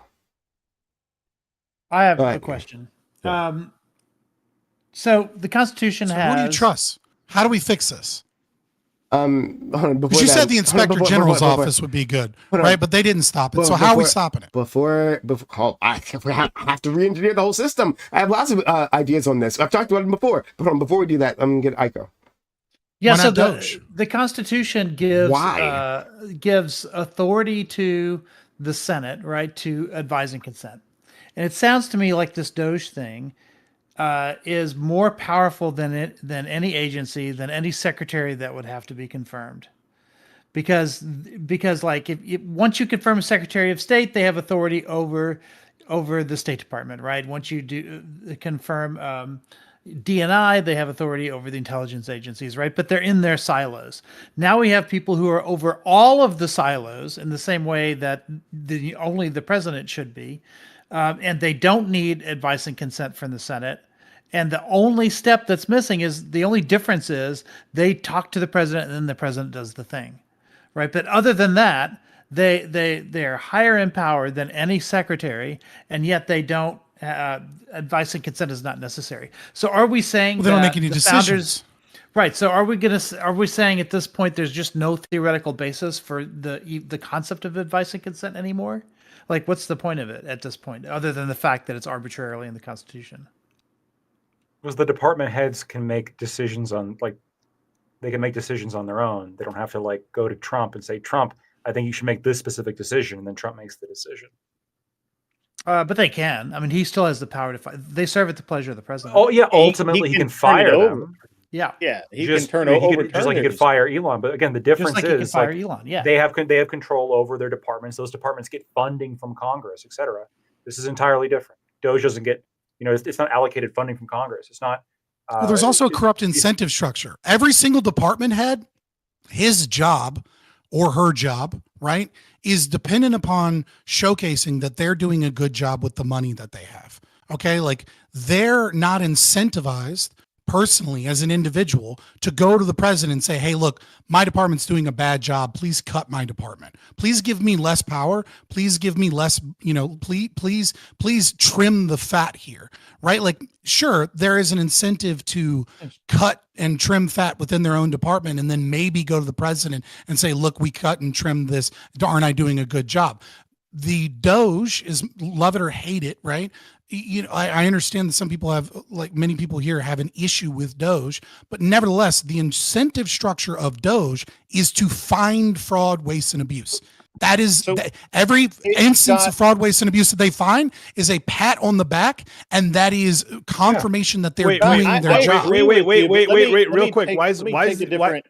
Why do you guys trust the objective of Doge but not the objective of any of the other three agencies? Right? Again, you put a straw man in your question. I never said that I trusted. Man, I didn't put a straw man. It was just a question. I was just trying to understand your point. Well, there's no man of straw. There's no fire. You don't have to put sociologic. Okay, I know. Listen, sociologic. You asked. Promise you. You asked no people. Sociologic. Stop trying to. You asked what is known as a leading question, which is when did you stop beating your wife? Right. No matter what I answer, when did you stop beating your wife? Right. Like exactly. If I answer with any form of time, then it is assumed that I was beating my wife at some I've point. never beat my wife. You asked me why. There's an answer to the question. Right, but that's not actually an answer to the question. That's because the question that was asked is a leading question. Stop it. Okay. I'm saying that it's a leading question because the question assumes that I trust Elon Musk or that I trust Doge. What I gave you was not that I trust him. What I gave you was an assessment of the incentive structure. What I'm saying is that Doge and Elon Musk in this example, as the person in Doge, is incentivized, right, to find fraud, waste, and abuse. And what I'm saying is that other department heads are less so incentivized to find fraud, waste, and abuse. As an example of this. Yes, okay, yes, they're incentivized fraud, waste, and abuse, but they're also incentivized to maintain their budget so that they have a budget. But I don't think you trust Doge because of their incentives. But I don't think it's true that I never said that. What the fuck, I know you never dude? said that. I'm telling you, I literally said that's why I said it sounds like, if you're listening, I said it sounds like to me. I didn't say that to me. Sounds like isn't a fucking an argument. I never said it was an argument. It was a fucking question. I don't have. It was framed in like a question. Like it sounds like this. Though now you get to explain yourself, and that's what the issue is. It's called a conversation. Sounds like you guys just really hate Elon Musk. Yeah, you just sounds I like don't give a fuck about Elon Musk. I and subvert. I'm skeptical of anyone you guys throw a cape on for, though. I think it's weird. Along the lines here, so let's just take a random department like the Department of Education, which hasn't been able to pass a budget or an audit, pardon me, in like 8 years. They have something like a $8 billion unaccounted for every year, and yet nothing happens, right? So how in the world how can we accept that as a society, and how can we then how would we then be able to trust the agencies that already exist that have failed year after year after year after year to curtail it? That's why Doge has to exist, because otherwise all you have is the same thing for the next 20 fucking years of $8 billion going unaccounted for every year of taxpayer money. So why wouldn't Doge end up being the same thing? What if money gets funneled into Doge because they're doing all of this? Expiration date. Which is how long? Until Trump's out of office, really. Like he's formed it as a task force. This is a task force. This isn't a new agency. There's not a staffing. It's not on the congressional charts. Well, I mean, it Is he is getting paid like to they do this? just like we Does purposely Doge USDS. make money? Does Doge Elon make is money? actually though. not getting Hold on. paid to do this. He's actually It- not. Doge- but Doge it is- is Doge on is the just doing this for organizational free? charts. No, so like, Elon, I don't know about just- Doge, but Elon we is a special repurposed the government employee. or whatever. USDS, I think digital services. I think it's what it stands for, right? Like that's what Doge is. Like they have, it was an agency, and then they repurposed it. They put a new name on it. So it should be within organizational charts. But just empowered. Elon's not getting paid, to be clear. He's a special government employee or some shit So like that. Doge He's only has got a 170 set- days. Doge has a set expiration year, date of right. July 4th, 2026. And I guess it reverts back to USDS, but yeah. Like there, now it's- that's Is there that's money an in the expiration program? date. So I'm that's- actually just trying to understand That's why like it's how this different. It has an works. So, expiration date. It has a Has a specific specific past expiration date.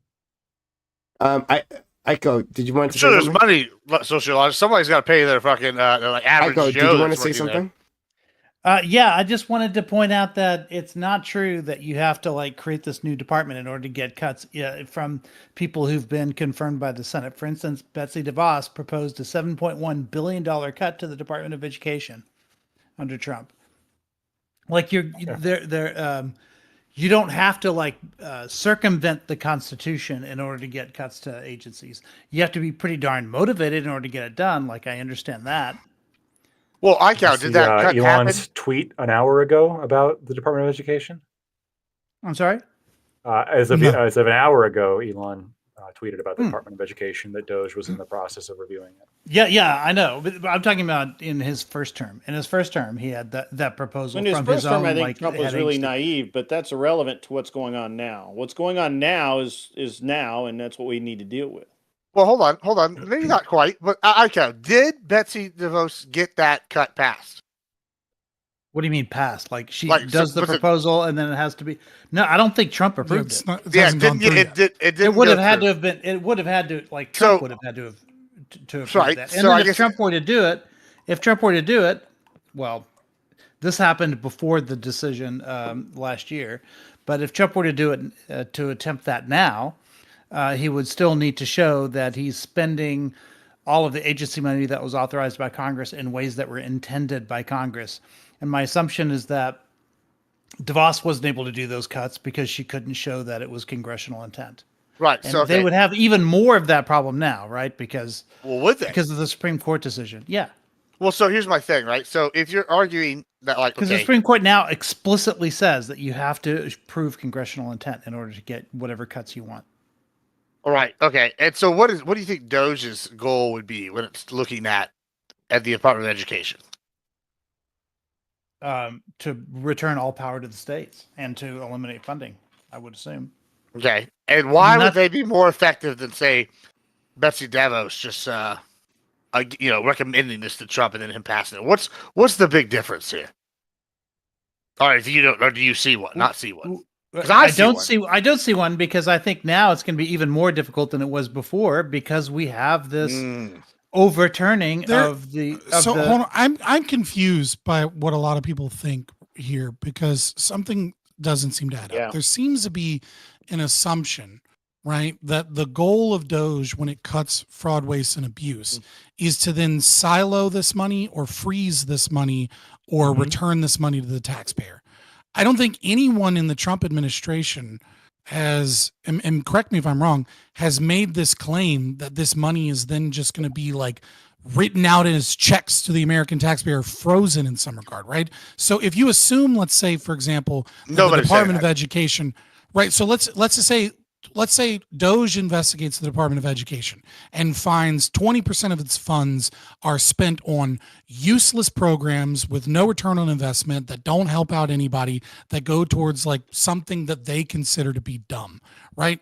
The presumption here ought be, unless he wins some Supreme Court case or something, is that 20% of money is then freed up to go into things like school lunch programs or some other Block program grants to the that states is right. Yeah, probably, but that is in some way, shape, or form seem to be not as efficient. So there seems to be this presumption that like the goal of Doge is to like take a hammer to the state and like turn it libertarian. I wish that's what we were doing.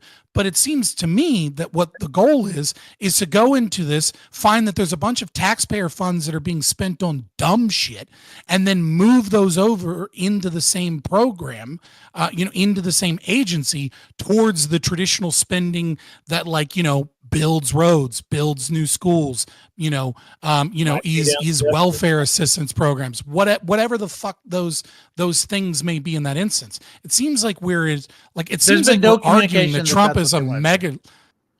Okay, right, but there's no also, one in the department. What constitutional authority do they have? And if it's assumed that the constitutional authority is that they must spend this money in some regard, right? Well then.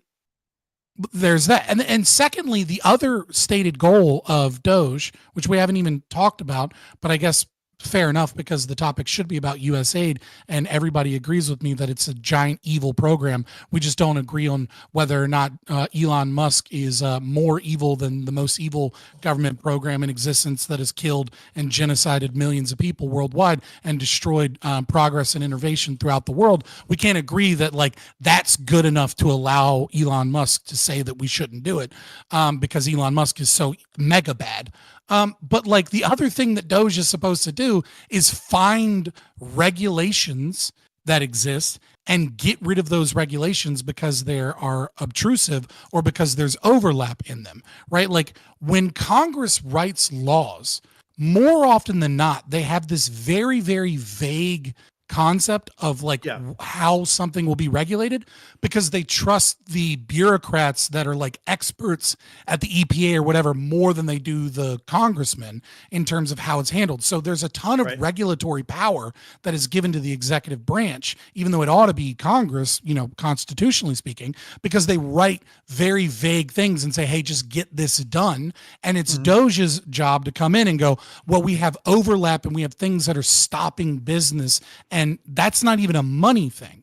So like, I guess I understand that people hate Elon Musk, but like, what are we fucking talking about when it comes to USAID and when it comes to the what Doge is supposed to do? I think Doge is. I've got to go, guys. It's 11 o'clock. I'm going to turn into a pumpkin. I'm going to go argue with some other people. I really appreciate it. Prime got into it with you there, and you took it like a champ. It's been an interesting night. To say the least. Anyway, really appreciate you having me on. I'm gonna run away. Glad to have you. Hey, did you change your camera? I wanted to say this before, but like you seem more clear. I don't know, like, or maybe just you're close to the camera. I don't know. Changed the whole studio around, and actually, notice the Boba Fett Mandalorian. It's a manual focus camera, so okay. I probably just focused it better. But you look handsome. Like I haven't seen your face like this. Those baby blues I are was looking. my reading glasses off. What a glow up. You look good. Keep them off. Yeah. Contacts. Thank you. Contacts always grid. Yeah, have a good one, friend. Appreciate that, guys. Maybe a little less of a sausage fest next time, Prime. If you know women who want to be involved, we'd love to have them. Right now, all dudes, all the time. We keep running them off. We do. All dudes, all the time. All right, you gentlemen have fun, and I'll see you later. Have a good one, friend. Yeah. Sorry, who was talking before? It was I think it was me, but now I forgot where we were. You were backing me up. Scott went off about what are we doing here? Like what are we even doing? That was the last thing that was said. Oh, right. Like what is the perceived role of Doge? Like what are their stated goals, right? And their stated goals, I guess, because of the limitations put on them by the Constitution, do have to be to just increase efficiency, which means that anytime they save $1, they got to spend that dollar in some other way, right? Right, which is the name of the fucking department, right? The Department of Government Efficiency. Like that is the goal, is to cut unnecessary or overlapping regulations that have been instituted by the executive, not necessarily instituted by Congress, and to cut programs or to find programs that are a giant fucking waste of money. And I see plenty of specificity on what they want to cut, right? But I never see specificity on where they want to turn around and spend those same dollars. Like if they're like, take for instance, what Elon wants to do is eliminate USAID entirely. Like he's made that explicit. He's actually tweeted that out multiple times.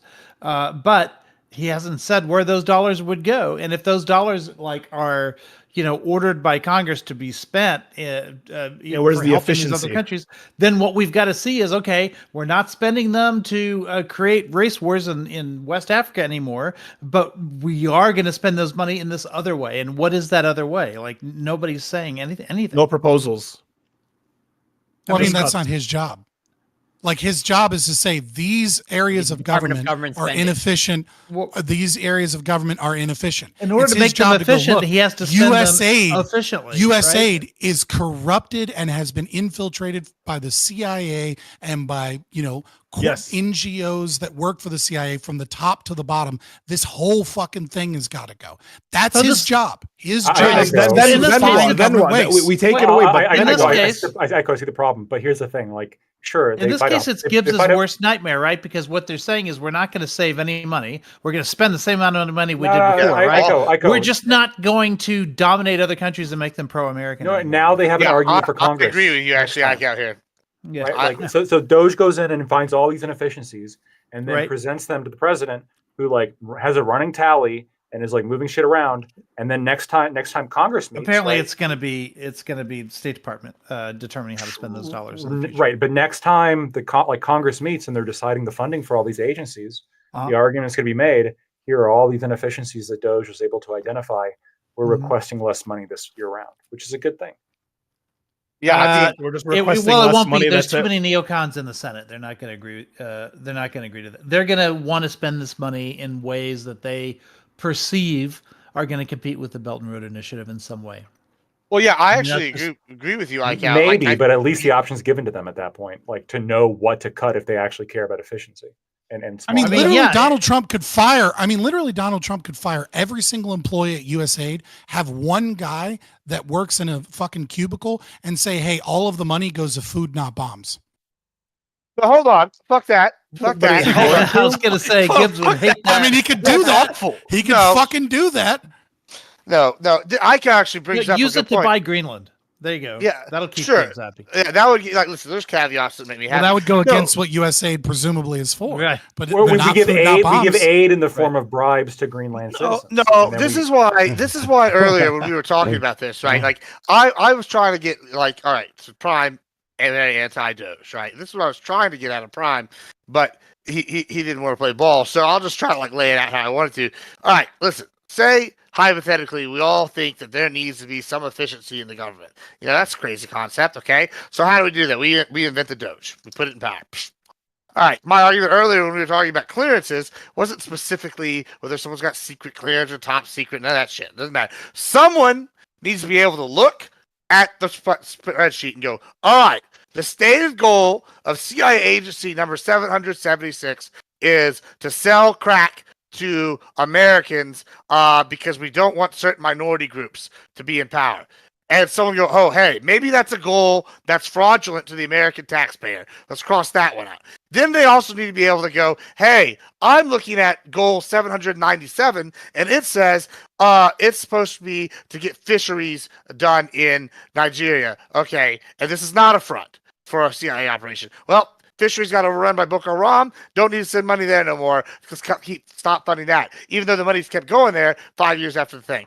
Okay, this one says, oh, it actually is a CIA op, and its stated goals to cause destabilization of, I don't know, Russia.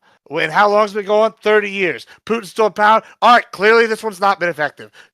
Cut it out. That's what I'm saying we need. Now, as far as should we destabilize other countries? Absolutely. Chaos creates cash. It's good for America. Weaker enemies is good. Fuck those bitches. American imperialism based. American colonialism based. And I wish that we would just do this shit openly. And Lactoid, whatever. could I ask, because I want to see how honest you are, right? And I should have done this with a grid here, but I have forgotten to ask. So let's see, right?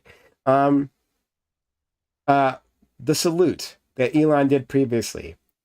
How would you characterize that salute? It looks like a Sig Heil. I mean, it looks like the Roman salute. You'd say, I don't think that was his say- intention. you've ignoring that attention. Well, actually, not even ignoring that. We could actually bring that in a second. Actually, we could talk about that. But you would say that it's fair to characterize that as a Nazi salute. I think it looks like it. Yeah, I don't think that was his intention.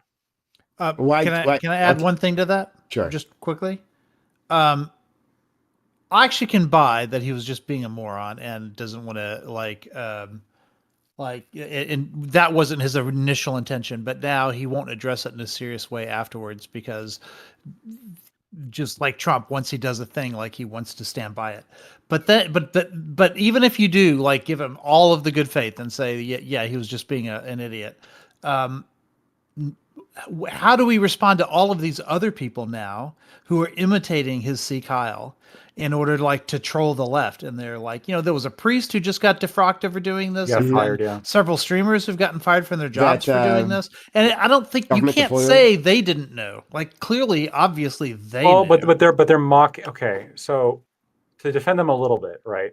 Like, remember when that one OK symbol, Yeah. I know. That's why they're doing this, because W. they think Well, it's created the by okay 4chan. thing. Right, two people right here have just done it, right? Now, a lot of people are doing that to mock the left for how ridiculous they were being for thinking that was even like a white power symbol, even Sure. though it was. Why are used And you it as a worked power with the symbol in okay certain thing. I don't think communities. it's working with this. Why? I agree with you. It's not working because it looks a lot like a fucking Because it's a Nazi Yeah. salute. Yeah. and I think there's a lot more history behind that. It's than harder there to is find an the innocent OK. explanation for them. I Maybe for agree. Elon, maybe Elon was, hard because that to you. We shouldn't do stupid. that. We shouldn't even. But bring everybody that else to- who's then imitating him, they know what it is and they're still doing it. And also, I remember, I think you mentioned last time that the ADL came out and defended him on this, right? But now the ADL has come out and said, because he started making all of these stupid Nazi puns afterwards, laughing at it. Yeah, like a Nazi. And the ADL yeah. was like, okay, never mind, fuck that. Obviously he's being insensitive. So God, if you So, I said mean, what if you regardless- said, "Hey, I just regardless was a of jackass whether or not- excited," without it suing people over, because So- I know, for example, I get a kill streak or something. I'm like, yeah, And I might make. you accidentally do Nazi Yeah, sleep. I wouldn't do. Yeah, I Actually, do it. speak heal Hold on. all the You time when I win at video games. I wouldn't sing All the Hello, time, but say every I day. did like Wakanda Forever or something, and everybody was Yeah. and it was like. Yeah. Don't you just hate it when you accidentally light your cross on fire? Ugh. Sure, but You hold on. just did. You just did. How dare Right, you? so say I do whatever, I a symbol and I'm gaming or something, and they film me. I would absolutely all right. I was excited. I was trying to pound my chest. Yeah. I fucked up. And I then- didn't mean wait, it. wait, Gibbs, I you could've did So, the other hold on. symbols. Wait. So- do the hand heart. Do the hand heart. I'm not gonna do the don't hand do that heart on because Twitch. I Don't do feel like that. it's a no, dumb don't idea. on Twitch. Yeah. And it's, I also get, I already get too many white Scott, supremacists in my already camp. I happened don't last get time. that. Scott, we'll ask you. That's We'll a real ask you, problem. and I do then with you can go regular into whatever you're about to say, Scott. Right? How would you characterize that gesture? Was it a Nazi Yeah, salute? I feel the same way as Lactoid. I don't think, I think it's interesting that the left is constantly talking about all these isms that we have to have. But the moment that Elon Musk does some obviously autistic shit, everyone on the left is But is it's all on obviously board double being down autistic. is the problem. He is okay, fun- no, okay, here- okay, no, okay, okay, go ahead. shush, because what I was trying to say is, regardless of whether or not you think the Nazi salute or the non-Nazi salute, whatever it was, Elon Musk understands enough from his PR team and from where he sits, right? Which is anytime you presumably make a mistake like that, you double down and you do not apologize. The moment that you apologize in a place like this, the left has made it a part of their political apparatus to never let you apologize fully and to use your apology against you. If you make a mistake, you double down and you don't apologize. If I say, if a Discord call leaks of me and I'm saying the N-word a bunch, you know what I'm going to say? I'm going to say, yeah, when I'm in Discord calls, I use the N-word. I'm not on the platform. Go fuck yourself. What you don't do is go, oh my God, I'm so sorry. Double down. What you don't do is go, oh, I'm so sorry. I didn't mean it like that. It's so bad, because they pounce and utilize that against you constantly. There's a third way. He doesn't have to apologize, right? If he did position? something stupid, yeah. The third position in this case is just to say that to say that this is how I meant it. I understand that some people misinterpreted it, but fuck you. That wasn't what I intended. Yeah, so it's not an apology, Yeah. but it is an acknowledgement that there are ways to misinterpret it. Well, he could have done that. No, he said thank you guys on the ADL post that was defending. Embedded in his response. Oh, that's not what we're talking about. In Scott's response is the thought that there would ever be an apology forthcoming, that this wasn't intended. Elon Musk has a history of doing Nazi shit, of supporting blatant racism. Like, and we can show you the evidence is out there about Elon Musk. But I guess you guys, I mean, Lactoid, sorry, I've set off. Technically, he's African American. I set off Lactoid's trap card because I talked about someone being racist, and it's not white racism. He doesn't understand it, so I do apologize there. But for everyone else, right? Yes, Elon Musk has been doing this for an entire time, and then he goes to AFD and talks about, hey guys, like maybe you shouldn't be ashamed of your past, right? So, like, and we understand what this dog. Oh, hold on. Yeah, some of us understand what that's this not dog whistle is. Nazism. Actually, see, not all of us understand that. Not all of us understand the dog whistle. That's okay, right? Some of us I understand know what a dog whistle is. It's a fucking term that leftists use to try and make connections that are spurious so they can attack the character of their political opponents instead of utilizing arguments against them. You don't me because we get it. It's a coward's we get it. You don't understand the dog whistle. We got it, right? So no, I understand. I just gave you a good definition. It's okay. It's okay, right? You don't get it. But in any case, right? Like, no, I get it. It's the act of cowardice. Hold on. Shut the fuck up. Don't interrupt me. Thanks. So it's understood. Not everyone like understands these parts, but there's evidence out there. Like, for instance, Elon Musk constantly retweeting white nationalists, white supremacists. He does that all the time. Correct? You at least know that much, Lactoid. He banned the Groypers. What are you talking about? No, Lactoid. When they disagreed with him, not because they're Groypers, Lactoid. Yeah, disagreed with him over Wait, what? why are you sweeping? You know what you're doing when you say disagreed things with him over what? Bringing in Indians. What are they? You just Elon had a Musk whole wanted to bring in more conversation brown about people. Lactoid. You just had a whole conversation about sweeping in terminology. Motherfucker. Don't fucking. He literally wanted to bring in more brown people, and the Groypers were like, "No, we don't want more brown." He wanted to bring them in for cheap labor. Shut the fuck up. Get the fuck out of here. Loves the brown people.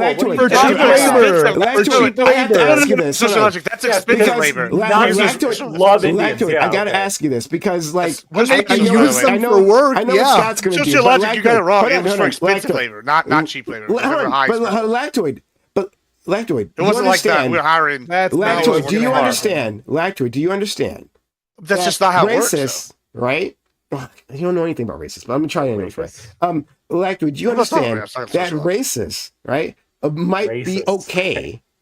No, a hypothetical racist, not Elon Musk, right? Because Elon Musk can't be racist because no individual white person can be racist. I get you. But like, you understand that a hypothetical racist might, right, be fine with cheap labor from brown individuals. Right, like labor that they cheap have labor from HB1 people. Maybe the cheapest labor. Cheaper. Man, I don't know who's advocating for cheap labor from brown people. Cheaper. Could it be the Democrats? You're saying the Democrats are racist, is what you're saying. That's what you're Because saying. Republicans don't give a fuck about deporting brown people for cheap labor. It's the Democrats that are like, we need them on our farms.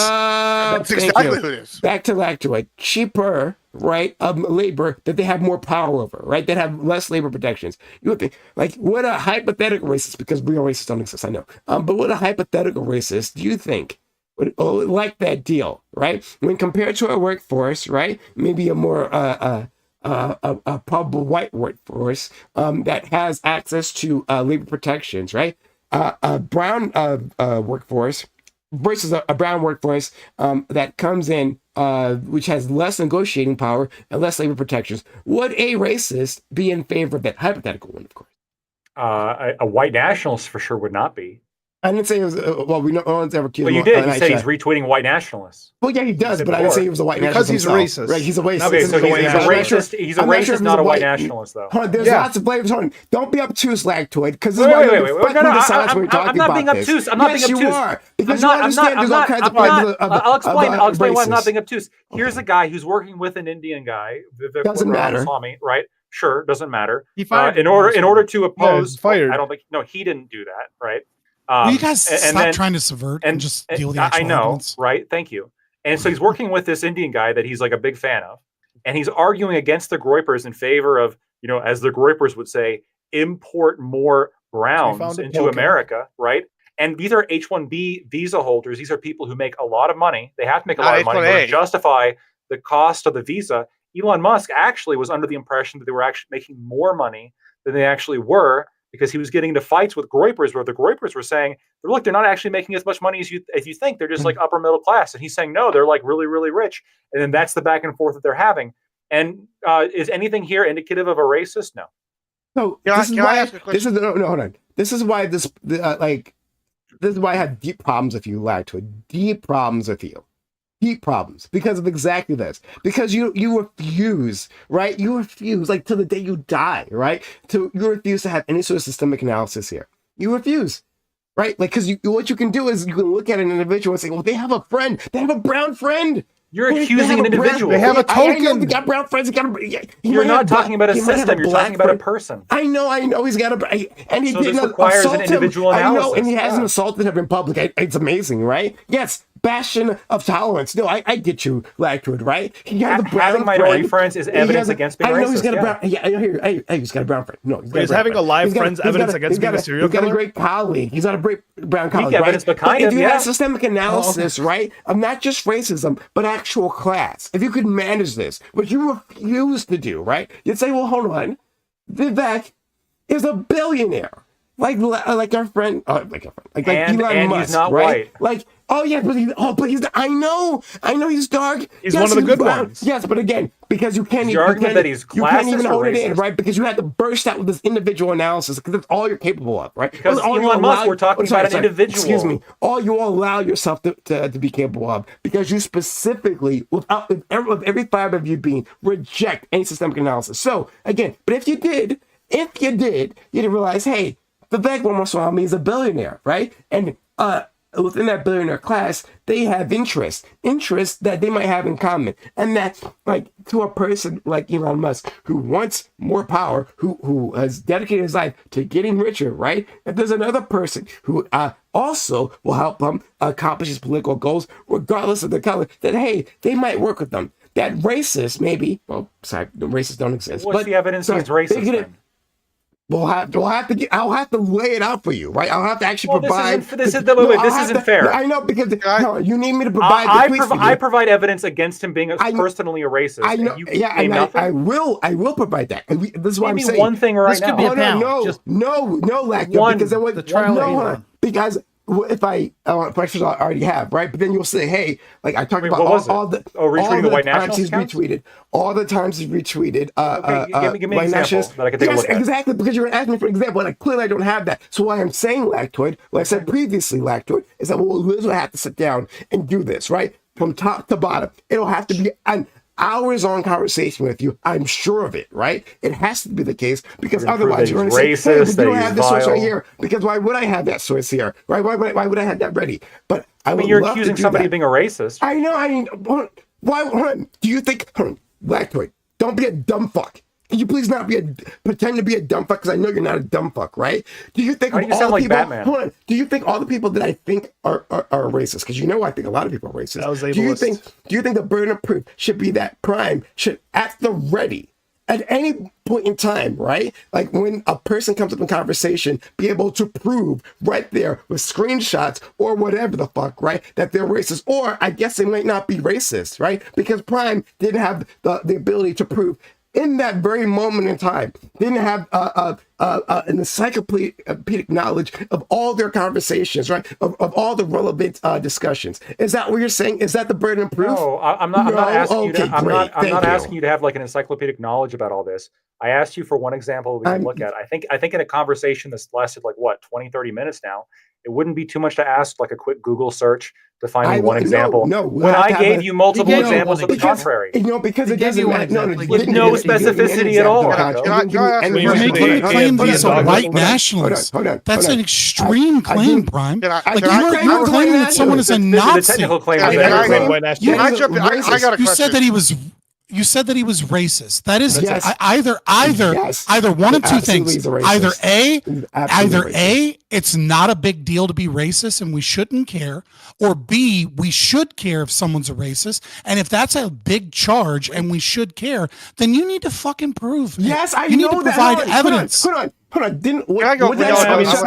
a big charge, but we can just do colloquials. We don't need details or laws. What did I say at the start of this conversation? I said, when Elon came up previously, right at the very start, right? I said, hey, I can only give you an overview here because, like, to prove my case, it will take hours to do so. I'll have to sit down and actually show you the evidence because I know you're not going to accept anything I say, right?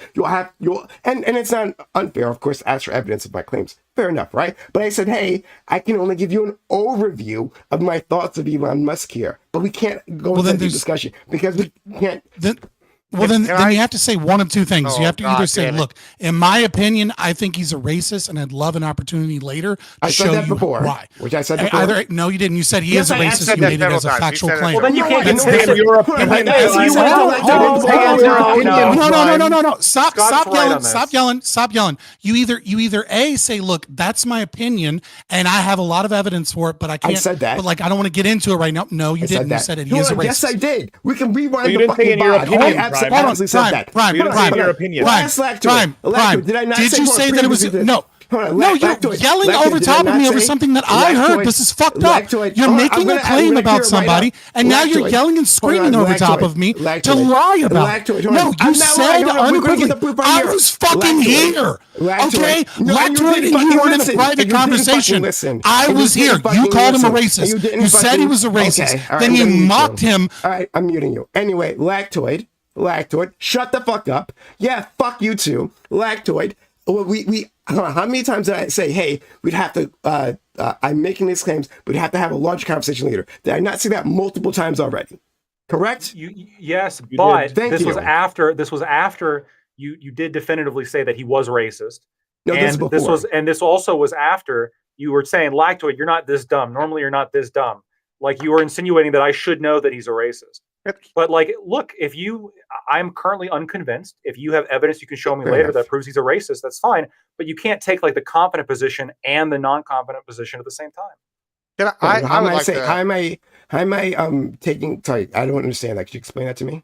Well, don't say, Lactoid, you're a dumb fuck because you don't think that he's a racist and he's a racist.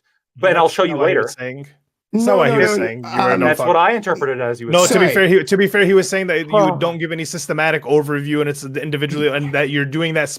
You're doing that intentionally, and that you're intentionally being obtuse and or dumb in order to like obfuscate from like the point that he's trying to make. Wait. So he's calling me dumb because I'm not looking at an individual analysis on whether an individual is racist. By the way, when it comes to the analysis that he wants to show me evidence for later.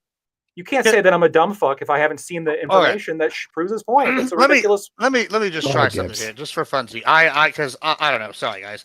I got some questions and I need some answers. So, all right, we're gonna play one of my favorite games, and it's gonna be what is more racist. All right, is it A? We have billionaire Elon arguing with gropers, whatever the fuck their name is, argue with him over allowing hold on. I let everybody yell for 45 minutes here.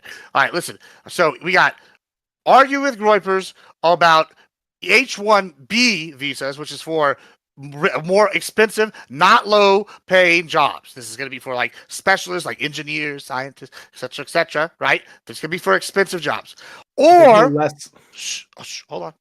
Okay. All right. We got those. They're going to be expensive jobs. They make plenty of money.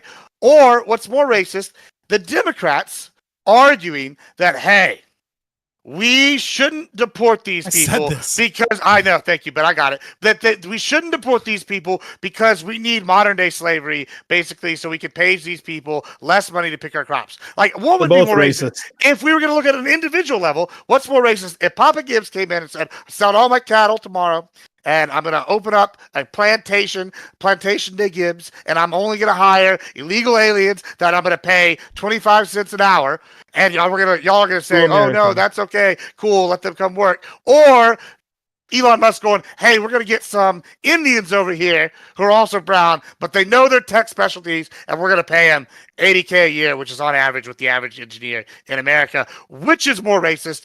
Go ahead, tell me. They're both racist. One, you're being racist to white people. One, you're being racist to brown people. There we go. I got you, brother. Hold on. Which one's more racist? Solidarity. How am I being racist to white people, or in that case? Because you keep making the argument, because like you're painting the narrative that you think that narrative, that Democrats are like, oh no, you're deporting our cheap labor, and it's like, well, that's not the case. That's not what the issue with deportation is. They've said that though. No.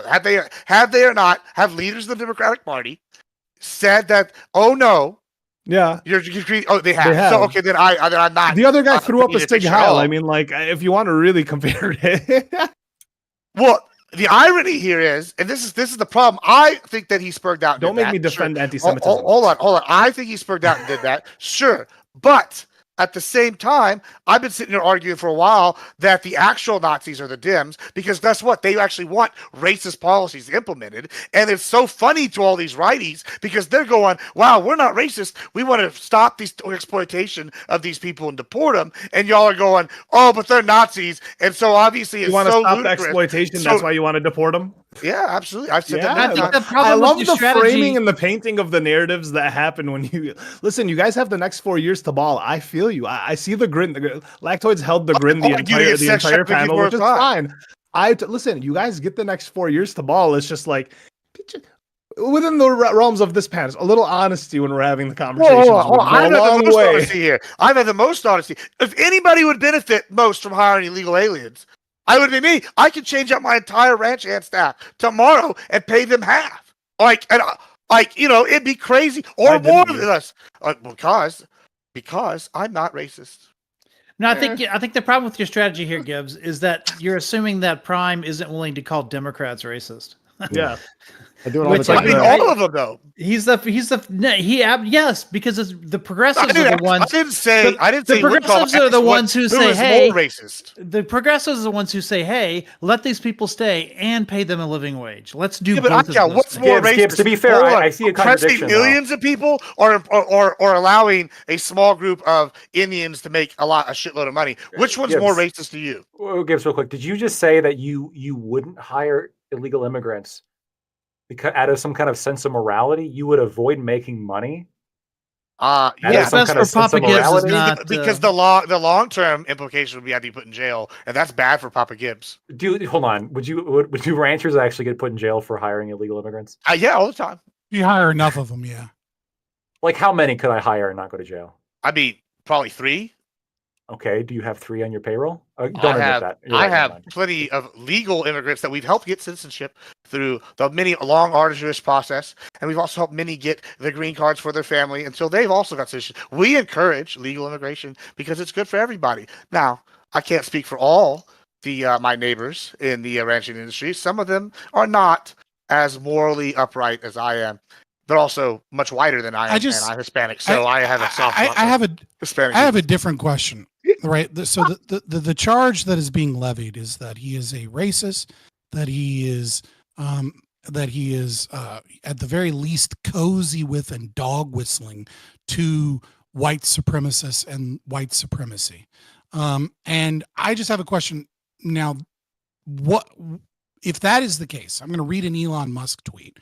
Right, since we're talking about evidence here, and just curious if this is a dog whistle to white supremacists. The reason I'm in America, along with so many critical people who built SpaceX, Tesla, and hundreds of other companies that made America strong, is because of H-1B. Take a big step back and fuck yourself in the face. I will go to war on this issue, the likes of which you cannot possibly comprehend.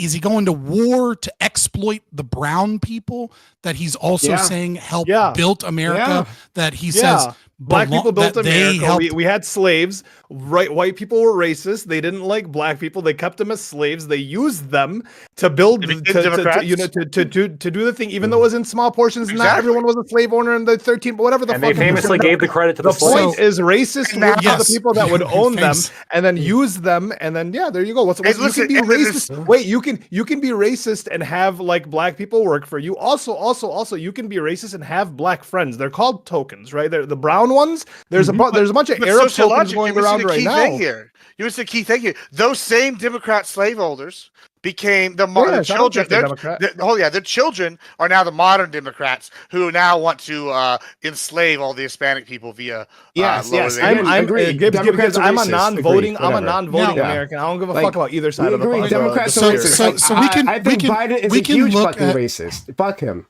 Okay, so we can look at American history, right, and we can see the transition from slavery into an America that that was against the institution of slavery, and we see this leading up to the Civil War. Okay, and in leading up to the Civil War, the main reason why people were in the South were so upset with Abraham Lincoln becoming president and being able to win based off of the votes in the North, as opposed to just, the Democratic Party created by Martin Van Buren and who ran Andrew Jackson, right? That they didn't need the Southern votes in order to win an election. Okay, now the South was arguing that they needed to maintain the right to slavery in their states. Okay, now these are one form of racists. Now you have another form of racists once the institution of literal slavery goes away. And what the Republican Party was arguing for is that they wanted to ensure that slavery was not allowed in new states because it would become competitive with free white labor. The Republican racists of the North of the time in the 1800s believed that if you had a system of slavery, that white people would not be able to compete and that we need free white labor. Now, if we're talking about this concept as it applies to Elon Musk's views on labor and the utilization of labor and whether or not that person showcases a racist attitude towards other people and views that are commiserate with white supremacy, what we have is someone that does not believe in this concept that we ought not have brown people for free white labor, that regularly argues that the American education system and the white people within the American education system do not have a good enough education in order to be able to compete at the highest levels in all of these programs and in all of these corporations that he says built America and quote made America strong. He wants brown people to come in and compete with free white labor because they are the individuals that are making America strong. So if you're pro-slavery, you're racist. If you're pro-saving things for free white labor, you're racist. If you're pro-utilizing other people in a competitive market with H-1B visas because they cost less, you're racist. In what world, in what fucking opinion is he supposed to have on labor that you don't automatically say, well, if we take a systemic look at it, we can prove that it's racist? Because it seems to me, no matter what fucking his opinion is on labor, you use it as evidence that he's a racist to support none of your it claim, would matter, which is he a wasn't bold so fucking claim. None of it would matter. He can have whatever opinion if he wanted, if he wasn't so closely tied to the government. And so now we have to look at the opinions we have. We have to look at the character of the person that is standing right next to our president. We have to look at that character. What does this have to do with what I said? What the fuck does that have to do with what I said? You're saying anything. You're saying what could this person have possibly said? The that claim, would be the claim okay? is that he is racist. Okay, Yes. I gave you three different examples seems like an of how they are unfalsifiable historically claim. shown It's not- as racist, and then I you're never made saying, the claim. I'm just but he's saying, like- involved. He's involved in government, so we have to look at him. That's fine. That has nothing to do with whether or not we're substantiating the claim that his opinions showcase that he's a racist. Hold on, Because we can just make some general assumptions. Simply because he wants H-1B visas, that makes him not racist. Because he wants people, because these people are going to get paid full prices. Americans, no, they're going to get paid at a lesser rate. You're creating an unfalsifiable claim, as Lactoid said. The claim is he is racist. I'm saying substantiate that claim, and then I'm bringing evidence to the contrary, as is Lactoid. My claim, right, and I will say it again, he's a fucking racist. It's racist. In case you haven't caught on, he's a fucking racist, right? So I made the claim.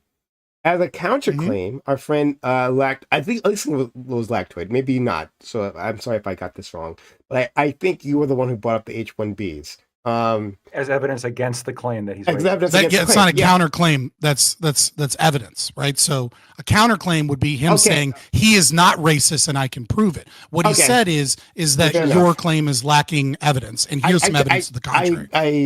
Specific Welcome to correct my debate statement. school. Specificity. It's almost like we're on a fucking debate panel, Sociologic. Yeah, well, With we're on debate specificity. school. We're on debate panel, not on debate school. There's a distinction there. Damn, he just debates. Okay, well, if you make a Sorry. if you make a fucking mistake, I'm going to correct it. I didn't make a no, mistake. no. You did. Not everybody. You thought we were in It's school. going I know we're on a around. panel. She never makes mistakes. You thought we were in school. I know we're on a panel. See the mistake? Okay. So hold on. So guys, so I hear you, and excuse me, not a counterclaim, right? So then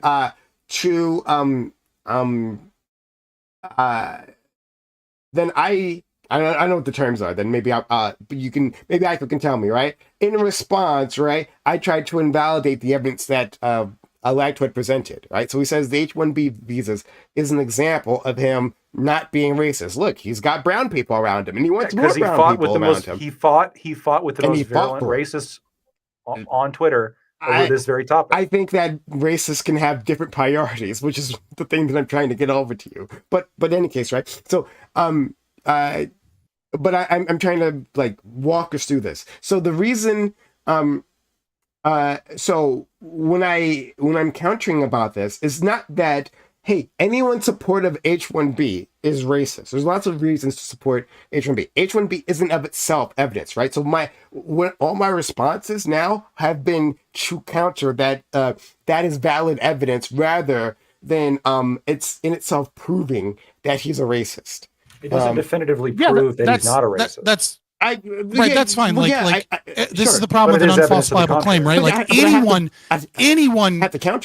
can be a racist. Like the most outwardly appearing non-racist, right? Because we're talking about a feeling in your heart, right? Racism comes from the heart. As Elon showed us with the Nazi salute, as his heart goes out to everyone, that racism comes from the heart, okay? You hold it deep in your heart, and you could be the most outwardly anti-racist person in all of your, in every shape or way, and still be a racist, right? So when you make the claim that someone is racist, then what he's presenting is evidence. Now you could say, like, at the end of the day, you could say, well, that doesn't prove he's not a racist. And I think Lactoid would agree, and I think I agree that doesn't prove that he isn't a racist. What it does, though, is it showcases that he has opinions that are deeply held and against outward racists, that he went to fight against racism and claims that racism is wrong in that regard. But friend, and I'm trying to do this, right?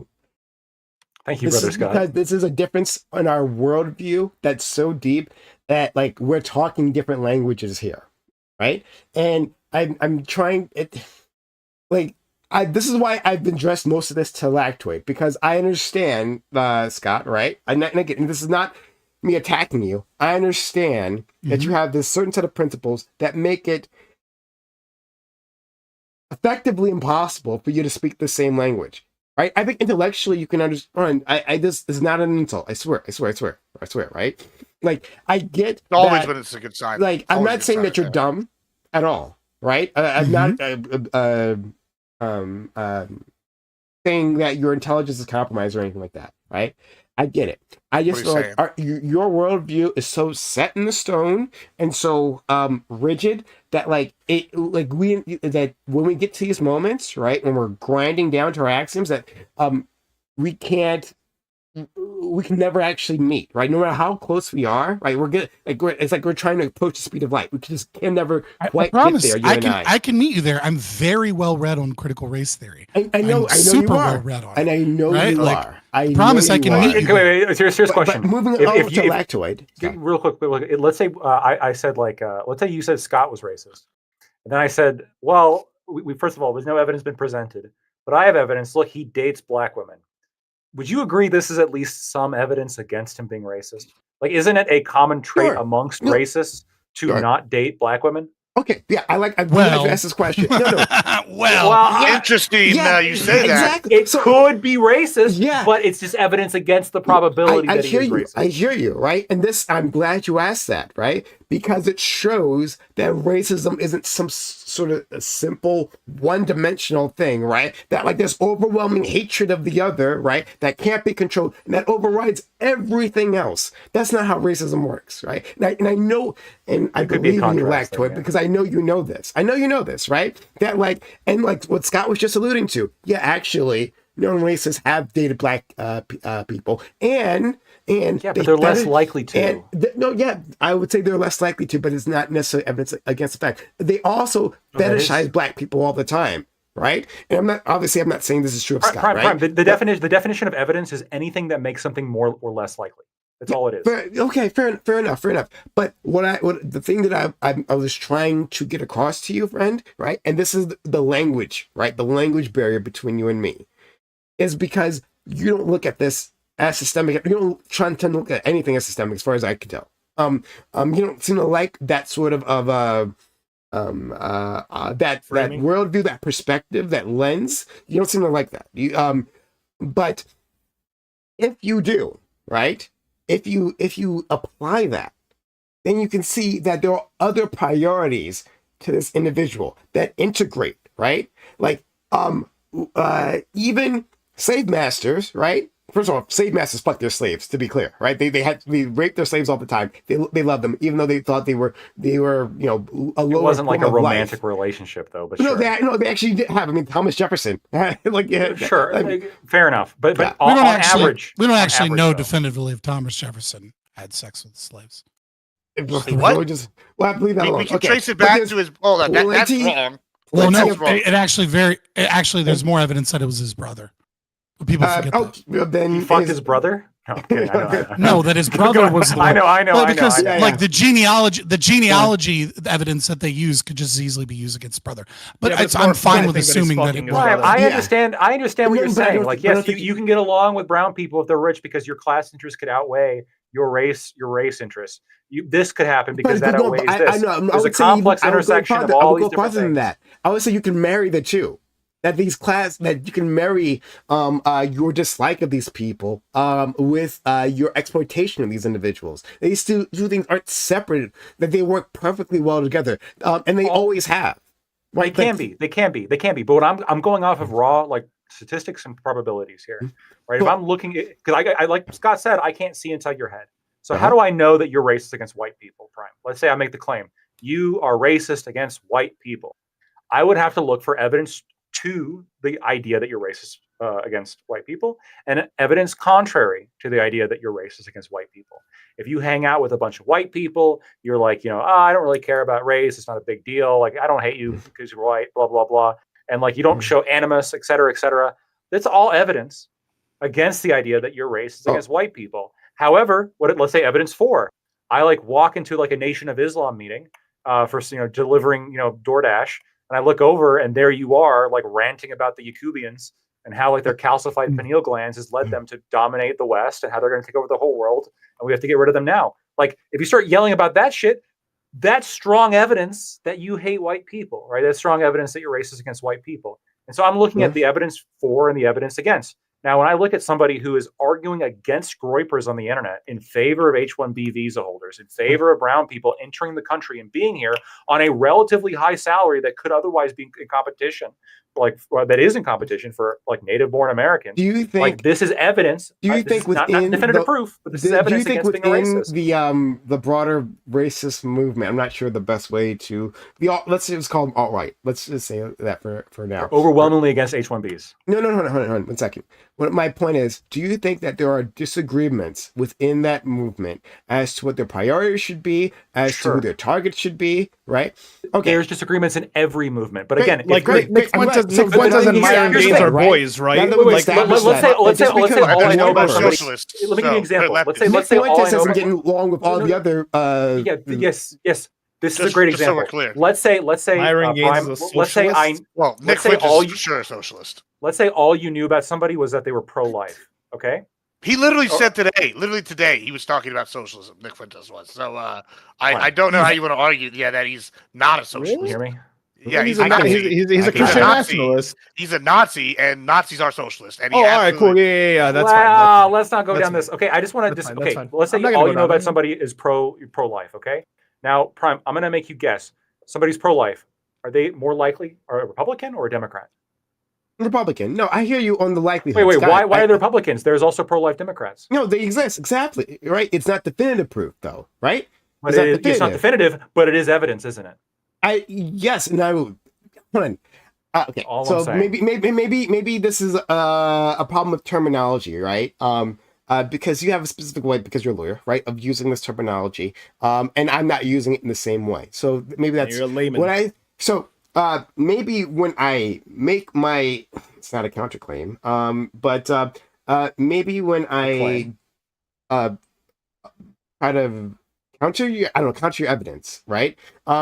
It's not maybe to say that it is completely not admissible. I don't know. Fuck. Sorry, I'm having trouble here, right? I'm what I'm trying to say is I that agree with you. It's not definitive proof. I agree with you. It's not definitive proof. The value that you are attributing to this evidence, right? It's there. There is some level of value, but it's much smaller and narrow than you believe. So that's what I'm okay. No, that's fine, right? And so you think that this is like less, like this holds less weight than I'm putting on it, right? Yeah. In the same way that, frankly, sharing a tweet that's not racist from somebody who happens to otherwise be racist, I think is pretty weak evidence that the person sharing the tweet is racist. I have found an occasional Stone Toss cartoon pretty funny. He does explicitly Nazi shit. I wouldn't consider myself to be a Nazi. I wouldn't consider you to be either, right? Right, but I like some Stone Toss comics. Yeah, do you share them often? Do you share Nazi propaganda often? So on and so on. Not often. Okay. All right. Occasionally. How about this? Stone Toss is pretty funny. How about this? Because we're gonna keep running into this. We're gonna keep running into this. You and I, right? Like I don't know when you might be available. Maybe over the weekend, right? Why don't we just have the conversation? Because we're gonna keep running into it. Like I don't have his all the tweets available, and I'm not gonna dig through Elon Musk's shit right now to do that. Monday, can we all have this conversation? No, I don't want to have it all. I want to have one person. I actually want one person because it's gonna be complicated enough, right? I don't think that I can move my friend Scott, even though I love and appreciate my friend Scott. I don't think I can make any progress with Scott. The reason why I want to do this because with Lactoid, because I think I can, right, on this particular issue. Okay, right, like we'll have to have set a date and actually do it. We can set that up. And I just want to say, like, I know you're saying you can't move Scott. I'm not a racist. Now you can just take my word for it. I agree with you. I would agree there is more evidence that Scott's not a racist than me, because I have not to date dated a black woman, and not out of decision. It's just out of Yeah, Scott says all kinds of. I'm in the Midwest. Awful shit though. But Scott like black women in the Midwest, like if in very specific locations. If we were to for safety reasons, honestly, to clip my streams like in a hostile manner, right? Like I could easily make a case that Scott's a racist rather than you, right? Because of how you present yourself. Not that I'm saying that my friend Scott is a racist. I'm not saying that. But I'm saying if I were to clip in a hostile manner, I could assemble particularly because Scott I would be able to. If he didn't say black woman, I'd say he wasn't a racist. Yeah, real quick. Because he does. Real quick. So what you're saying, Prime, right? I'm going to channel my inner Kathy Newman in that Jordan Peterson interview, right? I don't know. So what you're saying is if you were particularly biased against me, you could find clips and pieces of things to try and associate me as a racist, as opposed to the totality. You can do that with anyone. Yes. You see where he's going. Do you feel like? Do you feel like maybe? No, that's I don't. Do you feel like No, that you have that same issue with Elon Musk? No, I don't, because I've seen a totality of evidence. No, it could be the case. Well, sorry, hold on. It could always be the case that a person could be deceived, right? That you can see a body of evidence, right? Something presented to you as evidence, but it's false or it's misleading. So that could happen of anyone, right? I could think that you're not a racist, right, because of the body of evidence, but I could be wrong about that about you, Scott. But as of now, no, I don't believe that. I think I've seen more than enough from this individual. I would say. Go ahead. I would say. If you want to channel like your good critical race theorist position, right? That what you shouldn't be doing is saying Elon Musk is a racist, because it's an unprovable claim, just like saying God is real, right? You're saying God is real. I know God exists, right? And then we can go back and forth over and over and over again, but you admit that you don't actually know what's in somebody's heart. It could all be a play one way or the other. The right way to make the claim that I think that you want to make from a critical race theory position would be that Elon Musk participates in and engages and supports both financially and politically systems that encourage white supremacy and unequitable outcomes for black people, and thus engages in racism from a praxeological position. That is actually the claim that I think you probably are trying to make here. It is the claim that I am trying to make. However, like you both, right? The two of you, right, and probably Gibbs as well, right? Like you guys don't accept like that framing. Like I don't like Lactoid like specifically rejects systemic framing all the time. So there's no point in making that. So I I don't agree with critical race theory, but that is the argument. Like the argument that like someone is a racist is just like a back and forth on an unprovable claim. Hold on, I'll present a bunch of evidence that shows that he doesn't seem racist, and then you could present jokes and or other things, and then he'll constantly be like, "Well, that joke is taken out of context," or "That's clearly just a joke." I'll make a claim right now, and you'll go back and forth, and no one will really know definitively whether or not someone is or isn't racist. The best you could do is get to a balance of probabilities whether or not it would be fair to make the claim that someone probably is or probably isn't racist, right? But if you want to actually make the claim that someone is definitively racist, and that racist is an ideology that engages via praxis, right? Then you can make all those systemic arguments. And obviously I have counters against those because I'm, because I studied it and because I'm not a fucking CRT person.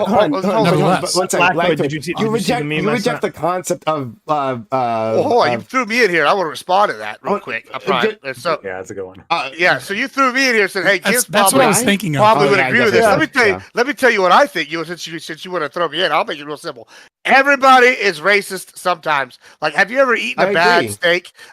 Terrible. White people need to learn what seasoning's for sometimes. Bad chicken. Same thing. I agree. If I'm driving, you're not hungry. You're not hungry. Yeah. You're not hungry right now. But if a sandwich cuts you off on the highway, if a cheeseburger cuts you off in traffic, and I'm and it's a little old Asian lady, I might yell something at her, right? In my car. Well, same thing. You were hungry all day. Oh yeah, like what I'm saying. You were hungry all day, were you? But listen, I'm just saying, everybody racist sometimes. But on that note, I am the least racist one here because the only color I care about is green. So go fuck yourselves. Leftists are like within their ideology, like there's room for implicit racism and internalized racism. So all these things, it works perfectly in our worldview, and we can acknowledge that everyone has these things within them, right? That we are. I think you and I had a conversation about this before when I was presenting a new sociological framework that I developed, cultural cost theory. It's been a while since we discussed it, but I have an entirely different view on sociology beyond structural functionalism or dramaturgy or things of that nature. And that, my position is obviously the entire new school of thought of sociology that I invented. So I'm not going to budge that much on CRT because I have a new lens. Like to it. Prime, right, I got a really important question. I know you gotta go. I got a question for you, Prime. That's very important. Okay. I was gonna just ask you quickly then. But like actually, I don't know. I need to ask you. You accept the idea that racists exist, that there are racist people out there, but you reject a systemic analysis of racism in terms of like its class impact and that's societal. I don't reject it. I don't reject it. I do.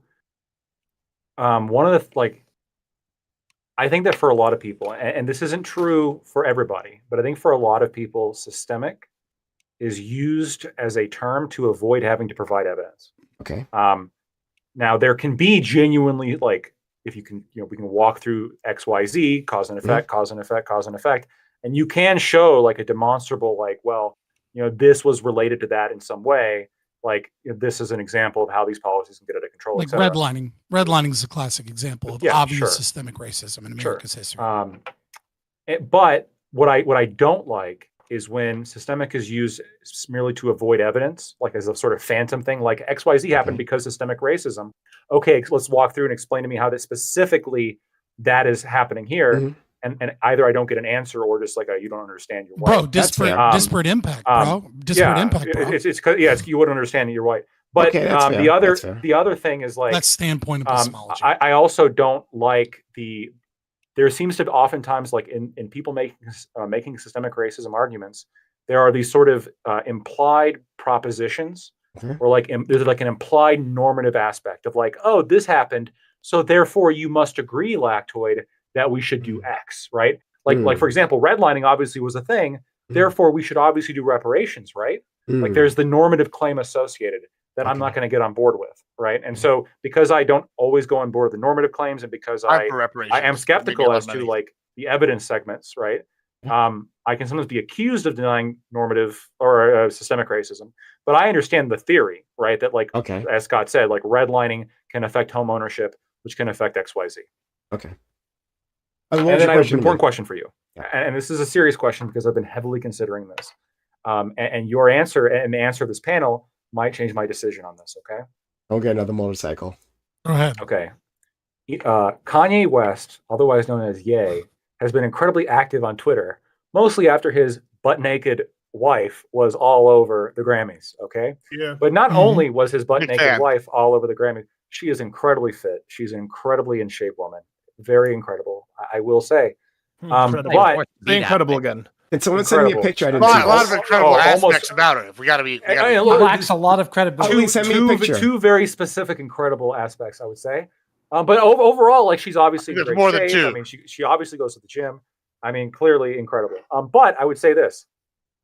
On top of that, Ye also posts links to a website called Yeezy, which sells clothing. If I got a bunch of counterintuitive. Oh boy! If I got I know counterintuitive, but that I was looking at the clothing, I'm like, wow, this is pretty fly. Okay, if I got a bunch of white guy, have you just discovered Yeezy now?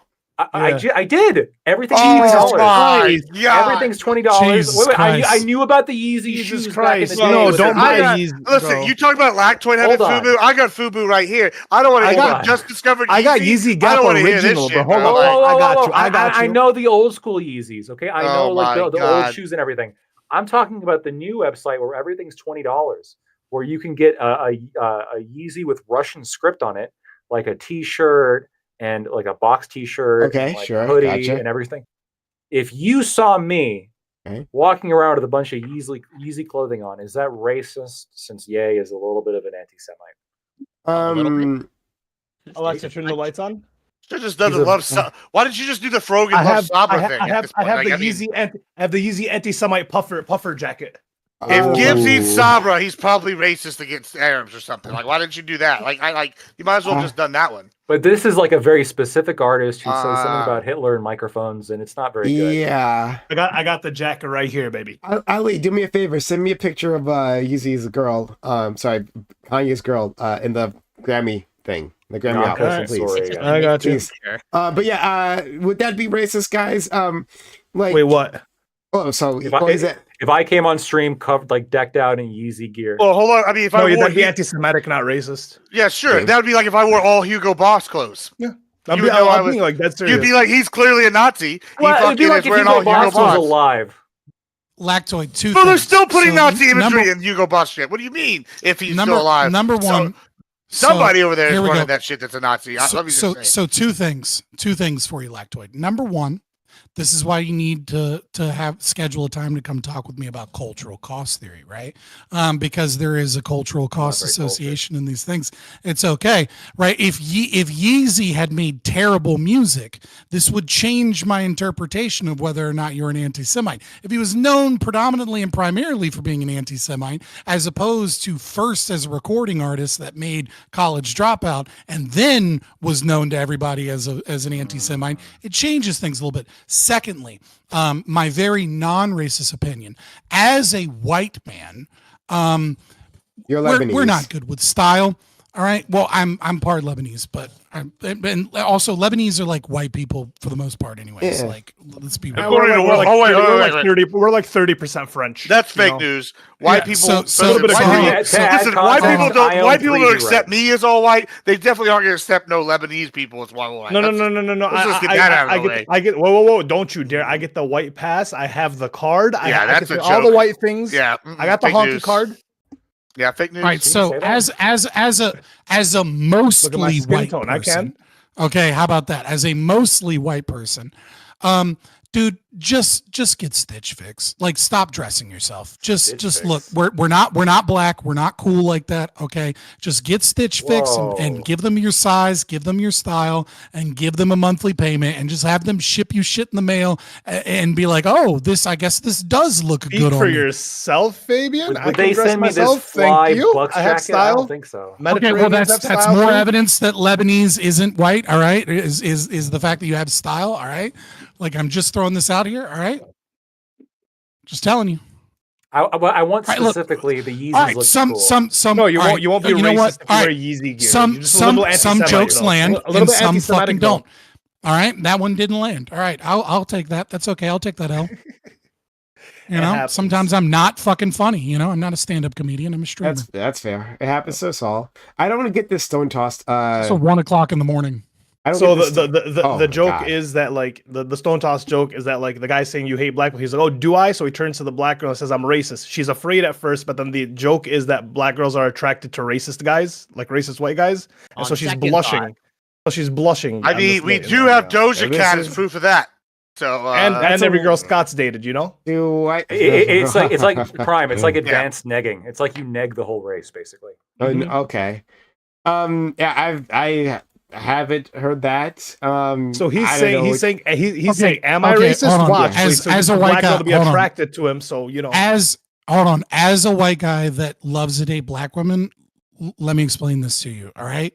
Yeah. Now, there is a small group of black women who are willing to date white guys. Okay. Right. A lot of black women predominantly prefer black men. Candace Owens. Okay. And then there's some black women, right, that kind of like white guys, but I'm not fucking Brad Pitt. Okay, so those girls, you know, like, they would have to be really You're not ugly. fucking Brad Pitt. Scott's No, pretty what I'm handsome. saying is, Scott's a what I'm different saying, guy. what I'm saying Let is Scott there's a group of black women that just date black guys. Then there's a group of black women that date white guys, and then there's an overlap where there's a good chunk of black women that will date a white guy, but he has to be like out of their league, right? They've got to be like really tall, really attractive. Then they're okay with it, right? Then there's a group of black women that are actually more into white guys than they are black guys. Now, in that group of black women, most of them are just more into white guys for cultural reasons, for, you know, maybe they grew up in a certain neighborhood, maybe they have daddy issues, whatever it is, they're dating outside of their race in some regard. We had But then there's one of them another- on ABE before. There's another small group of them, okay, that are genuinely racist against black people. Okay, where do I Okay? find those ones? They think Scott? black people are like a problem, You're not helping. and they You're not like you you're not as a racist white argument. person. Your friend. I don't Well- give a fuck. Like, just like No, Elon I'm Musk, talking I'll about double down, the baby. lactoid. Oh, Yeah, there's right. a So group of self-hating those, black right. So, people. and so those self-hating black people, right? You can sometimes and very often find them dating legitimate white supremacists, because there is a kink that is happening here where the white supremacist likes to belittle and go against the black woman, and then the black woman is like not only accepting but in many ways turned on So by the racist behavior. I understand this. Okay, so I'm gonna get that in a second. It's That's just, different from the- race the play, because problem that's with just like this- fun in the bedroom. I guess, I mean, this might work within, like, if it's racist people who are reading this cartoon, then It's a it stone might toss hit with cartoon. them. It's definitely racist. Yeah, fair enough. Okay, well, yeah, fair enough. If that's his audience, and then they get that. But like the vast majority of people, this isn't going to land. But like back to what Scott There's a lot said, of people in the comments, by the way, just asking like, "What does this mean?" And then some people like explaining. So. Exactly. What if I'm yeah. into the racist But- black women, but but- not because of like like I don't like black men, but because I want less competition? Like it's a market. Scott. What about that? Oh my God. Scott, Hey, don't put me on that. I agree with what you What? said, right? And I've talked about it before. I've talked about like on this platform how like you've stumbled into in certain corners of the internet like really fucking dark race play from people who aren't actually playing. That shit really turns them on. Yeah, that's a thing. That's a real thing. And it's fucking disturbing as shit. But I leave them to it, right? If that's what you want from your life, it makes me super uncomfortable. Like I've engaged in race play a couple times before, and like every time I've been like, the post nut clarity after that is real strong. It's like, oh, this was weird. I'm not this person. Where'd I find all that character? Yeah, that's funny. That's funny. Yeah. But okay. Yeah, on that note, real quick, I just want to say, as far as people holding white privilege cards, there's one real simple test, and my chat pointed out, and I want to share it with y'all because I think it's a good one. I guess you get the white privilege card if you've never gotten a random check at the TSA, and no offense, Sociological, I know you've gotten checked every time you've gone to the TSA. So have I. I've My done beard that. gets a little. And I rest my case. Guess Listen, who's and I'm saying that I know the white nationals ain't gonna accept me, and I'm Mexican, and I never get checked when I go to the TSA. Just saying. I got a random check when I was 11. Oh wait, did you guys? I have a question for everyone. Did you guys see that the black woman from New York in Pakistan who is like refusing to leave? Like, did you guys anyone see this? There's a woman from New York. She met some guy from Pakistan online. They hit it off. They did some online dating. He said he wanted to marry her. He was 31. She's 19. He's 19 in Pakistan. She sold everything, flew to Pakistan. He went to the airport, saw her, turned around, left. Now she refuses to leave, right? Her family's like, yo, we'll fly you out. She's like, nah, I'm good. The Pakistani government's like, hey, we will get you a ticket and fly you out of here. She's like, nah, I'm good. I'm going to stay. Reporters are going around interviewing her. She's sitting in Pakistan. She's saying, no, fuck that. I'm chilling. I'm here. Y'all going to give me land. You're going to give me $2,000 to $5,000 a week. I'm going to rebuild the infrastructure of Pakistan. It's going to be a whole reverse refugee, baby. What? That's brilliant. You seriously haven't heard about this? This person It just sounds like a psycho. crazy lady. Hold on. I mean, she sounds pretty based. I think we should be check trying to see see if you these like people the way overseas. someone looks before you flew across the world. Is this Well, a new form of colonialism, like victim colonialism? Hey, listen, He left her. We gotta try something else She out. flew to him. I know. Like, so like he didn't look at her before she flew all the way to What difference does it make to him? It obviously made a huge difference because he turned around and left. No. as soon as she landed. But He there's got the no ick. cost. He got There's the no ick, cost bro. to him. Yeah, there's no cost to him. He gets to just go back home. But this lady now is like talking to the Pakistani government. She's trying to sue the government for this. Yeah, this sounds like a just sounds lady. crazy. Dog, look at the story is what's crazy, but she wants land, she wants government assistance, she wants Yeah, the she whole sounds like deal. a crazy lady. Headline: She's a crazy crazy New Yorker. Wow, I know. No, you're absolutely right, guys. She is crazy, right? Her family apparently thinks that she has mental health issues. I know I've that seen- she has mental health issues. Look up I don't her need her video. family's opinion. If you look up- It's a good dive. if you look up her picture, right, so you can see her online, right, within the Onaja. You're saying I yeah. could see her crazy eyes?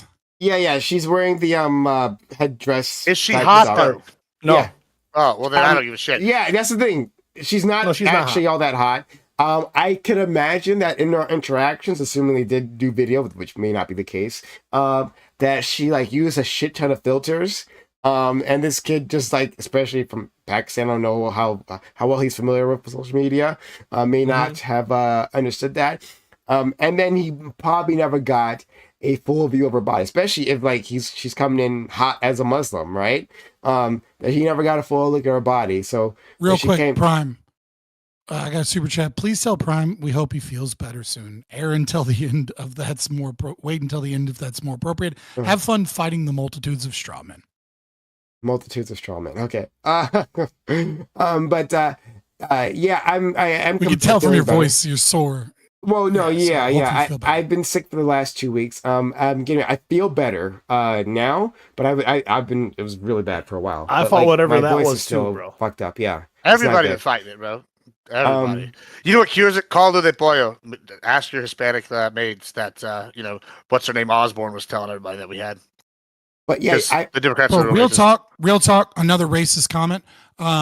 Real talk though, like fucking I never learned so many fucking cure-alls and cheap things than when I started like working in the kitchen with Guatemalans, man. Oh, I they're the remember, best. They're I the burnt best. my arm and like this sweet old Guatemalan lady just like grabbed me and started like rubbing mustard into my burn. And I was like, what the fuck? are you flour doing? works too. And then I found was like, out. oh shit, like that fucking worked. And like got my scars gone, even though it was like a 600-degree oven.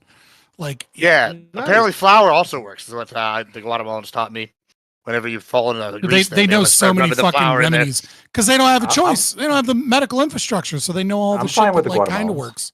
you're fine with the Guatemalans. You'll allow them. Is that, Yeah, they're cool. So They're long as chill. they're not in H-1B visas. proof that lactoid's not racist. I think H1A. he's fine with the Guatemalans. It's at least I'm a wait. It's not fan. proof. It's at least evidence. It's evidence. It's It's evidence. evidence. It's evidence. All right, I'm gonna get out of here, I like the fellas. Guatemala. Yeah, I got to bounce too. It's late. Yeah, well, then why don't we end it here? Thanks all for coming through. Ended here. It's 1:15 in the morning. Oh my god, yeah. But I think we had a fun conversation. I would really actually like to have that separate conversation with you, one-on-one, Lactoid. But I appreciate you guys dealing with all the passion this week. You guys are great. You took it like champs. So shout out to my friend Lactoid, to my friend Scott, to Admiral Gibbs, to Corey, who bounced, Aiko, Grid, and our friend Ali. It was always a real one, always trying to like send me tips to like help out the stream, like real one, and I really appreciate that. I am going to I would rate out to Lactoid, but he's I'm gonna be bouncing to bed. So knocked out. But anyway, you just head up. My thing is freezing up. But if you gotta head up, go ahead. right, I'm peace gonna out. rate something up. I'll be on for a while, Prime, if you want to raid me. Oh yeah, I'll read you. I mean, Also, real quick shout out. Two of the people here, Scott and Iko, we're gonna be doing something tomorrow at 9 p.m. It's gonna be cool. Check it out. And that's Mountain Time. Wait a minute. Central time. The best time. Texas time. Central time. Okay, yeah. It's 10 p.m. Eastern. Yes, sir. Oh, his Yeah, PC yeah. crashed. That's unfortunate. Corey's PC